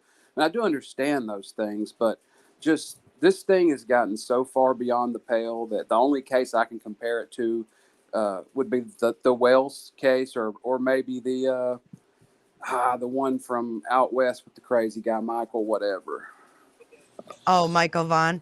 I just think it's weird that he even went to the command center, because that kind of makes me feel like he wants to know where they're going, what they're doing. Chris and Katie hang back. I don't know. I don't think that it's a place for the command center in those first 72 hours. If they don't need you searching, you don't need to be there, getting in the way. Absolutely. Well, wait, does anybody remember this too? When they said that Chris went out with the police to call out Sebastian's name because he would remember a familiar voice. And then Seth was all angry about that. Like, I'm his father. I should have been Chris with took that them for a drive. Yeah. Or the cops took Chris for a drive. To see if they can, hear, if Sebastian would hear his name being called by a familiar voice, if he would appear And then Seth later had a problem with that and was like, he's my son. I should have been on that ride. Well, you were too emotional, rightfully so. So they brought Chris, who's more level-headed, to do it. I mean, you should just be happy that anybody was looking. I mean, they could have done that to separate them to talk to Chris That's exactly what I was going to say. Or to keep Katie on her own to get him away from that to get influencer. them, get them apart. What? Yeah, because they definitely separated them. People saying they need to get them in separate rooms. Of course they did that. Yeah, Chris said that they put them in different facilities. Like they went to totally different facilities to be questioned. All three of them were separated, is what he said. If you're a viewer of this stuff and you've never been in law enforcement, I can promise you whatever idea you're thinking up in your head, they tried in those first days. I mean, it's not the way people approach this sometimes is just, it's like zero confidence in what law enforcement is doing. And I never understand why, if you have no faith in law enforcement, you're in this community, because the only thing you're going to do is be bitter and upset.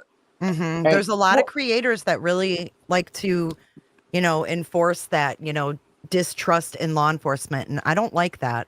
Well, it's just it's a pointless community. They also did do a second search, that they had on the news and everything, where they showed, law enforcement out there, I think it was either weeks or a couple months later, where they basically started over, and they brought in all these ATVs and all this stuff, and they did like a second sweep of the and that goes back to the thing that Narc Divers was talking about in your live yesterday, when he said, if you pull up a search map, there was so many miles, that has been searched and searched over again.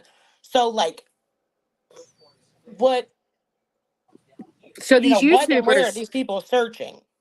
Well, these YouTubers, it's just sugar and water, Mystic. These YouTubers aren't actually searching is the big thing, right? That's what Nerks was saying. Like, this has all been done over by professionals. Yeah. He's like, where are you going to go? Right. You're driving around. You're not really searching. Let's not call that searching. Not only that, but I can imagine, and tell me how you would all feel. If I was an actual professional searcher, like Narc Divers, and I seen these amateur people with cell phones claiming they are searching, and you're seeing all the things they're doing wrong. You're seeing all the ways they're not actually searching, yet they're getting all this praise for being these new searchers. I mean, tell me, would it be insulting? It's like if you've seen somebody who play with toy airplanes telling you they're a pilot, and you're an actual pilot. You're like, wait a minute. You're not a fucking pilot because you played a video game. Like, knock it off. I think that's where he's coming from, is that type of this is insulting to us professionals. Stop it. Mystic Firefly, it's 1 cup of sugar to 4 cups of water. Yeah. And another thing too about Seth is the fact that he's so adamant that is a trash truck. And the fact that Chris backs it up now makes me feel like what we talked about before, Cheesy, was, do they know more? Like, do Chris and Katie know more from law enforcement to where Chris is backing up some of what Seth says as, just going along with that? Do you get what I'm saying? Because he is so adamant that is a damn garbage truck. And he's like, they showed me it at night. They showed me during the day, and I saw all the points. It's like, but what? The police weren't even adamant about that, because when they were to comment on it, they said no. Mm-hmm. That's just another, weird oddity. Probably purposely lied to him, right? I don't know. Back to where people are saying they don't have faith in law enforcement. Now, if we listen to when they searched that woman, I don't remember the channel name, but she put all the dispatch calls together so that we could hear without interruption. Yeah. And if anybody knows her channel, you can plug it, but I don't remember who she was. But anyways, she put it all together, and they really did their due diligence at finding this kid in the beginning. So why does everybody, and then they've come back and they've done other searches, and I don't feel like they're incompetent. No, and he's not the only missing child, nor is he the only case on their desk that day. People have to understand that too. And they still, Jessica Daniel, thank you. They still put they went door to door.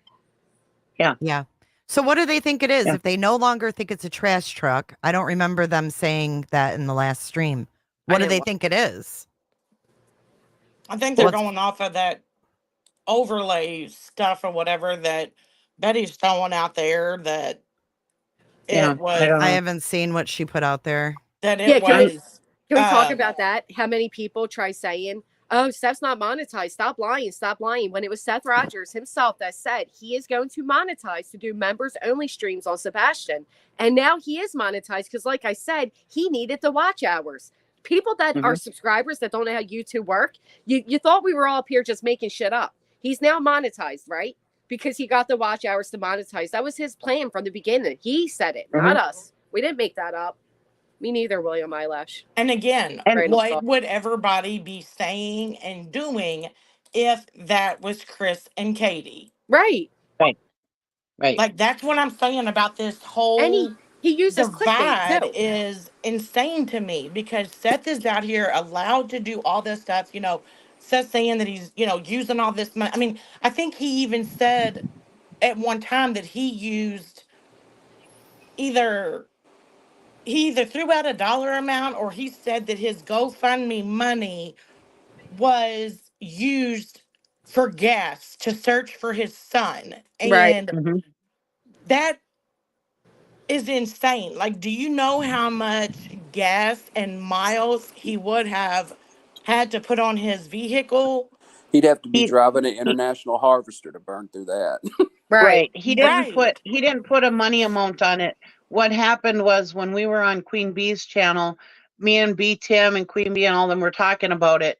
It was because he had the initial GoFundMe. That's all we know, exactly how much he had. We don't know how much he's gotten with Cash Apps and the T-shirts and all that. But we do know that GoFundMe was $25,000.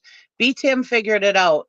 Now, I drive an F-250 Ford F-250 diesel truck with a trailer attached to it most of the time, and I would never use that kind of money No. on fuel. Yeah. But B Tim figured it out. If he used that money on gas, he would have had to drive to the moon and back. Right. But that's Right. just Seriously. another thing that, like, Seth can throw out there, and all of these people are like, Eat oh it my up. God, look what he's doing. Look how much money he spent. When in reality, you're like, there's no possible way. Yeah. It's absolutely ridiculous. And then I'm sorry, but how doesn't anybody think it's strange that a father with a current missing child is making a monetized YouTube channel where his name is literally Sebastian's father, okay? And nothing is up. He's using clickbait. Oh, update. There was no update. Oh, Sebastian at SeaWorld. We saw a beautiful 3-minute video, if even, of Sebastian dancing. The rest of it was the animals in the cages. Like, he's baiting. I wouldn't find it strange if it was somebody like Joe Petito or another father that would actually bring awareness to the missing child or to other missing children or whatever. I could see a missing father doing that and bringing awareness. But Seth is not doing that. So, yeah, that's why I have a problem with all of this. I mean, if anybody's going to make money off of Sebastian, I guess it should be the parent. I mean, not that anybody should, don't get me wrong. But, I mean, if anybody's allowed to make money off the kid, which they shouldn't, it should be the parent. But I'm just saying, and but it's still another thing is, he may not be monetized, but if you're a creator, I mean, really and truly, how much do you actually make off of ad revenue unless you say everything perfect, like Christina Randall and all them, where they won't say a certain curse word words, because suicide, murder. Right. Kill. You don't get that much on ad revenue. Where you make your money on is memberships, cash apps, that kind of thing. But here's the thing, though, Cheesy. Think about it. He is monetized now. He's also the father of Sebastian, and he's using clickbait, and he's very, either people support him or he's controversial, but he's getting hella views. So he's going to make a pretty penny. He's nothing compared, like me, Jay, Queen, we ain't making shit off ad revenue, but he will. I was just saying because everybody's using that as an example. Because he's not monetized. They're trying to use that as, well, he's not monetized. He's not trying to make money. Now. He is monetized. Well, I understand, but I'm just saying that's what they were saying before. Right. And so, but even at that argument, even if he wasn't monetized, he's still bringing in a lot of money because he can get, cash apps and all that, And every video, he was dropping his cash app. And we heard from several creators now whose panels he went on that his only stipulation was that they drop either his GoFundMe or cash app. So you're telling me JLR's audience Right. didn't shower this man in money? You know they did. Oh yeah. Mhm. If Or we T were at a Rev. different, Also, T Rev was dropping it like crazy. JLR Yeah. was dropping it. Bill. Pascal was dropping it. And they have large audience of people that are full of open hearts and really care about Sebastian. And Right. all of those people had Seth on their show and listened, to him tell this story that just pulled at everyone's heartstrings. And I Mhm. Yeah. believe it was also on that same live that Cheesy was just talking about, that they also went and looked at the t-shirt store, and it says on the store that all proceeds will be going to Seth Rogers. And I believe at Yeah. the time it said like the total amount that they had right then was like $13,000 or something. if we were Um, further down the road in this case in a different place, or if his objective Right. behind creating a YouTube channel was because he wanted to start some kind of advocacy nonprofit for Right. families you. who are, going through a similar thing, and to help guide them through like the pitfalls and the treacherous stuff that can happen with social media and outreach, I think it would be an entirely different thing, and no one would question it at all. But it does seem odd when you put it with the other things we know about the lack of searches, and with the getting the vacation stuff from the job and not going back, and the folks that are involved in this. And it raises questions, that's for sure. And people are definitely going to talk when so many there's so many donations going into the kitty, and then it's just like a black hole on the other side. right. And everybody talks about, Seth should be allowed to get this money. He needs to pay his bills. He needs to work because he's looking for his child. But again, what about Chris and Katie? They've gone back to work because they don't have GoFundMe's, and they don't have, Katie wasn't making anything off of those shirt sales and stuff like that. So again, when you put two and two together. Do you want to know what I think? I think Seth views that as that, he doesn't have anybody. Like Katie's got all this family now, and they've got all this extended family and support, and poor Seth, and people feel bad for him because he's out there by himself. And it's all about playing and tugging on those heartstrings. Right. And then you've got people that are coming out now. And again, I don't know if it's true. I'm not going to call and find out. It's none of my business. This is just off of things that have been said. But it's been said that, you've got all these people that work with Seth and felt completely terrible for him because his son was missing, and they donated all this PTO for him. And then, on top of that, Seth's got all these GoFundMe's, Cash Apps, all this, T-shirts. And then again, it's become this huge circus. And I think that that's truly why Seth goes up on these panels, is for this attention, to continue getting that money to roll in. Right. Because who sends out cease and desist letters and then starts a YouTube channel? And It's weird. guys, you can be monetized without memberships. You don't have to have memberships to be monetized. You can get ad revenue. There's many ways. That's why I don't know.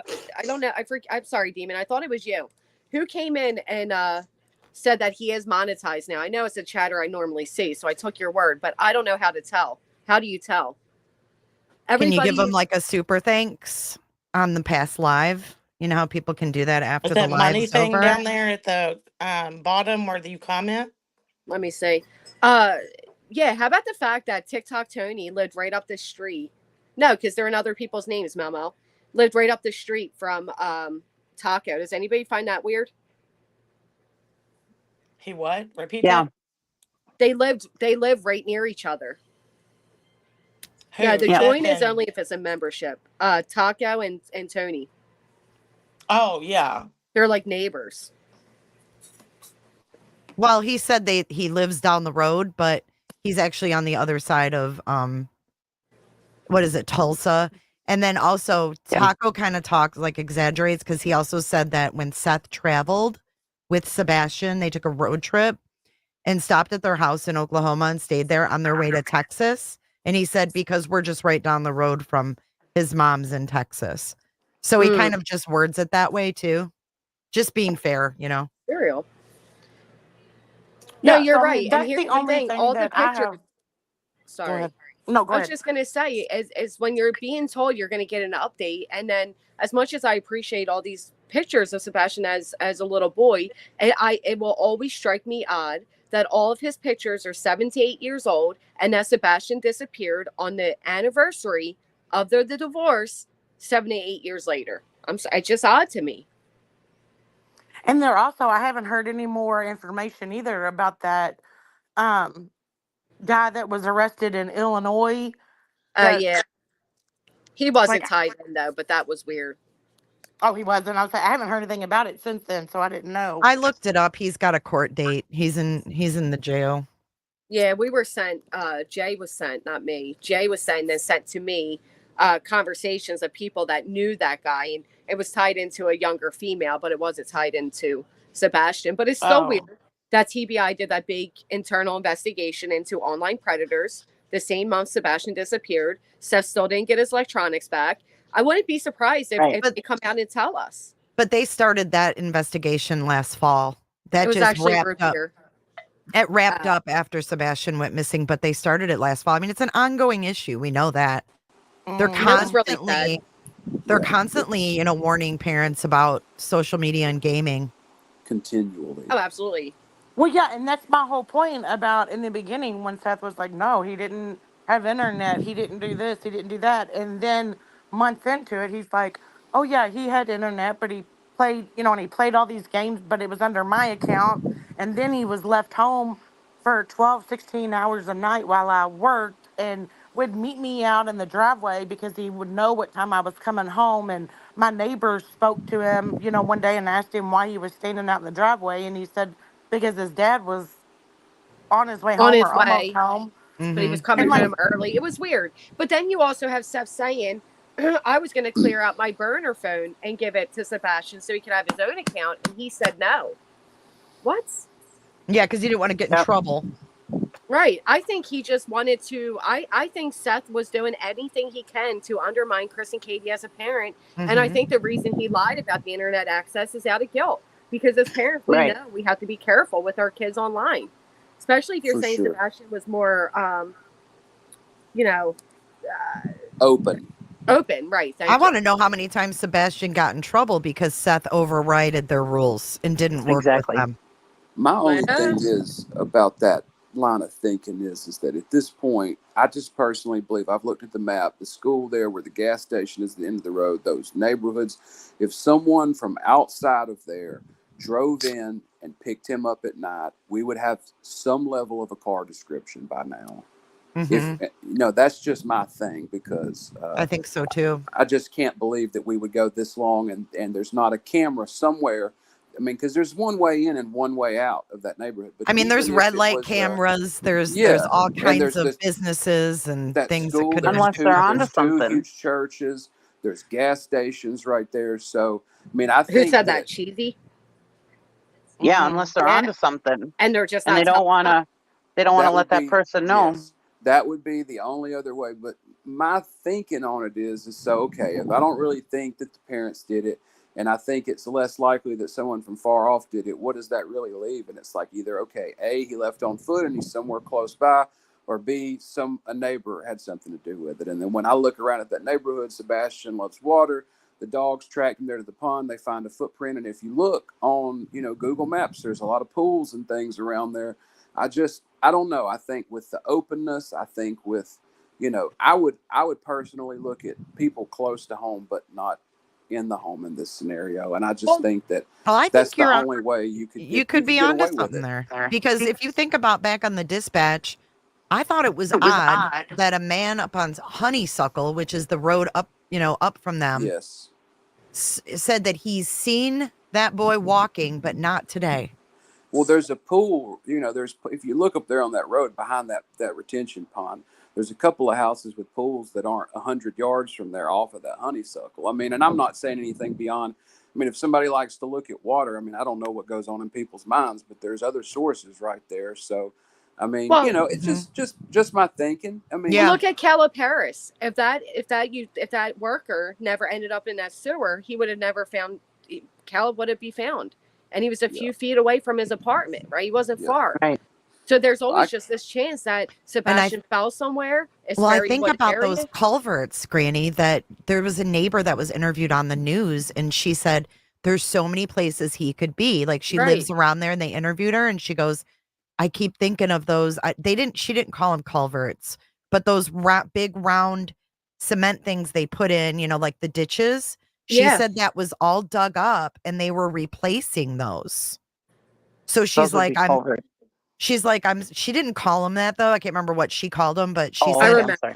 she was just Yeah. like, I wonder if they have, checked in there. And I'm sure And they there's so many have. bodies of water and there's so many little divots. I mean, it reminds me of when they were looking for Danilo Cavalcante. He was about the height of Sebastian, broad daylight, nighttime, such a heavy wooded area with all of the military, police, FBI presence. This man was able to be on the run for over a week. Oh, it's not abnormal when you get in and start looking at missing persons cases that doesn't have a criminal element, just people who disappear in parks or people who even disappear in cities. And you start looking at searches, it's absolutely amazing. A lot of times the places they end up found. I mean, it's so amazing that people have tons of conspiracies based around everything from aliens Yeah. to Bigfoot snatching I people mean, look because at it's Kaylee just so Anthony. unbelievable. Look Yeah. at Kaylee Yeah. Anthony right around the corner and was found by a utility worker that was going out there to go pee. Right. I mean, right there. So it could be that Sebastian's right there, or He could be far. It very could be close. Mm-hmm. Well, and Jared Adadero, none same of way. the there hasn't been law enforcement that has ever come out and said anything about a mysterious car in the neighborhood. Wasn't No. it just the the neighbor? neighbor.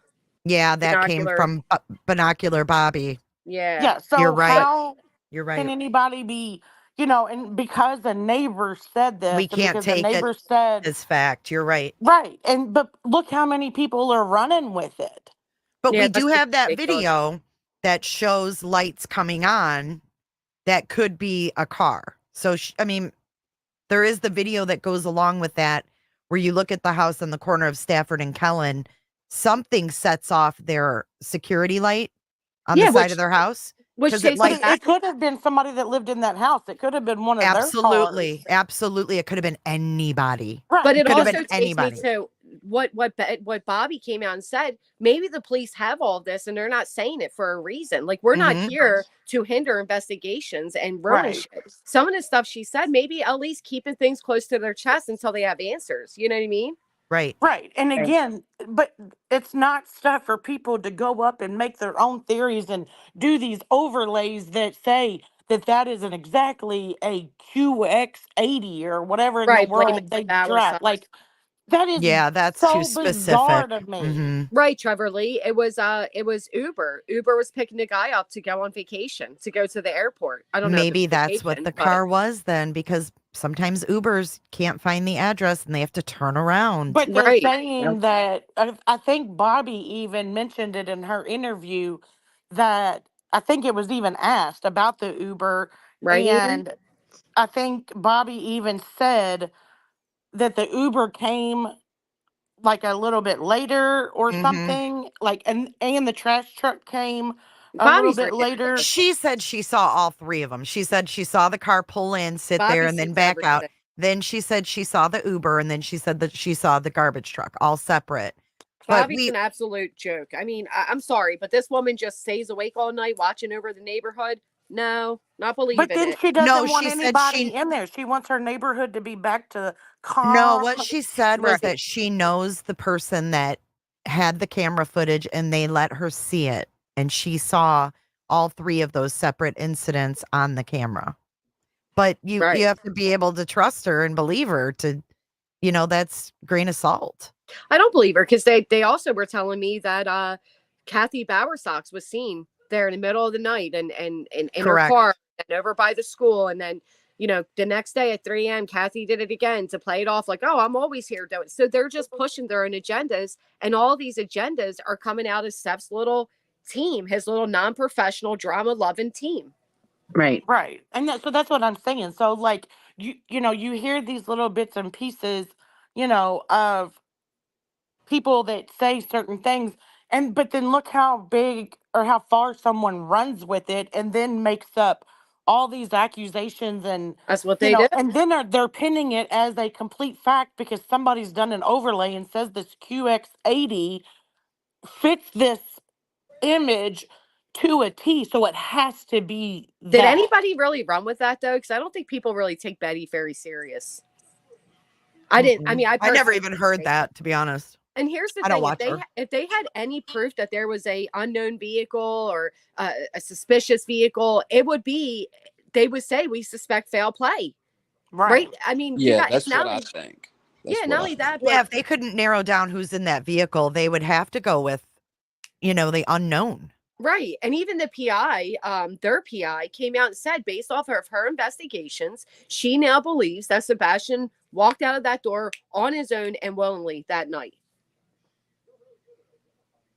This is from the TBI directive, but based on the cumulative nature of information gathered from tips and investigative findings, especially in addition to concerns for potential welfare of this teen due to his health concerns, lack of medication, weather threats, the alert level was elevated. Right. That's what I said, because they say Sebastian would not be able to find his way home on his own and that he Yeah. needs Due medication. to a medical. You know what else is a Yeah. contradiction that bothers me? Is that Chris and Seth have both said that Sebastian doesn't really go out of the house, right? Right. Except to fish, right? Or go to the playground.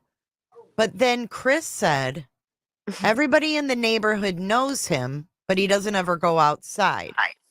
And then Seth also said, the story about him standing outside talking to the neighbor. But then he also said in another story, the kid doesn't go outside other than to take the garbage out to the can. Right. They So, contradict themselves. what is the deal? I Yeah, will that's what say that in my experience with middle school age boys, they'll be outside, playing like Army men or Cowboys and Indians or whatever up till a certain age, and then I don't know what happens, but video games suddenly Oh, they click want to be in and their rooms. No, I get that. I'm I not. was just about this. I thought SS was saying that that age boys are outside playing Army men still, and I'm like, where? No, Not in my I'm not. neighborhood. No, I'm not sus that he wasn't going outside and playing. I mean, he was a teenager. Of course, they want to be in their room gaming or whatever. But what I'm saying is, it was weird that he said he doesn't go outside, but yet everybody in the neighborhood knows him. The guy on Honeysuckle's seen him. But yet, but then Bobby comes out and says nobody even knew a kid lived there. Yeah, but then that's turn what I'm around and saying. said that he was out there as they were fighting all the time. Nothing is just as it is. Like there's always a contradiction to even the littlest facts. Right. That's facts. They contradict themselves on even the smallest non-important things. It's so My weird. point was just maybe he changed, his behavior significantly over time. But he only lived there a year, though. That's what I'm saying. Oh, that's right. You're right. Yeah, so like, okay. That's crazy to me because if you're talking about he goes missing in February, it's cold, right? It's been winter up there probably since like November. Well, to back that up, I looked up the weather for that night, and it said that it was like 54 degrees that night. Right, which was unseasonably warm. But what I'm saying is the weather started coming in probably about October, November. Yes. Right? Started turning fall to winter. But this man on Honeysuckle has seen this kid walking before, but not today. So was it normal for Sebastian to walk streets of the neighborhood in the winter? Right. Did he put on boots and go out in the snow and walk around? I mean, what's that all about? When did this guy see him? Right. How long ago that he would remember? It's weird to me. And then what was with that whole kid with blonde hair but had a bag over his head? What was all of that? I don't know. And the blonde standing on the bridge because there was a kid under the bridge. A blonde in leggings. Weird. A lot of the it was really weird. Well, here's the thing, Amy. So my son is 12 and he doesn't really go outside and play much anymore. Yeah, every now and then, him and his buddies will play like basketball, but it's not often. Kids aren't outside like they used to be. They're not like when we were kids growing up. These And kids not aren't at that age. right, not at that age. So when people were saying like, "Oh, it's weird," Sebastian doesn't go. It's not weird. First off, we know he didn't really have friends. His only two friends were the kids he met at school that he considered friends. They didn't play outside. And then Bobby being like, "We have kids that play basketball and kids that ride their bikes, and that's great." But Sebastian wasn't your average kid. So why are you judging what he didn't do based off what? Like, stop. Some kids are social, some aren't. Agreed. I hate that. Yeah, and that's what I'm saying, about this whole circus. It's like all of this stuff that, has come out and been said is just, and I mean, I can't even imagine the information that law enforcement has been given to look into that is just totally bogus. Well, think about this way. If we heard that Sebastian was outside all the time from sun up to sundown, he was always outside, they'd be calling her a neglectful mother for that. Right? So, like, you can't really win. And it's based on what people want to believe. It's just like the polygraph test. If you take it and fail, you're guilty. If you take it and pass, they don't work. Right. And it was like the Wells. The Wells, they were out here too much talking. And now Chris and Katie aren't talking enough. Right.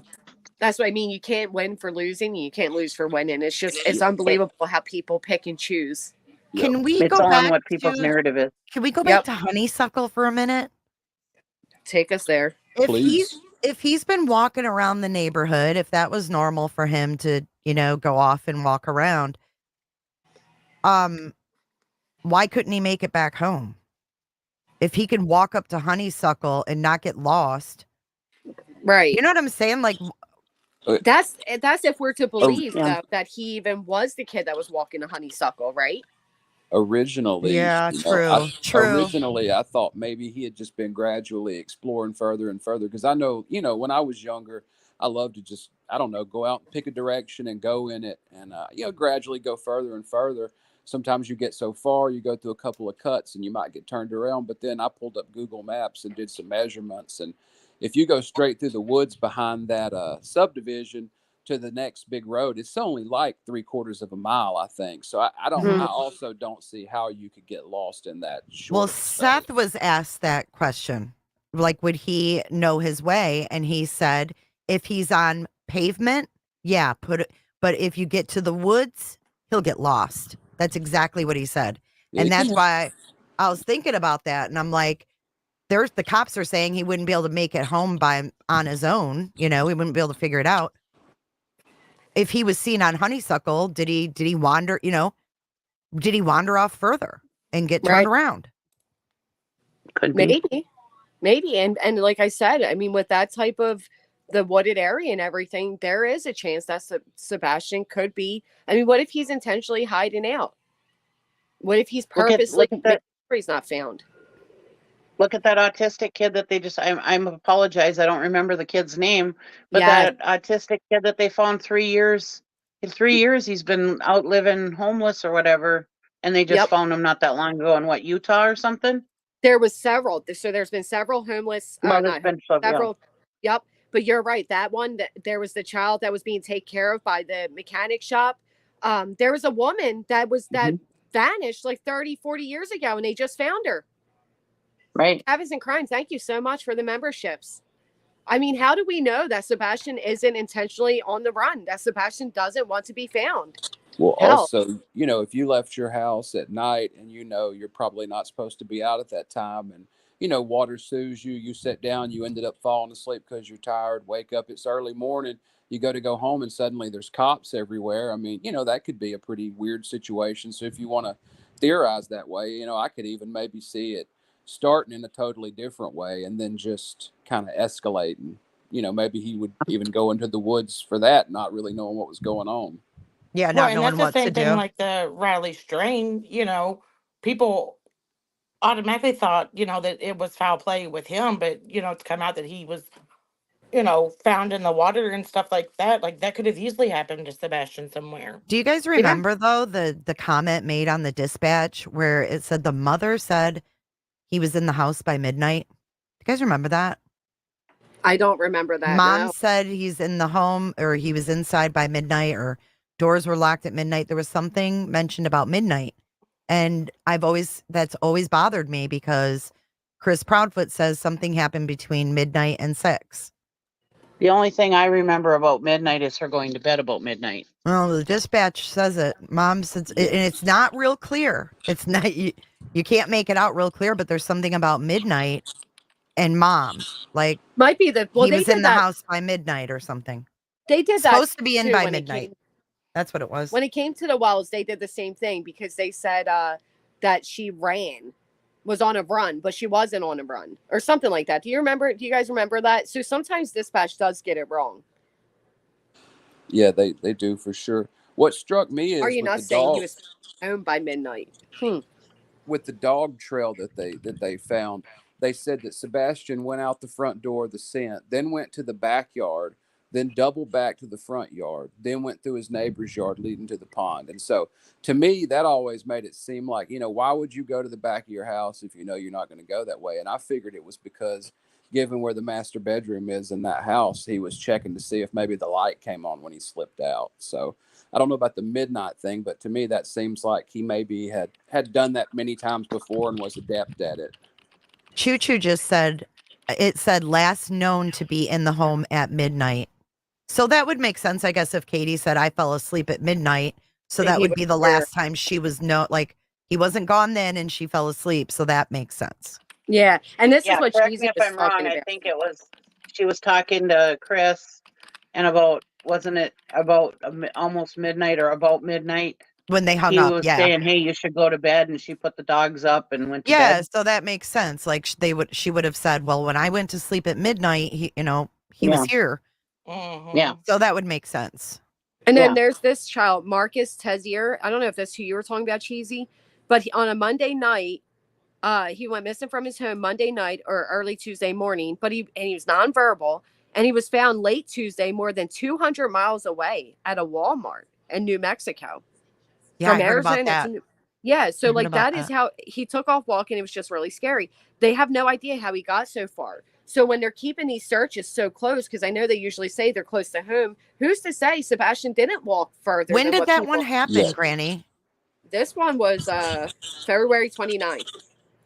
Wow. I mean, the persistent fugue state cases are absolutely insane. So someone can definitely slip away. Heck, some people can slip away and not even know they're doing it. And I mean, there was the one guy who was skiing in, I don't know, somewhere in the Northeast. And when he came to, like 10 or 12 days later, he was in Sacramento, California. Yeah. I mean, it happens.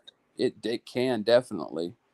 It's bizarre, isn't it? A whole ass person just like disappear. Yeah, and pops up and so far away. It's like the girl that went missing the last time in the Virgin Islands. It was her third possible fugue state.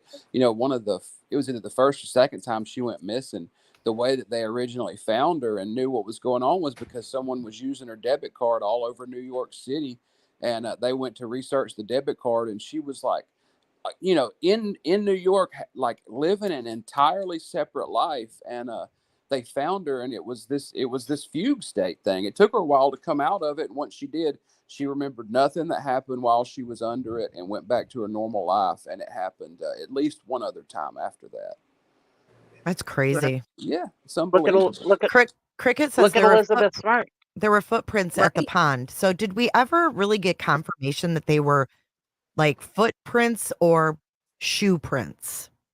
I don't think it ever really they never clarified it. Yeah, I don't think we really know, do we? I don't think we know because they said, are there footprints down here? But what does footprint? They said there were footprints. If it's a construction site, there could have been, workers in boots for all we know. Yeah, could be all kinds of. Well, but look at Elizabeth Smart. She was right there by her house up in the woods being taken by that guy. Yes. And his wife, Well, they also knew she was taken too because her sister saw it. Yeah. Yeah. But so they didn't have like the parents, they didn't have to look at the parent. You know what I mean? Yeah. Yeah. I mean, not like this where it's just like, we don't know what we don't know. It's so weird for 5 whole months. They're saying almost it was a boot print and a bare footprint. They're saying it was one of each.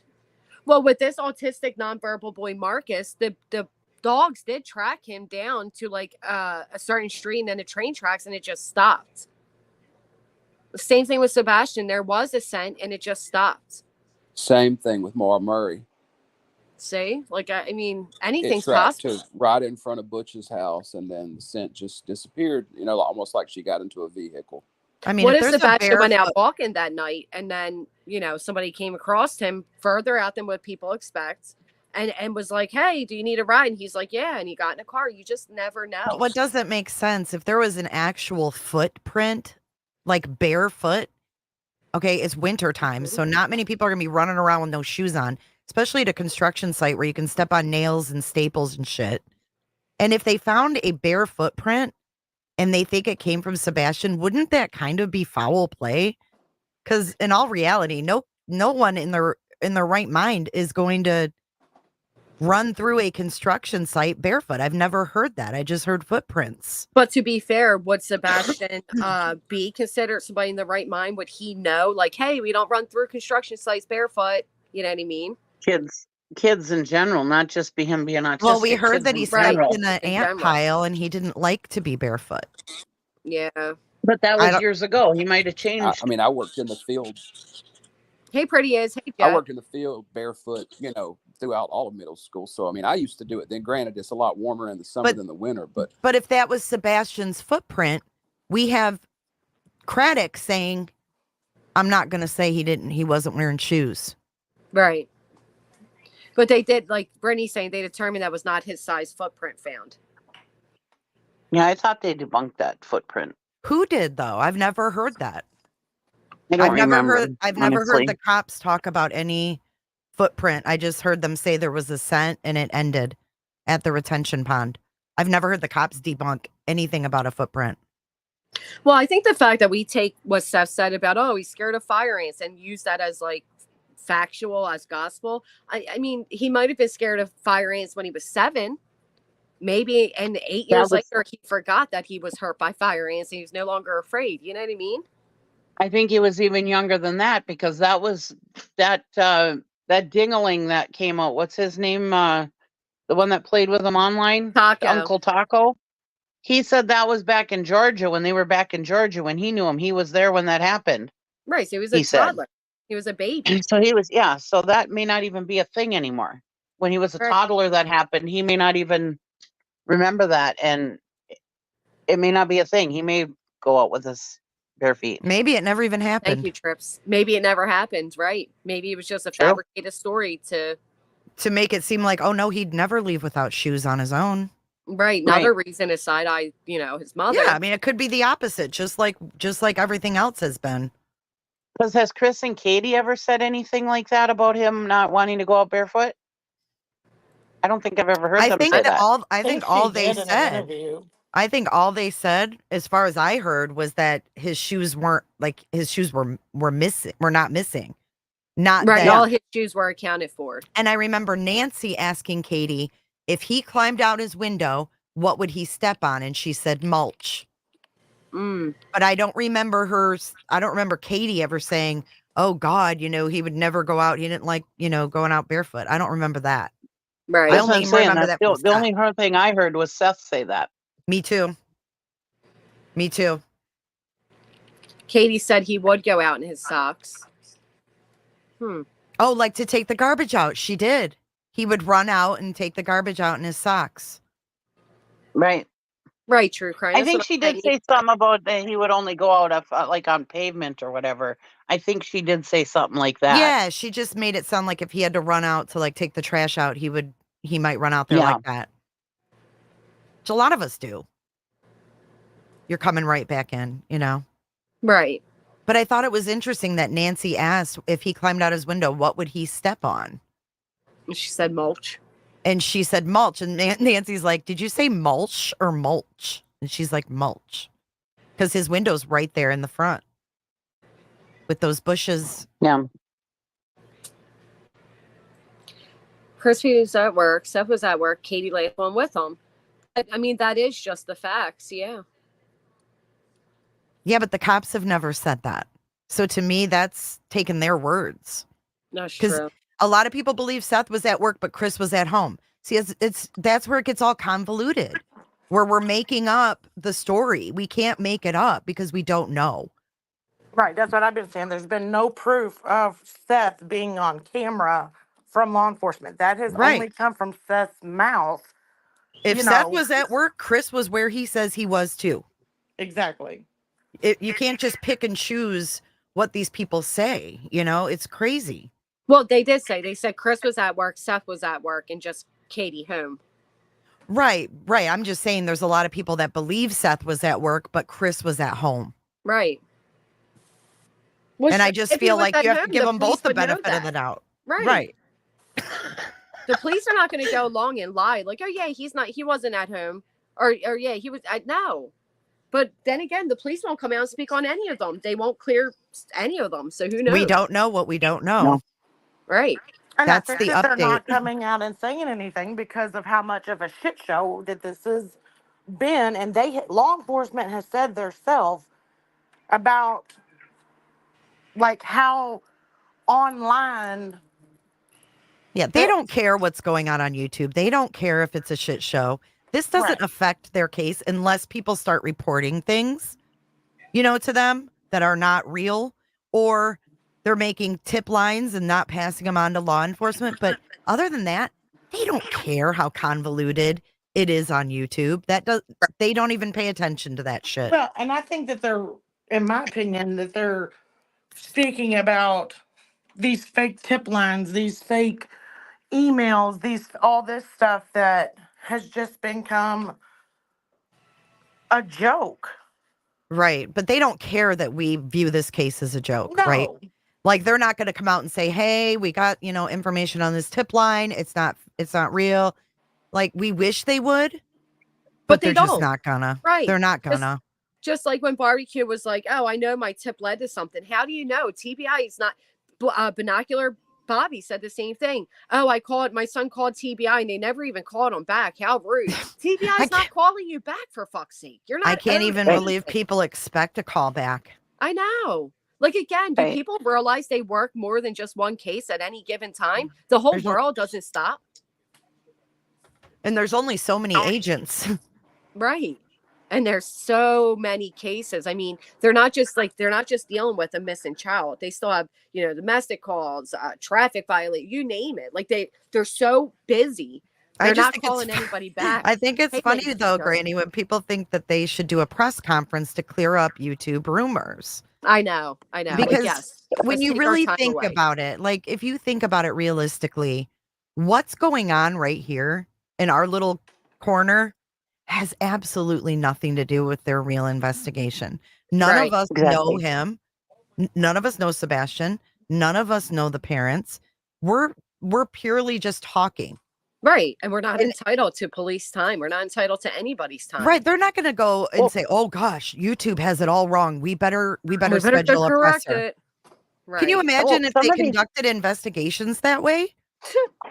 Oh my God. Some of these people actually think that the cops are actually listening to us, taking tips from us, thinking, oh yeah, look at what they came up with. Maybe that's it. I don't think they do that, but I do think they follow suspects if they're on panels. Oh, yeah, definitely. They listen to that, but no, I think they're a lot smarter than us, right? Right. Yeah, they're not. I think it's crazy where people are like, we're going to demand law enforcement tell us something about the case. The public deserves an update, and the public doesn't deserve anything. Right. No. We're not entitled to anything. If anything, like the locals there have the right to say, hey, what's going on? Because I live in this neighborhood and I want to know what made this kid disappear because I have children. Well, that's what Bobby tried saying, and are my kids in danger? And they're like, well, keep an eye on your kids all the time. Like, we're not telling you anything. So even with the neighbors, they can ask for it. They're very close to the vest. Right. As they should be, especially if it's an investigation. Hey, Lady for Justice, you're on the panel with us. Well, hello. Nice to meet you, ladies. You as well. Hi. I was being polite, letting everybody talk. You're nice. What is that noise? Yeah, there's a beep boop. Are you recording this? That was no. That's my Bluetooth that I'm getting ready to turn off. Oh, okay.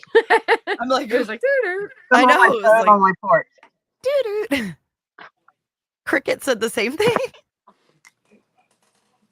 Yeah, Brittany, I'm really sorry about that because that would be hard to live in the area and not have any answers.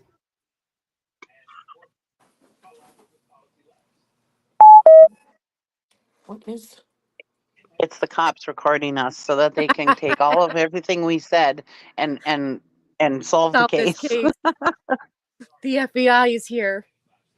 They're also Haunting Haley, can I address her real fast? She said there are officers of surrounding jurisdictions who have no idea Sebastian is missing. They aren't doing enough. I back the blue, but I'm real. The internet changed the manpower excuse. I disagree. I think all of the surrounding counties in Tennessee know about Sebastian. Even Nick Barris talked about talking to a Lebanon police officer and their department. And they are also, because a lot of these surrounding counties came in to help with the search, right? They brought in Even Chris said that. horses from one county, extra people, searchers from another county. I mean, all these counties pulled in and did this huge search. So to say that they don't know he's missing is ridiculous. It's just it puts another doubt in everybody that law enforcement isn't doing their jobs. right, and their ability to do it. Yeah, Chris said something along the lines of that. They were amazed at how everybody pulled together for their boy, and it was came huge. together and did all this. Dude, Yeah. Sebastian got more awareness than many freaking kids do. Let's be honest here. Literally more awareness than most missing kids do. And people are taking the law enforcement silence as they're not doing anything. They don't know anything. The silence could be that they know everything. How many cases have we seen where there was nothing and then all of a sudden, bam, they've got a suspect, bam, that person's in jail, bam. I mean, look at the Idaho 4 case. We had no clue that they were following that. What's his name? Brian Kohlberger.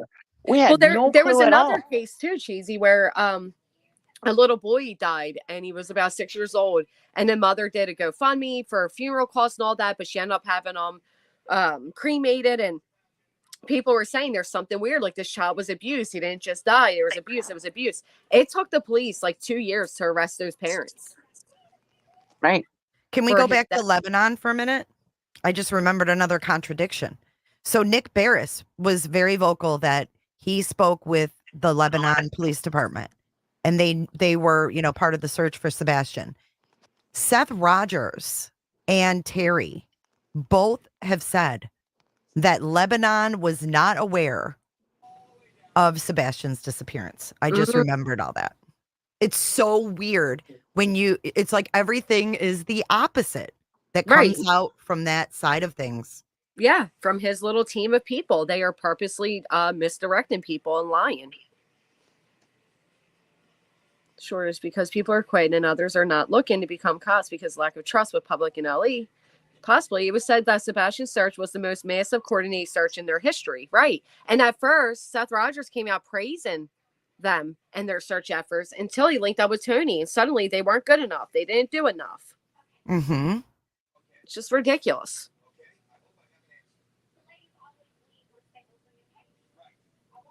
Why wouldn't they know? Clue's husband also said something about Lebanon. Why are they all talking about Lebanon? That is weird. Mm-hmm. Right, Sticky. The police know way more than us. We have just speculation off, what we do know. They have like actual inside investigation.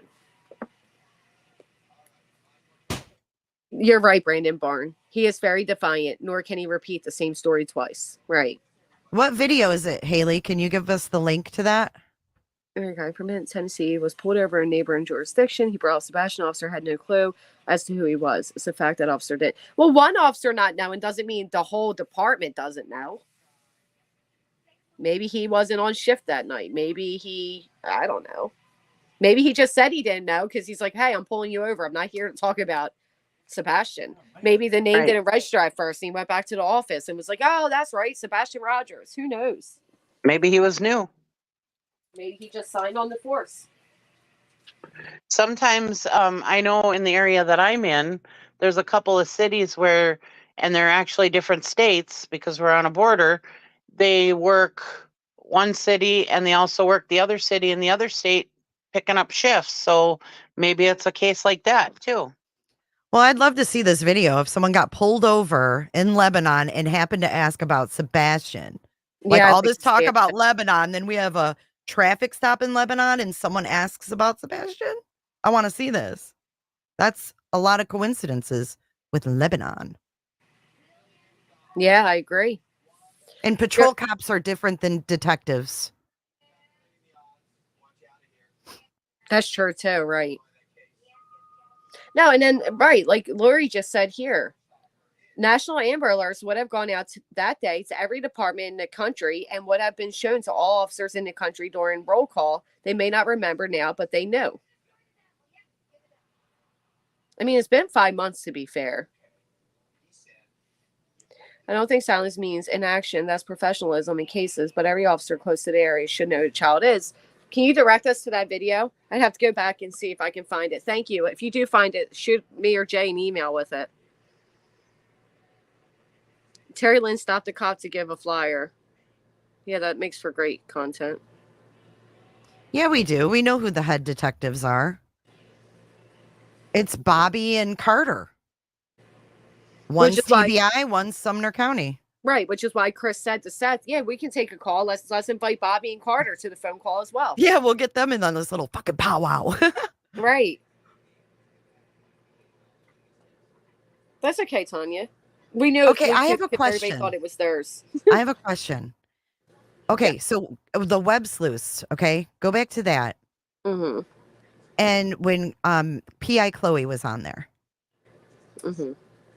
And she brought up Miss Bowersox being on camera at Warsham's. I know we just talked about this a little bit ago. And do we believe that? That's No. You don't believe that? Mm-mm. Interesting. Okay. You believe it? I don't know. I didn't know what to believe. I thought it was weird that she put that out there because she's never put really anything out there. Wait, who put it out there? I'm sorry. The PI Chloe on Web Sleuths. So when Chris was on there and then Seth called on Trisha's phone and she put him on speaker or whatever, Chris was on panel and he was upset. And I don't remember what I was saying. She said that she talked about Mrs. Bowersox because Seth called in and the first thing he said was, Chris, there's a rumor out there. And Chris is like, what's that? And he said that your mom has Sebastian. And Chris goes, Right. What's that? And then Trisha's like, no, don't repeat that. No, you don't want to say that. And he's like, let him say it. And then he said it. And then Chloe, the PI, backed him up and said, we're trying to clear up rumors because I've been told by several people that your mom was on camera at Warsham's. And he got really mad. So the fact, I mean, she hasn't really put anything out there. She's never been on panels talking about this like the Heather girl did. So she backed up the fact that Miss Bowersox was, seen on this camera, and she was also told this. So I don't know what angle she was coming from with that. What time and at what time at the store? That morning. After he was reportedly No, before. She said it was like 6 a.m. they were talking about. 5:30, 6 in the morning. That morning. And she backed it up. And I don't know if she was trying to just say, this is the rumor. Right, that's what I was going to say. And we're trying to clear it up. Rumor or something that her investigations led her to. But I think it was taken a different way by Chris and by some in the audience. One specifically being me, because she, to me, has been viewed as credible. And it kind of made it sound like, it didn't sound to me like they were clearing the air. Like Seth was put on the phone and he brought that up immediately. It was the first thing that came out of his mouth. Right. They weren't doing it to dead rumors. They were doing it to speculate. Yeah. It was almost like maybe to get a reaction or so, I don't know. It was just really odd to me. Honey, that whole thing was against Chris, I think. And he wondered, like, Chris was like, why would you do this on a panel? Like, you have questions, call me. You suspect my mom? Yeah. You can call my mom. And he said, I don't want to talk to your mom. I want to talk to you, Chris. That whole Mhm. panel was anti Chris Proudfoot. They knew what they were Totally. He was fuck set out of up. He was Yeah, totally set up. They were totally gaslighting him. Haunt and Haley wants to clarify she never said Lebanon or whatever. She never said that. So I don't know where that came from. Who did? And Wait, what? Haunt and Haley. Wait, what? Because remember she said that the surrounding. Oh, well, where was it at? I mean, wherever it was, I want to see this person ask about Sebastian and be told that they didn't know. I still want to see it. And then Brittany says locals say she was on camera at 5:46 a.m. But we saw how those locals gossip. They meet at Bobby's with their coffee and binoculars, and they just they take everything off social media and say right. But who's the local? Terry? I mean, who's saying that? Right. Where's it coming from? And I'd be defensive too if I'm on this public platform and somebody who knows me and knows my family is now accusing us of hiding our son. I'd be angry too. And when that right, Audacity. Hey Tanya, you're on panel. On my end, it sounds like 3-4 different people talking over each other. Wait, I'm sorry. I think it's really hard to hear you. Okay, is that better? That is better. Oh, great! I'm learning. Yeah. First of all, I want to say nice to meet you, ladies. I've been watching you since Sebastian. And really it's because I have an autistic son myself who's now 28. And I've gone through all the things that I've heard Katie and Sebastian or Seth and the parents go through with their son. It's really hard to raise an autistic child. Imagine. Yes. We also just found out that he's schizophrenic. So on top of the autism, he has that. He has ADHD. He has bipolar disorder. So in saying that, I wanted to help you guys understand from a parent's perspective that Sebastian being autistic, he reminds me so much of my son at that age. So when the parents say one thing like about the shoes, he just absolutely wouldn't go without his shoes. Well, it could possibly change, like we hear KP or Katie saying that, well, he would go out in his socks. Well, my son did the same thing. Right.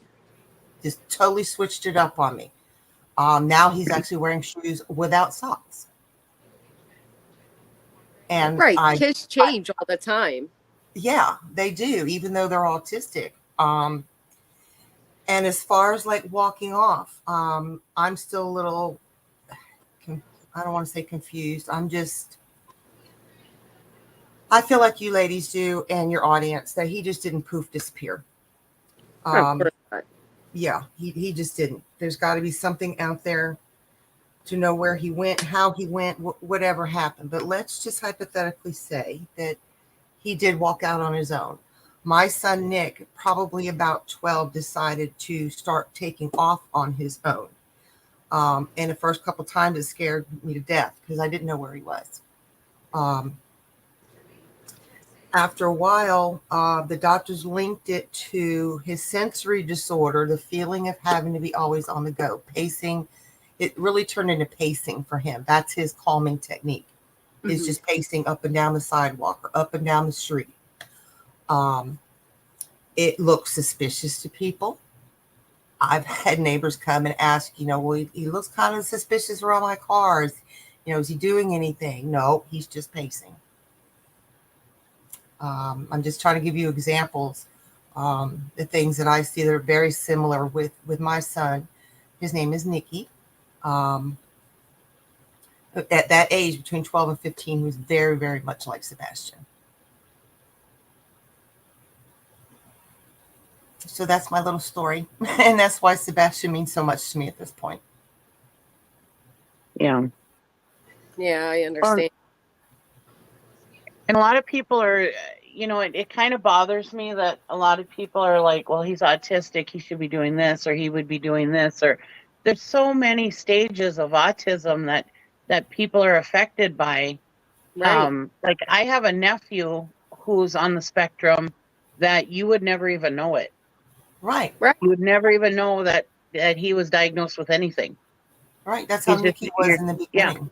Yeah. Mm-hmm. Yeah. And didn't, correct me if I'm wrong, But wasn't this diagnosis of autism like very new, like within the last year? Yeah, it was October 2023. Well, Nikki was Yeah. diagnosed at 3.5, which was in 1998. And it was by chance. I noticed he was very different than his two older brothers because he has, I have 4 boys total, but that's why most children he wasn't are talking, he wasn't interacting, he wasn't, he was reaching his milestones, but then like all of a sudden he regressed, his fine motor skills. He did not talk until after he learned sign language. See, and that's the thing. So your son, 3.5. Your son's autism he wasn't as high functioning as Sebastian in that case, because Sebastian didn't have those early on signs. And matter of fact, he was more related to what was it, Cheesy? His chromosome. Yeah, it was, I don't know what the name of it is, but with the water on the brain, right? Yes. Yes. Yeah. And it's funny. Sorry, I don't know the specific name. I'm sorry. Yeah, that hearing that he had that additional chromosomal imbalance. When I was pregnant with Nicholas, I opted to have an amniocentesis because my blood work came back and it said that I was going to have a Down syndrome child. And I was 26 years old and very healthy. I had already had 2 other children. Right. But all the tests came out fine. He's going to be great. We knew he was a boy at that point, all the way down to his eye color, because we had his genetics right in our hand. But then we noticed the signs of the autism at 2.5. Right. And they come to find out his father is an undiagnosed autistic adult because his symptoms were exactly like his son's when he was little. Wow. It's they call it the spectrum because it is so far on a spectrum. You can be just like Sebastian, or you could be totally nonverbal, non-functional, have to be, institutionalized, unfortunately. But Nikki was somewhere, he learned, he was very, very smart. Math was his go-to subject. He won so many awards in middle school and high school. He didn't end up being able to finish high school, which is right there at 15, because he had the behavior issues started to come in with the socialization. He wanted to fit in. Girls were paying attention to him, and one girl actually rejected him, and he threw a pretty good fit in high school, and they said, please don't bring him back. So I've been through a lot with an autistic child. Oh. So I feel for Katie in a lot of ways. I do. And all 3 parents. I do. Right. Because it takes everybody being on the same page to be able to everything to work for the child. Yeah, it's hard. It's difficult. And I think with the new diagnosis and then, all the follow-up appointments that came from it that we know Katie was very involved in because, we've heard Katie speak on it all. So I think they tried the best with what they had, but it was still, there's a lot going on. And for any child, it's a lot, let alone a child who is autistic and more sensitive to these things, which is why I lean towards Sebastian left willingly on his own that night. Yeah. I mean, Nikki could walk miles and miles, and he figured out how to get home. So there's a little piece of me that thinks that Sebastian may have been able to find his way home. Yeah, he just went wandering or something, and maybe he's purposely hiding out. I unfortunately we don't know, and with there being no updates, no signs, all we are left to is to honestly look at the despicable behavior that is of his father's and go off of that. Right. And that's what it's come down to is drama, listening to Seth Rogers, and conspiracying because there are no actual answers. Exactly. It's a shame. It is. It is. I mean, I've listened to everybody's point of view, the different creators and stuff. And to me, everybody has a truth in what they're saying, and their own perspective and opinions based on the fact we don't have any evidence. I'm a paralegal by trade. I have a criminal justice degree and a bachelor's degree in paralegal studies. So nice. Law and true crime and everything is it's in my blood. And of course, I just got introduced to the YouTube community because of Sebastian. Oh, okay. Yes. Well, welcome to it, huh? Yeah. We did hear that I'm Sebastian. kind of scared. Yeah, you should be. You should be. It is a very interesting place. But I also like to say that this little sector is not necessarily true crime. It's more what they call crama, because there's a lot of drama mixed into the true crime, which is why you get these side notes of, you know, Yeah. every now and then Yeah, the I caught on to that. infiltrators. Yeah, it's a shame that it's such an ugly place, because it doesn't have to be. But there are these sides and these teams and these divides, and it's just so unnecessary. I do agree on that, because really it's all about the children. And Yeah. I've even gone to the extent of putting, little green lights on my back porch to keep my memory on Sebastian. Oh, that's sweet. Yeah, and I see Nikki. He's actually in an assisted living home at this point. Okay. He can never live on his own. We've had legal issues with him as an adult. We've had medical issues with him as an adult. So it's never ending. And as an advocate to autistic parents, I would always suggest, if they could, to get guardianship prior to their 18th birthday, because after 18, they can't do anything. Right. Their hands are tied. And knowing full well that Nikki could not speak for himself, I was able to prove that to the court, and they awarded me guardianship of him. He's entitled to services, peer support, the community services board here. Our whole system needs to be revamped. Just saying. Yeah, I agree. It's a mess. So I know if they just found out that Sebastian was autistic, they hadn't even hit the bottom of the bucket yet. They were just getting started. Right. And that's what it sounds like. It sounds like it was his other diagnosis kind of stopped them from pursuing the autistic route. And then for whatever reason, when he was 14. Sort of overshadowed it. And see, that was so ironic with that diagnosis for him. Immediately took me right back to my amniocentesis, because I've been saying all along something had to be wrong with Nikki in utero for them to come up with those kind of off numbers, where I literally had to have an amniocentesis to find out if my child was okay. I mean, we had already agreed if he was going to be Down syndrome, we were keeping him anyway. That wasn't an issue. We would just want to know what was wrong. When they come back and say, oh, everything's fine, but then he ends up being autistic, it makes you wonder. Well, just like with everything, there's still all these, misconceptions when it comes to autism. And, like some people hear autism, they automatically think the child's incapable. And we're just, as far as we have come with autism and a diagnosis and more understanding, we still have a long ways to go. And oh, absolutely. Yeah. I'm currently a sponsor placement provider. Wow, Dress for Life. And that is the hardest part when they transition into adulthood, is finding placement.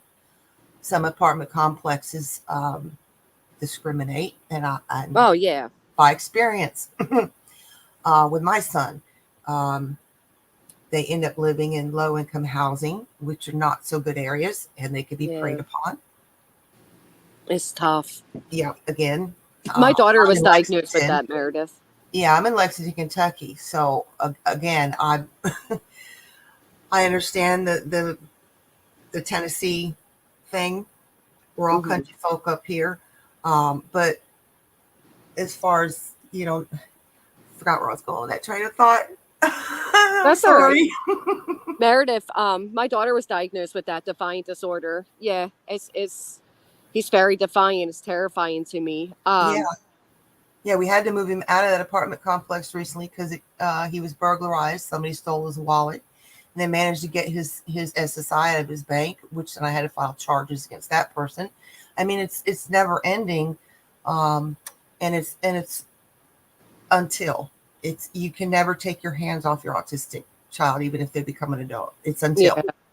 Well, Katie and Chris were asked that, and Seth, would Sebastian ever be able to live on his own? I believe it was Seth, and he answered that he didn't think so. So, I mean, I couldn't imagine. Our society is trying to get them to be self-independent, but they've closed doors to other resources and other avenues where someone like, let's say, Sebastian or Nikki, where they're right in that middle where they can't totally live on their own, but they really can. They can cook for themselves, because Nikki can. He bathes, he gets dressed, he brushes his teeth, he showers, and now it's so routine. Right. There's just so many spectrums. That's, Yes. But he can't write a check. He actually does know how to use his own card.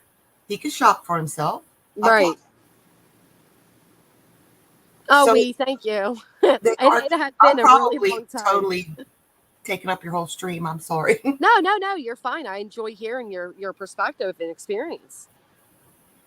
So yeah, there's basic things that they can be taught. And once it's in there, it's in there. It's like a computer. God forbid if you get something in there bad. Yeah. It's hard to get back out. But behavior modification therapy is definitely the best to start with. They help in every way with social skills, because they don't pick up on these cues. Yeah. Like if somebody kind of side eyes you could pick up on it. They don't. Right, and that's what they meant when they said Sebastian was like a 10-year-old. Yes. Is that he just didn't pick up on these things. Yes. And even though Nikki's 28, his psychiatrist can say with certainty that he probably has the emotional maturity of about a 15, 16-year-old. Right. Even though he's fully functioning, he's 6'3", he looks like a grown man, and he's got a beard. But he's very childlike. He's very sweet. And again, very vulnerable, very gullible. He believes people are being nice to them when they're not.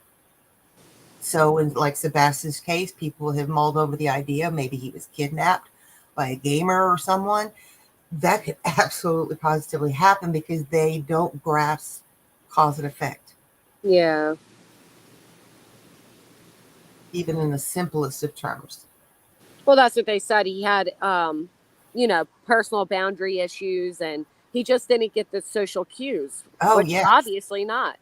Thank you, Renee. Please do hit the thumbs up. I'm guessing Sebastian's vulnerability is his worst enemy, probably too trusting. I think that's what the parents were saying when they're saying he's like a 10-year-old. They meant in the ways of not understanding and not picking up on social cues. Right, the emotional side of it. Right. Emotional awareness. Which plays into the psychology because obviously that's, our brain operates our emotions. Yeah. And they do not pick up on those social cues. And God forbid if like Nicholas got in trouble at high school because a girl has started to pay attention to him. And then all of a sudden, she disappeared. She started walking down the other side of the hallway and totally ignoring him. And it hurt him deeply from an emotional standpoint. Right. He just didn't understand. At that age, the anger set off. And what he did is he basically threw a calculator inside the classroom at her. Oh, my goodness. Yeah. Because he didn't know how to express his... Very unacceptable. And because of the dangers of his aggression, what we did is we just ended up tutoring him outside the school. Yeah. And we made the state educate him. If you don't want him in the school, then you're going to set up tutoring and you're going to educate him. Right. Because you have to. Well, Harlot, to be fair, she never said because her son couldn't live alone, Sebastian couldn't. She never said that. Seth Rogers was asked that question, and he said no, he doesn't think Sebastian would ever be able to live on his own. That is not what Lady for Justice said by any means. She's not saying that at all. Oh, no. Sebastian could be quite capable. Right. Very capable. He was recently diagnosed. He's got a few more years to go to grow. Right. To grow and learn. And, I often like to tell people, your child's education starts and ends at home. Don't put all of your child's future into the hands of these school districts. You can't. You just can't. I literally taught Nick how to use his card. Right. Instead of having cash on him all the time. Here's your bank card.